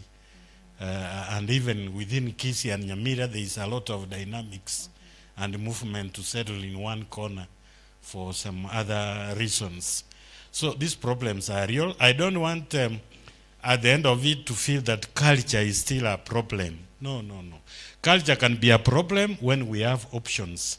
Because you practice culture when you have options. If you don't have options, how will you practice culture?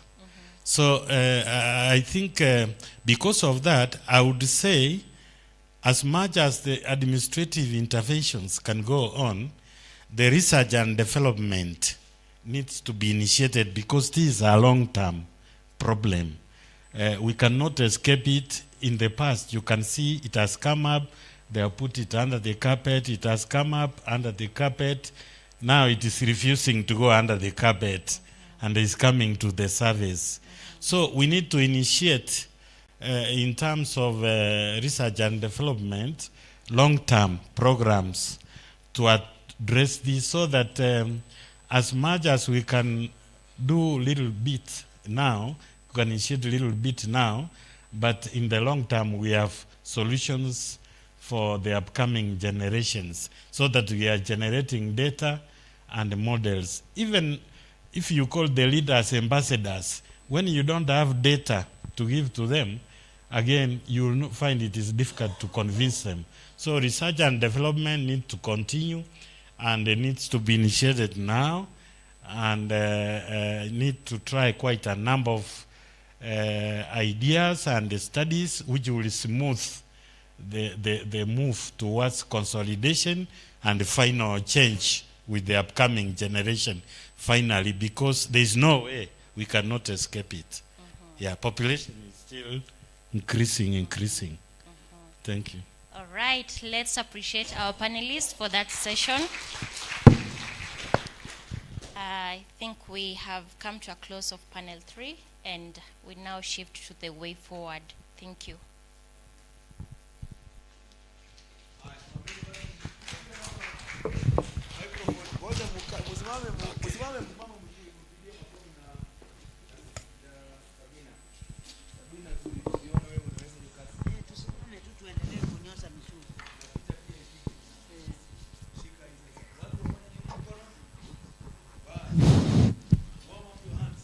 Sasa tuwapee soda. Wamekaa sana, sasa tuwapee soda. Haya, Coca-Cola wape. Bitter lemon wape. Fanta wape. Stony J. Lakini Sabina, naona hiyo bitter si mzuri. Hiyo bitter hiyo word si mzuri sana hiyo. Hiyo bitter ingewezekana na Fanta, tropicals jina gani. So thank you very much, that group, that panel that was led by Dr. Wamushiru. Tumeshukuru sana daktari. Tumeshukuru sana kwa hayo ambayo mmeshare na sisi. Sasa we have with us around 20 minutes remaining. Now what is ahead of us is a session on question and answers, which we will have Mr. Molu Alake. Actually, it's a session that we didn't do. It was there yesterday, but we did. Alake, karibu ndugu, take us through that, as we now have Dr. Mary Wandia preparing to come and give us the way forward. Then after her, we will have Dr. Tinga, our coordinator in this county, Kisii County, to give us the closing remarks and a vote of thanks. Karibu ndugu. Good afternoon. Good afternoon once again. I think this is a very interesting topic. And I want us to agree or deny by a consensus. 1. Is land fragmentation real? Is it real? Okay. Does it have any effect on food security? It does. Okay. Yes or no? Somebody is saying no there? Okay, it has an effect on food security. No. You know, no is also a good answer, as long as you can convince us. Yes? Maybe, but consensus says it has an effect on food security. Now, do we need to do something about it, or we just sit back and watch? We just sit back and watch, or we need to do something about it? We need to do something about it. Consensus, maybe. Okay, now, that being so, I don't want to go over what has already been presented. But maybe for those models or those places where the solution or the remedies have succeeded, what is the culture of those people? What is the infrastructure like? What is the intervention like? I would even say, what is the faith of those people? Democracy or the system of government, how is it? What is the response of the people? Are they law-abiding? Do they stand for each other, for their government? So these are things maybe we need to ask ourselves. And I want to suggest for us to get a buy-in, as has already been mentioned. We need to be considerate of the people who are affected.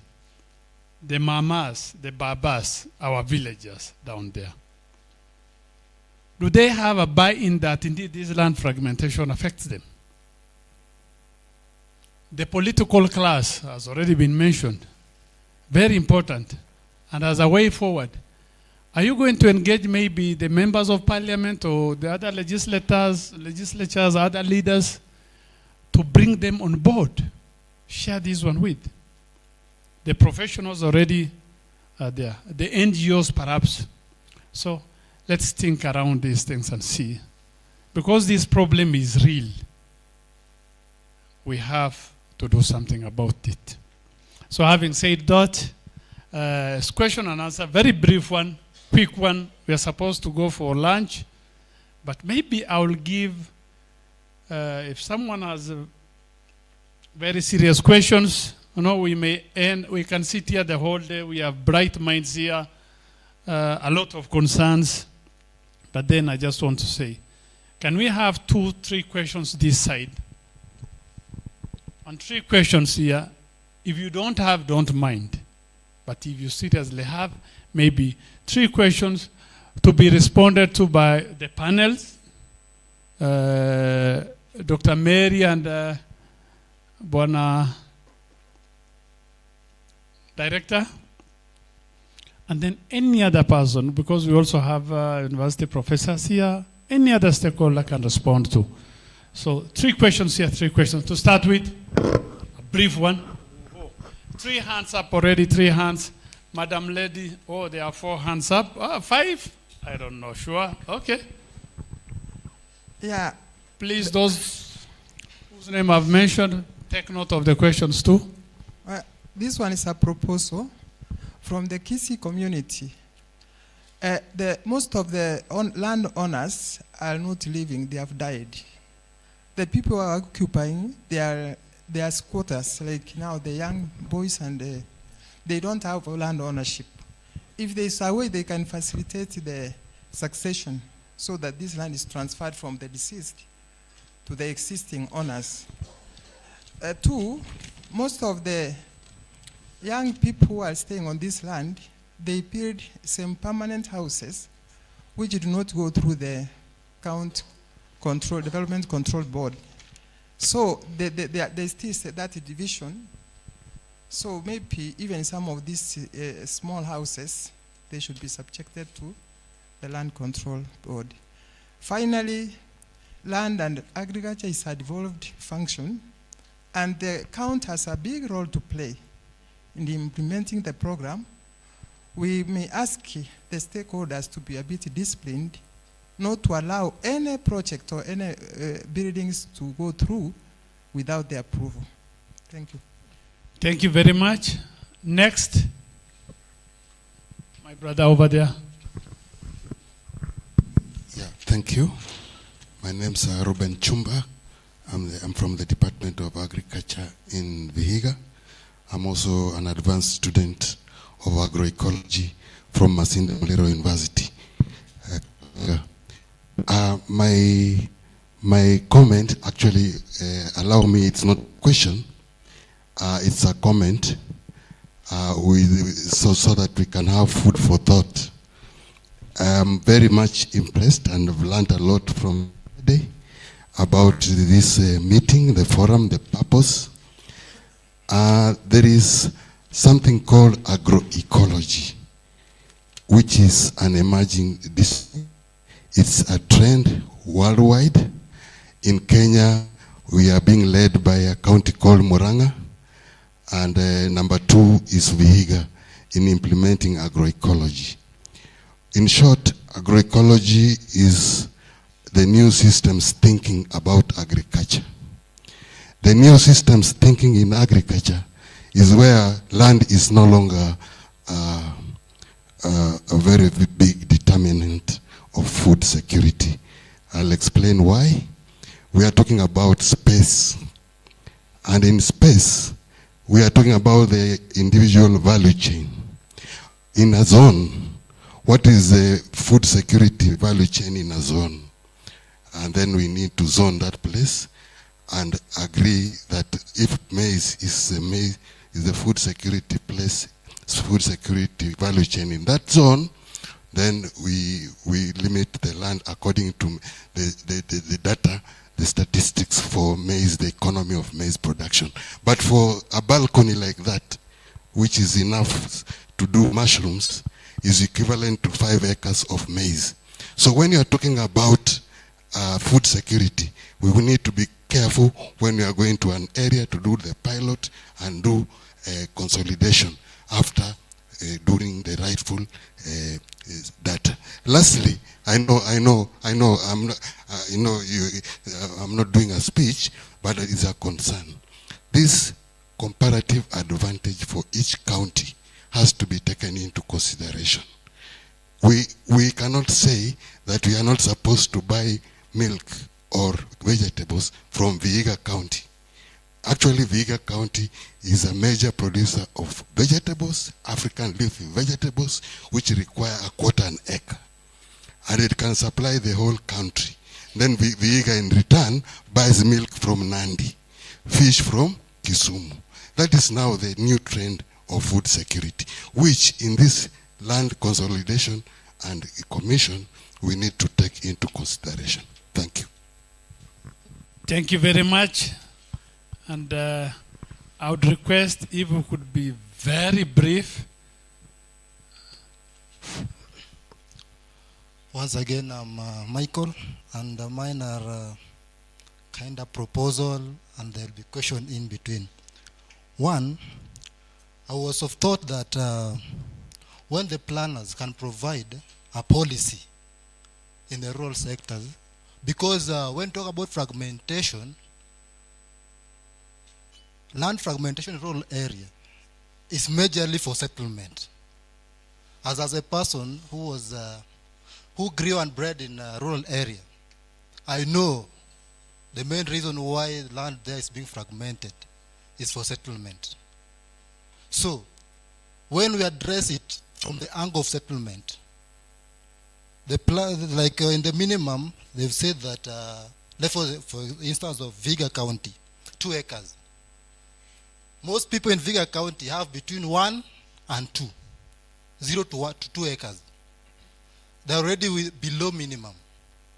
So, what if a policy has been formulated whereby when somebody wants to construct any settlement structure within an agricultural land, there is a rule and regulation that the structure cannot occupy a certain percentage of that land. And if the land is below minimum, then the person should be advised further by the professionals that you can either do this or do this. Can that policy be formulated? Secondly, on the rural-urban migration, this will take 2 aspects. When we promote rural-urban migration, one, can counties or can the government take lead in doing agriculture or in empowering farming in the rural areas? So, because right now when youths go to school, you can't tell them, they can't graduate and tell them go sit at home. They'll all migrate to urban area. Now, we need to formulate also a policy. How can we define a section, our market areas, to be planned to be an urban area? With that, we'll also, with planning, it will prevent unchecked subdivisions, which will expand the sector, the markets illegally, consuming the farmlands. Secondly, the land which the migrants will leave behind, you have to know who will farm them. Because right now we'll say that we are protecting the farm areas. But we need to ask ourselves, who will farm those lands? Right now, even here, there are people who have lands in the rural area, but they are bushy. They're not being farmed. Now we want to protect that land. So we'll protect larger tracts of land which are not being farmed. So, can we find a way that the land will be farmed? that the land will be turned to productive state. Can government do that? Or can government facilitate for them to be made productive? And lastly, I'll also talk about housing. When you go to some nations like the Latin, the Marxist, the communist nations, they can cluster housing or settlement in government hostels. So if you come to Western Kenya, there are some cultures. Can the housing department construct houses after having a consultative meeting with the locals? So that when we go to Mzee and tell Mzee with you, with your family, this land is too minimal, you can't subdivide it to your sons, but you can move and settle in these houses that we've constructed. And in the model of construction, it will adhere to their culture that they cling on. So we find a place, we do clustering of, and we build houses.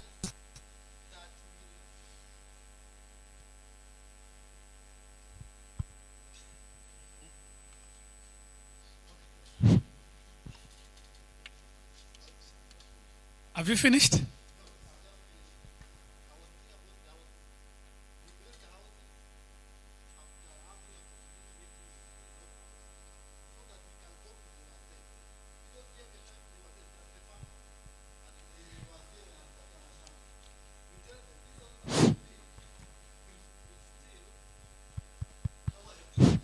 I get you. I get you. I'm not cutting it short. Construct houses according to the needs of the people. Okay? Considering the culture of the people. Thank you. I think it's already protected. Last one from this side. Yeah, very quickly. No, just give me a minute to look at compare Kenya and Japan. Just a minute, because you are talking about Malaysia and others. The size of Japan is 586,000 kilometers. I mean Kenya. Japan is 370,000 kilometers.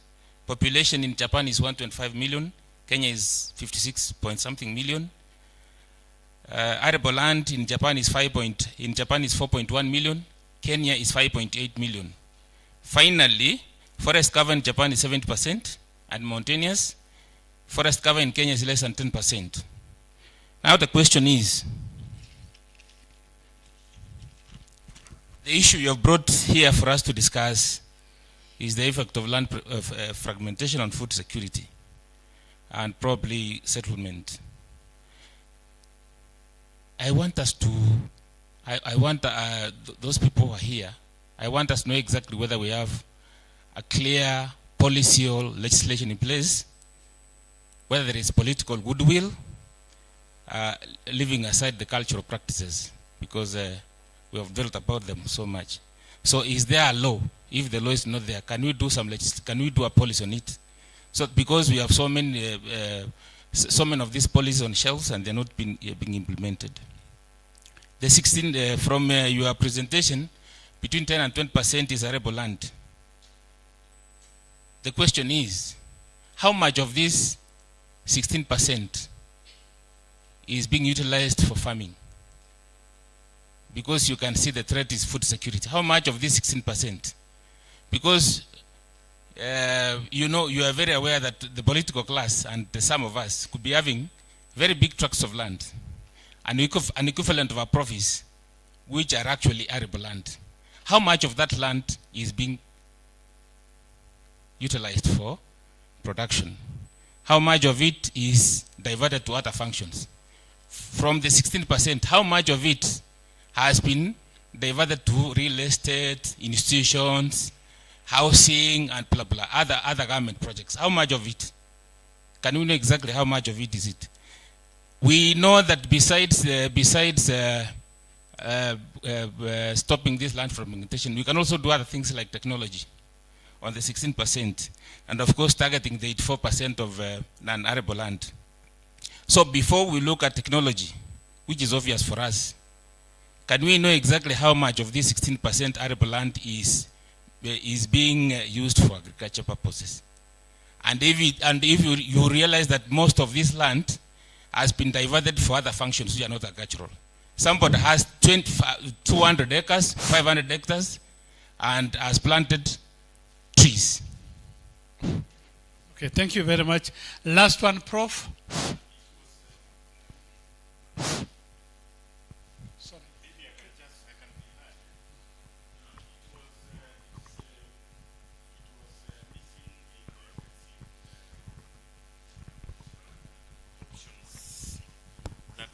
Suggested for pursuing that taxing of land held for speculative purpose, land held idle for speculative purpose as a way of releasing land held idle for productive purposes, so that those who are landless or have less can be able to get land. That option it didn't come out in your presentation so much. The last two speakers have hinted at it, and that's what I had in mind. That could there be a reason why this has not featured prominently in your option? Because there's a lot of land held for speculative purpose and is idle. It's not being farmed, but could be released for farming and address food production. I think that's very clear. That side, should we still give an equivalent number? Quickly, but just go straight to your question, please. I'm Teresia Oko, Vihiga County Housing. On my view, land that is lying idle for not being farmed, it is not because that people don't want to use it, but it is a change of attitude from generation to generation. The new generation that we have, they don't really take farming as an occupation. So they leave farming for the older people, and the older people does not know, or they are not ready to use the new technology to improve food productivity. So what I can propose in that area is that we try to change the attitude of the young people to take agriculture as an occupation. Then too, on housing, I want to say that housing can address land fragmentation issue, because we have realized that one of the reasons why land is being fragmented in the rural areas is for settlement. So when we go the high-rise way, G+10, and we accommodate several in that block, we will release a huge land for agriculture. And once we do the attitude change, then food production will not be a problem. Thank you. Thank you very much. Madam Njoroge, about housing, please, you will be prepared to respond to that. Thank you. Thank you. Mine are two observations, but I want to add that we are putting in place measures to ensure the youth are properly in agriculture, and we currently have the slogan that the next millionaire is from farming. Now, this very, very good study that is actually from the grassroots, I think it was not plagiarized. It's very true, very real, very real. It speaks to the situation. We don't have a recommendation of the timeline on when we should pilot or when a transition in the policy should be, because if we wait another 20 years, we do another study, and then we say, okay, there was another that informed us 30 years ago. That's one. Two, is that we say it, and I'm speaking from agriculture perspective, that the future of food security in Kenya is in ASAL. ASAL apparently is owned by communal land tenure system, and when you hear communal here, it is actually in that homogeneous, mainly that homogeneous people. When we will want to transport some other Kenyans to that area, it's likely to be a war. What is NLC doing to ensure that when that time reaches, there is no probably fight that you are bringing other invaders from outside? One of the options could be to think of buying off part of the land from this community and hold it as a land bank for the future of Kenya. Thank you. Thank you very much. Next, two more, and then we wind up on that. Thank you. I'm glad today we are having the land fragmentation, and it's a concern on food security. But my concern is also that there is the urbanization that is coming up. And with this, we have seen counties go on to come up with many municipalities as possible. And some of our counties, for example, Nyamira and Vihiga, we have said we are rural counties and we have dense population. We've seen the municipality boundaries stretching further into the agricultural land. So my question is then, how do we ensure that there is a balance between urbanization and the agricultural bit? Thank you very much. Last one, Dr. Yeah, I want to comment on what Engineer Laban has talked about. We tried that in Tharaka-Nithi. We were asking if people could be moved from Chuka sub-county and Mara sub-county to the lower sub-counties, Tharaka South and Tharaka North. And there was a capital no, yeah? They just said no. And then you're asking, so what do you suggest? What can work? One possibility is actually what you have proposed, that we could have large-scale government irrigation schemes. Now, those ones can easily bring in farmers. Now, you're not moving people to settle there, but they are now going to farm. Actually, it was proposed that we could have a large-scale cotton farming, and then we have industries there in areas like Marimandi there, and it will be easier than just moving people.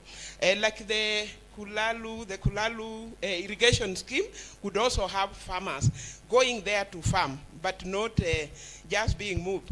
Now, we proposed that in Putere, yes, in Kakamega County, and it was like, if people are going to be resettled, let it be within their area. You know, even if it's a market center, an urban market center, let people be resettled within their area, but not moved far to other places to create conflict.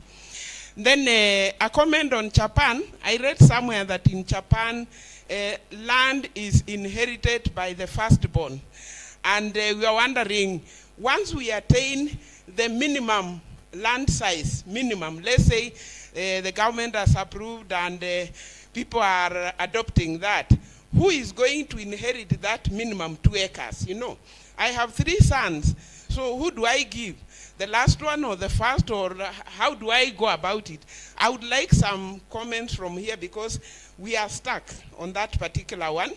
We proposed that in Mwea irrigation scheme with the administration, and they said if we give the firstborn, they will be killed, you know, they will be killed by their brothers. If we give to the lastborn, they will also be killed. You just see them disappearing one after the other. So what do we do? Maybe from this house, we could have some suggestion on who inherits the 2 acres or who inherits the 6 acres. The last one is to the fiscal planners in the counties.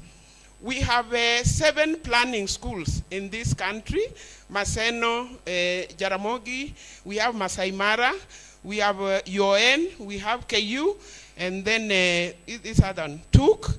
I don't know if there is one I've left out.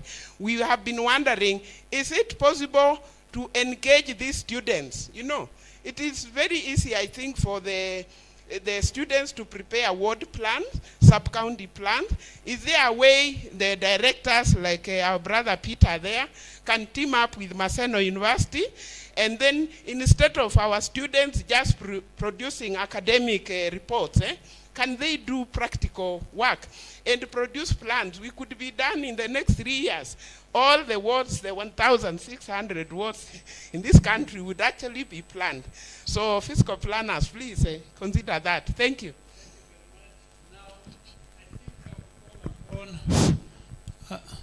I'll call upon any of the participants here, and maybe the panel, plus the organizers, to respond to any of those questions. A number of questions have been raised. There are questions to do with planning in rural areas. There are questions to do with the comparison Is there a policy, a clear policy with political goodwill, matters policy? There's a question on rural-urban migration. How can we contain and still maintain productivity? We have issues to do with landowners, issues to do with succession. How do we speed up these? Yes. So there's issues to do with the housing. So I would like to call upon Bwana Kagema, Madam Dr. Mary, Dr. Mushiri, Dr. Mugo, Director Njoroge, I think, and Prof, maybe where you can help us with regards to research, because you are the one who asked whether there are timelines for intervention. I think Dr. Mary can respond to that. So I think I've summarized all those questions. Can we proceed? Thank you very much, Moderator, Mr. Rake. I was like somebody remarked, this is a very good and important debate, and we all acknowledge that. And therefore it is an eye-opener that whenever we are going to have this replicated somewhere elsewhere, because that is the message. The gospel must go to all counties. That's a definite thing. We will have to create more and enough time. Now, I don't want to answer directly that question you asked. I think I'll leave it to Dr. Macharia here. But I wanted myself to say, when you go to a church and preaching happens, or even a mosque, now hubiriwa vizuri, you must go home with something. So I don't know how many of you think that you are not convinced that we must do something. Well, what I'm saying, because we agreed, we are the doers. So we must, as we leave this place, take it as, a gospel, and we are going to propagate it, and we are going to implement it. Now, I want to put it this way. When you look at any overarching or national or even in regional policy, in terms of nitty-gritty of what you can pick and do, you normally don't get it there. Even a plan is the same thing happens, or applies. And that is what Dr. Mugo is trying to say. When we now agree that is the way to go, and we want to implement these minimum viable land sizes, we have to go local. Whatever committee that will be formed, watakuwa na one-on-one with the farmers, with that landowner who thinks that the 3 sons must get land. Na ana insist hakuna mwenye nitabagua, si ndio? So they are the ones who will give a solution, because ultimately they will have, in the first place they have agreed we are risking. These guys are obvious old people, the ones holding now. We have been told the case, what is happening in Kisii as of now. So what kind of future are they leaving behind for their children? So they will have to internalize that matter and give a way forward. So the implementation level for these minimum sizes of land is not really what you are calling at the national level. We must all accept that. There is still some work to be done in terms of the implementing tools that will now take this thing home. Now, directed to the question, I think the first madam asked about the issue of the departed landowners. We know it is true. Many counties, and we know, if you look at the Constitution, it came up with a provision where it is asking the Commission, National Land Commission, to follow up progress of land registration. The reason behind that is because we are badly off. For all those years of independence, hatuja sajili mashamba zetu. Even the community land, look at them. We have to accept that the way it is. Narenyera alija sajiliwa. What is that? It's neither here nor there. And I'm telling you, we are going to have a problem with our Gen Z. Yeah? And one of the reasons I know, if I may talk from a practical experience, the moment you give the land to the Gen Z, what auza, sindio? Yeah? Me, I thought that's the way we should go. What auze? So that they sell to that farmer, the professional farmer. Ukikaa huko, what are you doing on that land if you're not producing? So I'm saying we must enhance, registration of land as a government. That's a policy we need to take it up. And I think from the National Land Commission perspective, we are doing those progress, monitoring of the progress, and the reporting to the highest level. The National Land Commission under Article 254 continuously gives report to the Parliament and also to the Presidency. I believe that's an area where we, as a country, we need to put our money so that we register our land. But then, as we do that registration, we need to look at the model, what is advocated in the model. We are talking about even when you register land or you transfer land to your children, advocate for joint ownership. Kama shamba haitoshi, we have been given the option. Let the ownership be through share. Let them understand through shares there is nothing you are losing. They can, even if you have 5 sons, why can't they, walikuwa wanakula from the same pot, or they arrive, why can't they also propagate or continue the same thing? So I think those things may look not very practical, but they address our issues. So I think we need not to underrate the issue of the role rate of land registration if we are going to manage land properly in this country. The other issue that I captured is on the comment by the expert on I think agriculture, on agroecology. That's a concept that we need to follow, even as we are, fine-tuning this model. If at all it is happening in our county, Murang'a, Vihiga, and maybe elsewhere, we need to look at this and how it can contribute to this. But I guess much as we emphasize on food value chain, food supply chain, at the end of the day, this food comes from somewhere. And the land is what you call a production factor. There is no way, even if we want to emphasize that food is available, somehow we make it is available, we make sure that even if you are in the northern Kenya, you can get fish. But that fish is coming from some place somewhere. We can adopt the technology like the Western countries have done, quite of them, a number of them, even in Asian tiger. I think I remember going to South Korea some time back. And the food production is from an apartment. Nyumba imejengwa but ni ukulima, producing food. They are doing those things. But even that house itself, an apartment, is also on the ground. So this land space, we must protect it. And there must be some planning into it. But the main question is, today, as a country called Kenya, where are we in terms of technology? So that we say we cannot rely on our, traditional system of food production, because it is possible to rely on a small unit of land. We are not realistic to ourselves. We are not yet there. We may take another 50 years to get there. So in the meantime, what do? We remain food poor. We cannot allow that to be. We must, apart from the usual political independence you get from a government, from the colonizer, what other important? The second important thing is food independence. Sababu mwenye anakupea chakula na colonize right away, right, and in every manner that you do. I think I want to leave it there. Though I wanted to say another one thing before I sit. From planning perspective,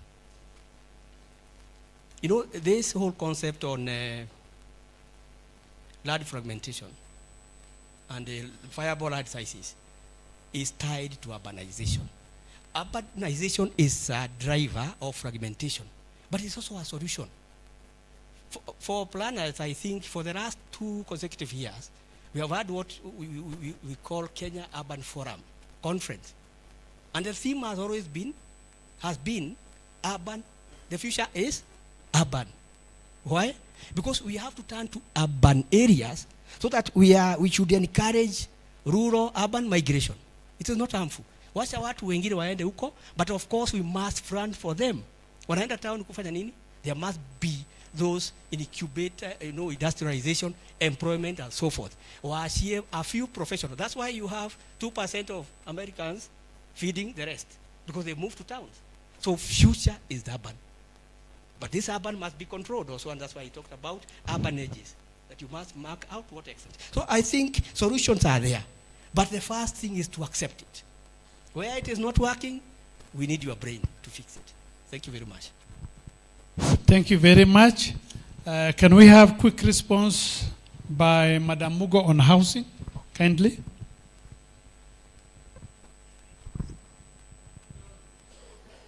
Madam Njoroge. I had stepped out. Maybe you can speak on the questions. Okay.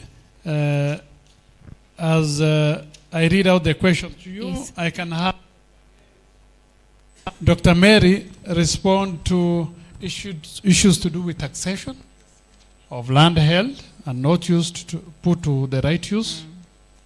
You can also respond to issues to do with the 60% of arable land. How much of that is being put to the right use, and any other that you have captured as I read through. Thank you. May I propose, as I give the way forward, I comment? Proceed. Kindly. Okay. She's going to take us through the way forward, and she's going to make those comments kindly. Now, the question was, as you do the housing program, as you initiate that program, how would you ensure that you will put into consideration the needs of the people and the culture of the people? They may want their houses to be constructed in a particular way. How do you consider that? Thank you for that question. As I speak to that, let me read the Constitution. Article 43(1) of our Constitution says we all have a right to housing, decent shelter, clean water, be free from hunger, and it's saying be free from hunger and to have adequate food of acceptable quality, social security and education. So bottom line, what we have been discussing yesterday and today is anchored on Article 43(1), food, shelter, clothing. Like our answers are Article 43(1). As I answer on that question of heritage, culture, I would say Kenya is a diverse community, countries, and we are going to do public participation. Before we design, we have prototypes. Before we design for people from the lakeside, it will be different from the people from the mountain. We will have to go to the ground, do public participation. And of course, we will not allow, our culture will come first, not the planning, the houses. We will have to speak to the people, because by the end of the day, it's the people who are going to stay in those homes. For example, kama mtu ni mfugaji, we have to cater for their needs. We need to find and design for him an environment where his animals are catered for, his family is catered for, which might be different from another community. And then we also plan for our cultural, maybe cultural activities. For example, we know where we bury our dead. We will have to plan for that. So we will do a lot of public participation, and it is not going to be uniform everywhere because we are a diverse country. Thank you. Thank you very much. So, as has been rightly reported, public participation, consultation with the people, looking at their needs, so that you don't put up a white elephant and people fail or refuse to occupy. There are a few others that may have not been responded to, which I would request Dr. Mary, as she takes us through the way forward, perhaps you can mention something about it. For example, future food security in ASAL areas, if people can migrate to ASAL areas to utilize those unutilized land. There's a mention on urbanization, whether there's anything that can be done to create a balance between growth of urbanization and maintaining agricultural productivity. Then from Teresa, the change of attitude of the young people. Are they ready to soil their hands? And then finally, I think agroecology has already been responded to. Then issue to do with policy that has been asked by one Mr. Michael. And then the comparative advantage when you talk of the value, the food value food chain in a particular zone. So maybe as you finalize, you can respond to some of those questions. Otherwise, for now, I want to stop there on the question and answer session, and I want to hand the mic back to you, Bwana. Okay, I'm inviting Madam Mary. She will take us through the way forward and respond to some of those questions that has been. Thank you very much.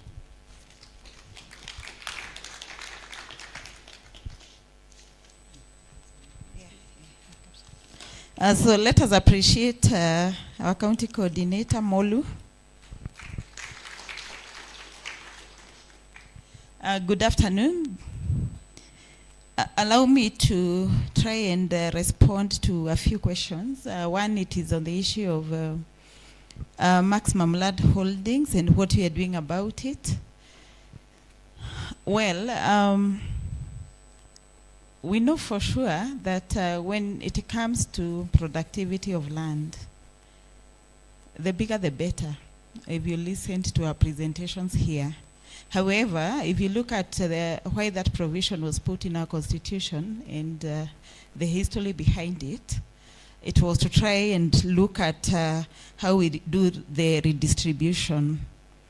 So now, what we are providing is guidelines on how to make sure that land is used so that it is maximally used and for whatever use at the moment. But we are also open to other ideas. We feel that it is important for us to make sure that people are able to use land communally, and you can lease if you have you are able to, for you to be able to use it. Coming to the question regarding what we are doing in community land,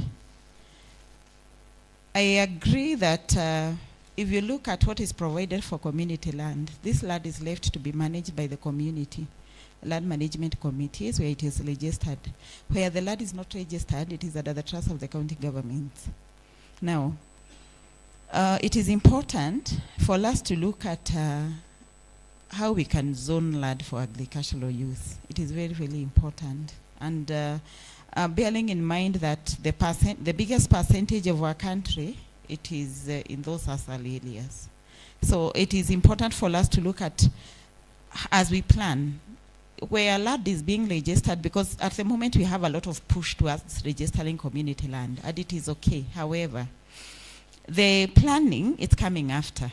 I'm really a bit worried about leaving it to these committees, and these committees, of course, they are with the local people and not maybe giving them capacity to be able to do the planning. However, it is important for us to see the best way so that also we can reserve land for enough land for agriculture.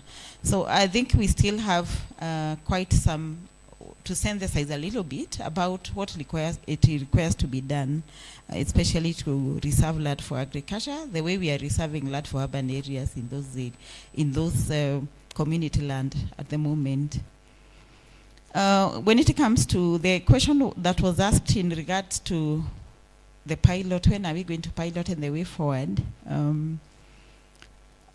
we are looking at getting funds for us to do this. I know our colleague from the Ministry of Housing said that we may want to do a little bit further research to try and look at where we pilot, and we are hoping that it will not take very long, and we can pilot. The way we are doing affordable housing for urban areas, let us also prioritize for the rural areas. So we are going to push it forward as soon as possible, but we cannot authoritatively say it is next year or the year after, but we are in the committee together and we have brought in different stakeholders on board.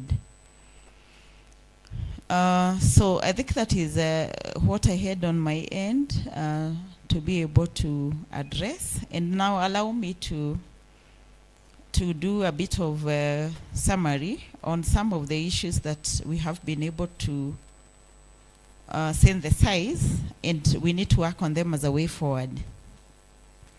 One, It has been said very well that this discussion needs to be able to go to the grassroots and engage also the communities, because they are the ones who are also practicing these issues for inheritance, culture.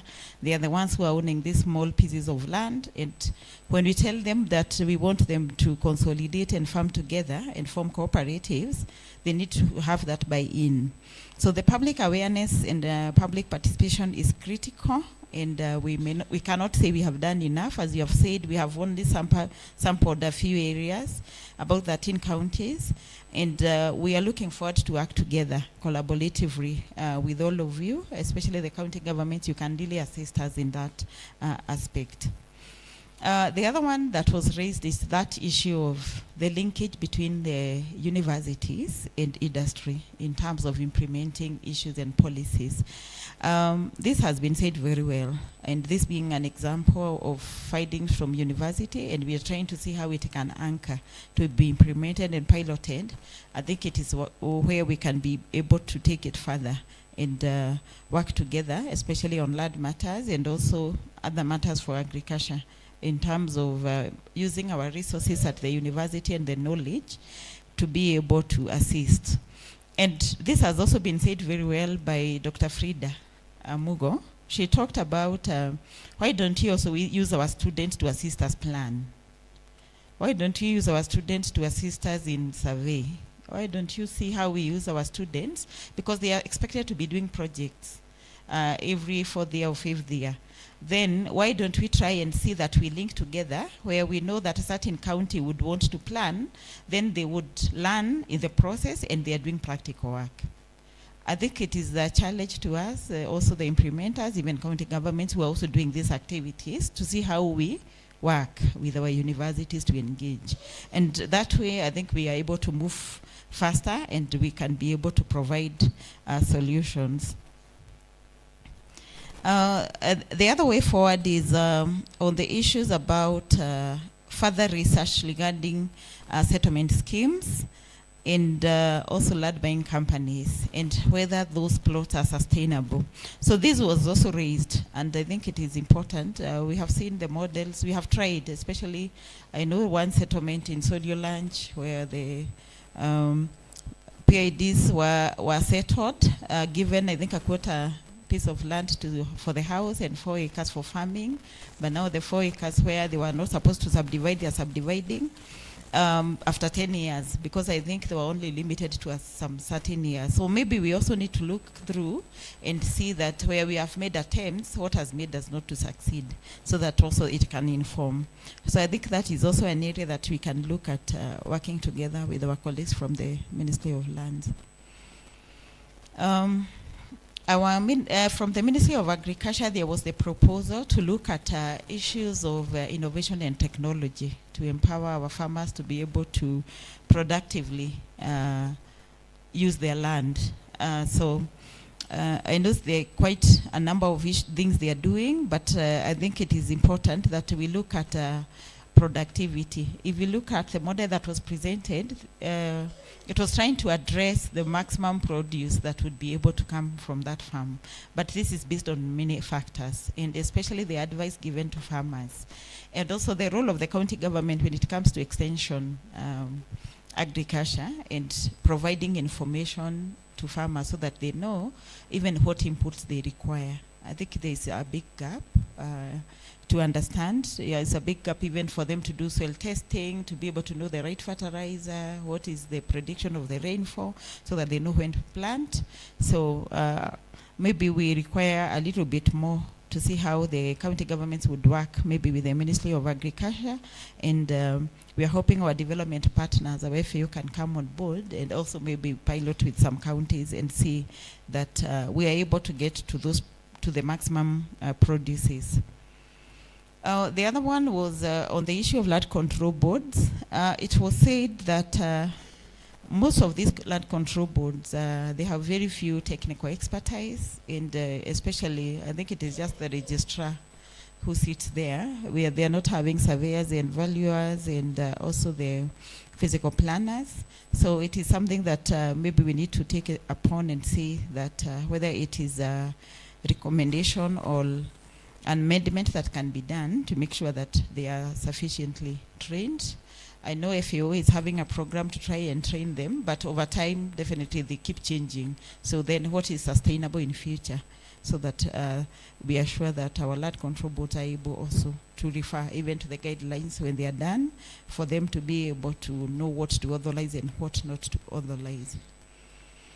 Then the other issue that was raised, it is looking at other methodologies of inheritance, because we have limited ourselves so much to inheritance of land, but then we may want to look at other mechanisms that could be available. For example, having the land trust, or also looking at co-ownership models of families when they are doing, so that they can be able to share produces after joint ownership on those land. So we may want to explore more, and this is what we can engage with our people when we are doing stakeholders, and look at what are the other alternatives we should be there for you still to get benefit from this land without having a small strip, but rather working on it together. And also in this, we may also have to look at what would the government want to do to promote this.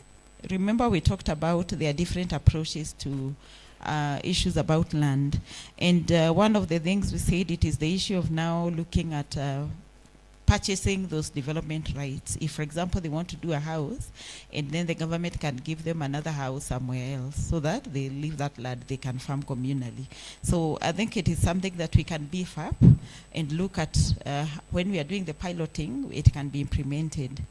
And also transferring those development rights, so that then they can be concentrated on urban areas, and then we leave the land and free the land for farming. And the last one, it is the issue of lobbying. Of course, we know that all the legislations are supposed to be done by the members of parliament, and we need, of course, a lot of goodwill even from the county government and also our political leaders. Therefore, what we are proposing is that we have engagements at those high levels also with them, with the advisory, so that they can have we can engage, and they also understand from the statistics and the data. This time we are hoping that we have done the scientific data, we have tried to do public participation, and we hope that it is a discussion that would be able to move and see the light of day as we continue. So as I conclude, I want to take this opportunity to also thank all of you. We have had a 2-day engagement, and we appreciate all the comments from the technical team that we have been developing this model and working on this research. We want to appreciate you for your comments. Continue engaging us, because it is still not finalized. We need to be able to incorporate some of your inputs, and we will share the report. So be our ambassadors on this issue of land fragmentation, and let us see and hope that it will be able to see the light of day, and we will celebrate at a time saying that we made a contribution to this country that is important and very key. So thank you very much. I want at this chance to invite Dr. Tinga, who is going to give us, to close for us the workshop. Thank you.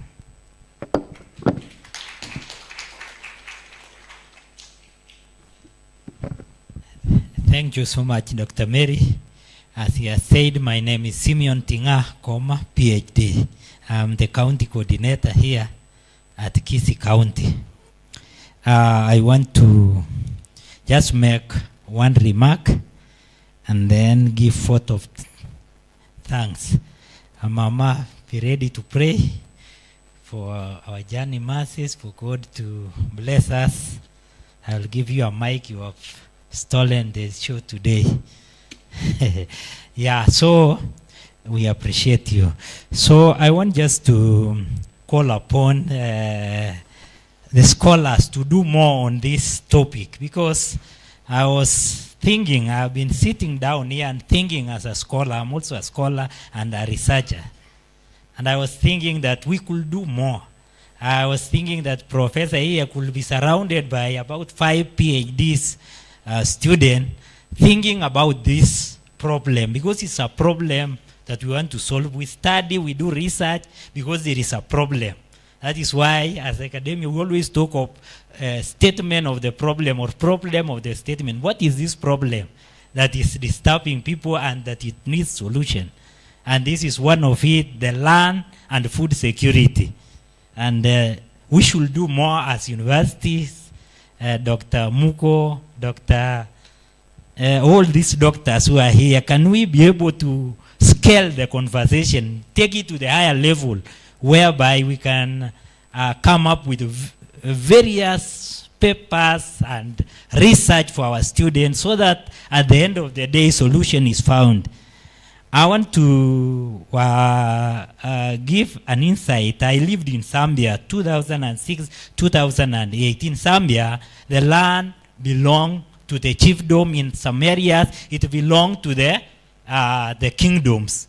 So the owner there of the land where I lived, I was in the eastern. The land was for the chiefdom. And the chiefdom himself have people living in the villages.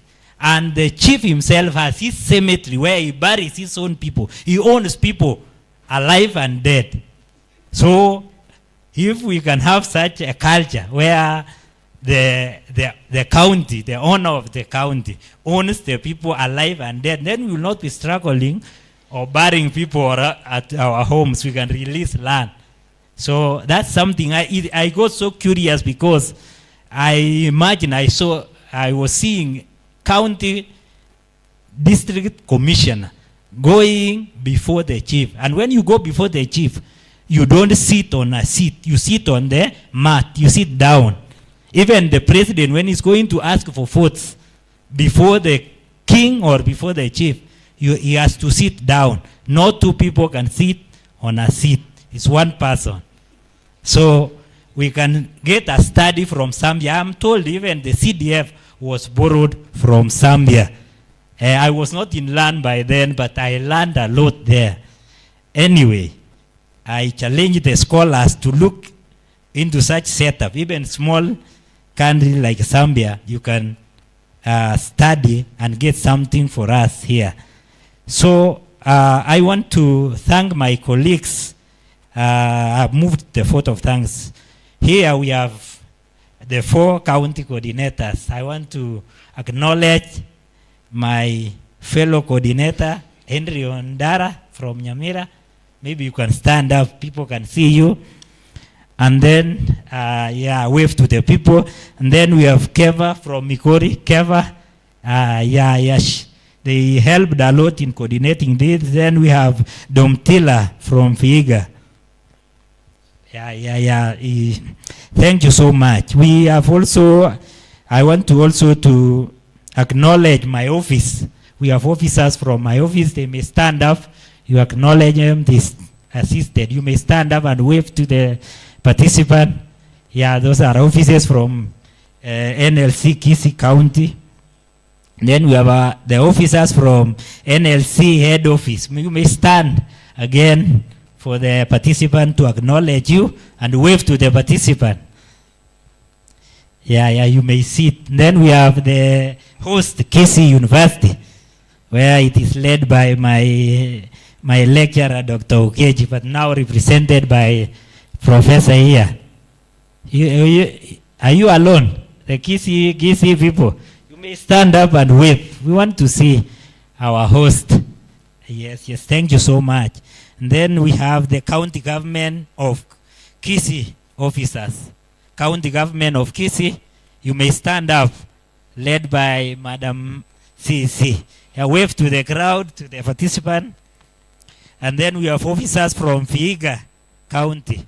Officers from Vihiga County. Yes, wave to the participant. And then we have officers from Migori. Yes, wave to the participant. And then we have officers from Nyamira County. Nyamira County government. Yes, we acknowledge you. And then we have from my university, the University of Nairobi. I started University of Nairobi. I'm proud of University of Nairobi. Yes, we we acknowledge you. Then Embu University, University of Embu. University of Embu, we acknowledge you. And then we have Technical University. Technical University. We don't see you. Can you stand up? Technical University of Kenya. Yes, yes. Thank you for the correction. Thank you so much. Then we have group of different groups of farmers. Farmers from different counties. All the farmers representing. Yeah, you may wave. Yes, thank you so much. These are the real stakeholders. Who else have I not acknowledged? I think FAO. FAO first. We want to see FAO first. They are our funders. Yeah, thank you so much. Then housing, then agriculture. Yes, you may sit. Then agriculture. Yes, national government. Is there any other group? Our Ministry of Land National. And is there a representative from? Yeah. Oh, this madam here. Thank you so much. I really appreciate, and we were very disciplined. Apart from wakubwa wenye walitoka jana, we maintained. So thank you so much. I will going to ask our mama to offer a word of prayer so that you travel safely. I wish you well until we meet again. So I want to give microphone to our mama to pray for us, even as we break for lunch, to pray, to bless also that lunch.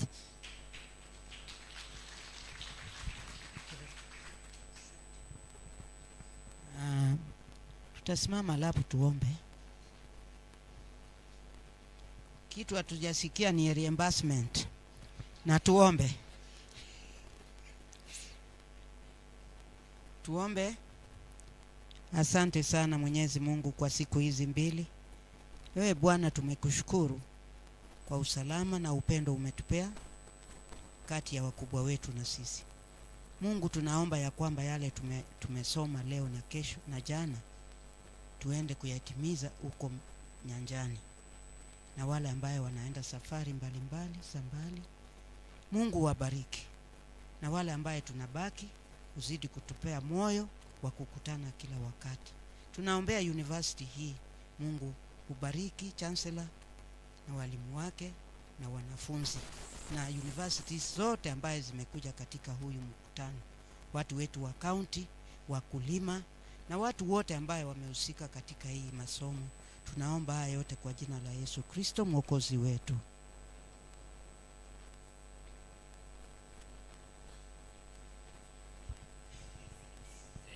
Thank you.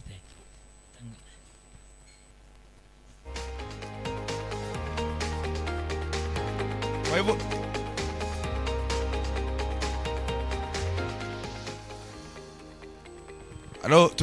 we are proceeding for lunch. Nancy, where is the lunch? We have for those other the VIPs, I mean the guests on our left as we move out, and the rest of us we go down at the tent, yeah? Sawa sawa. Asanteni.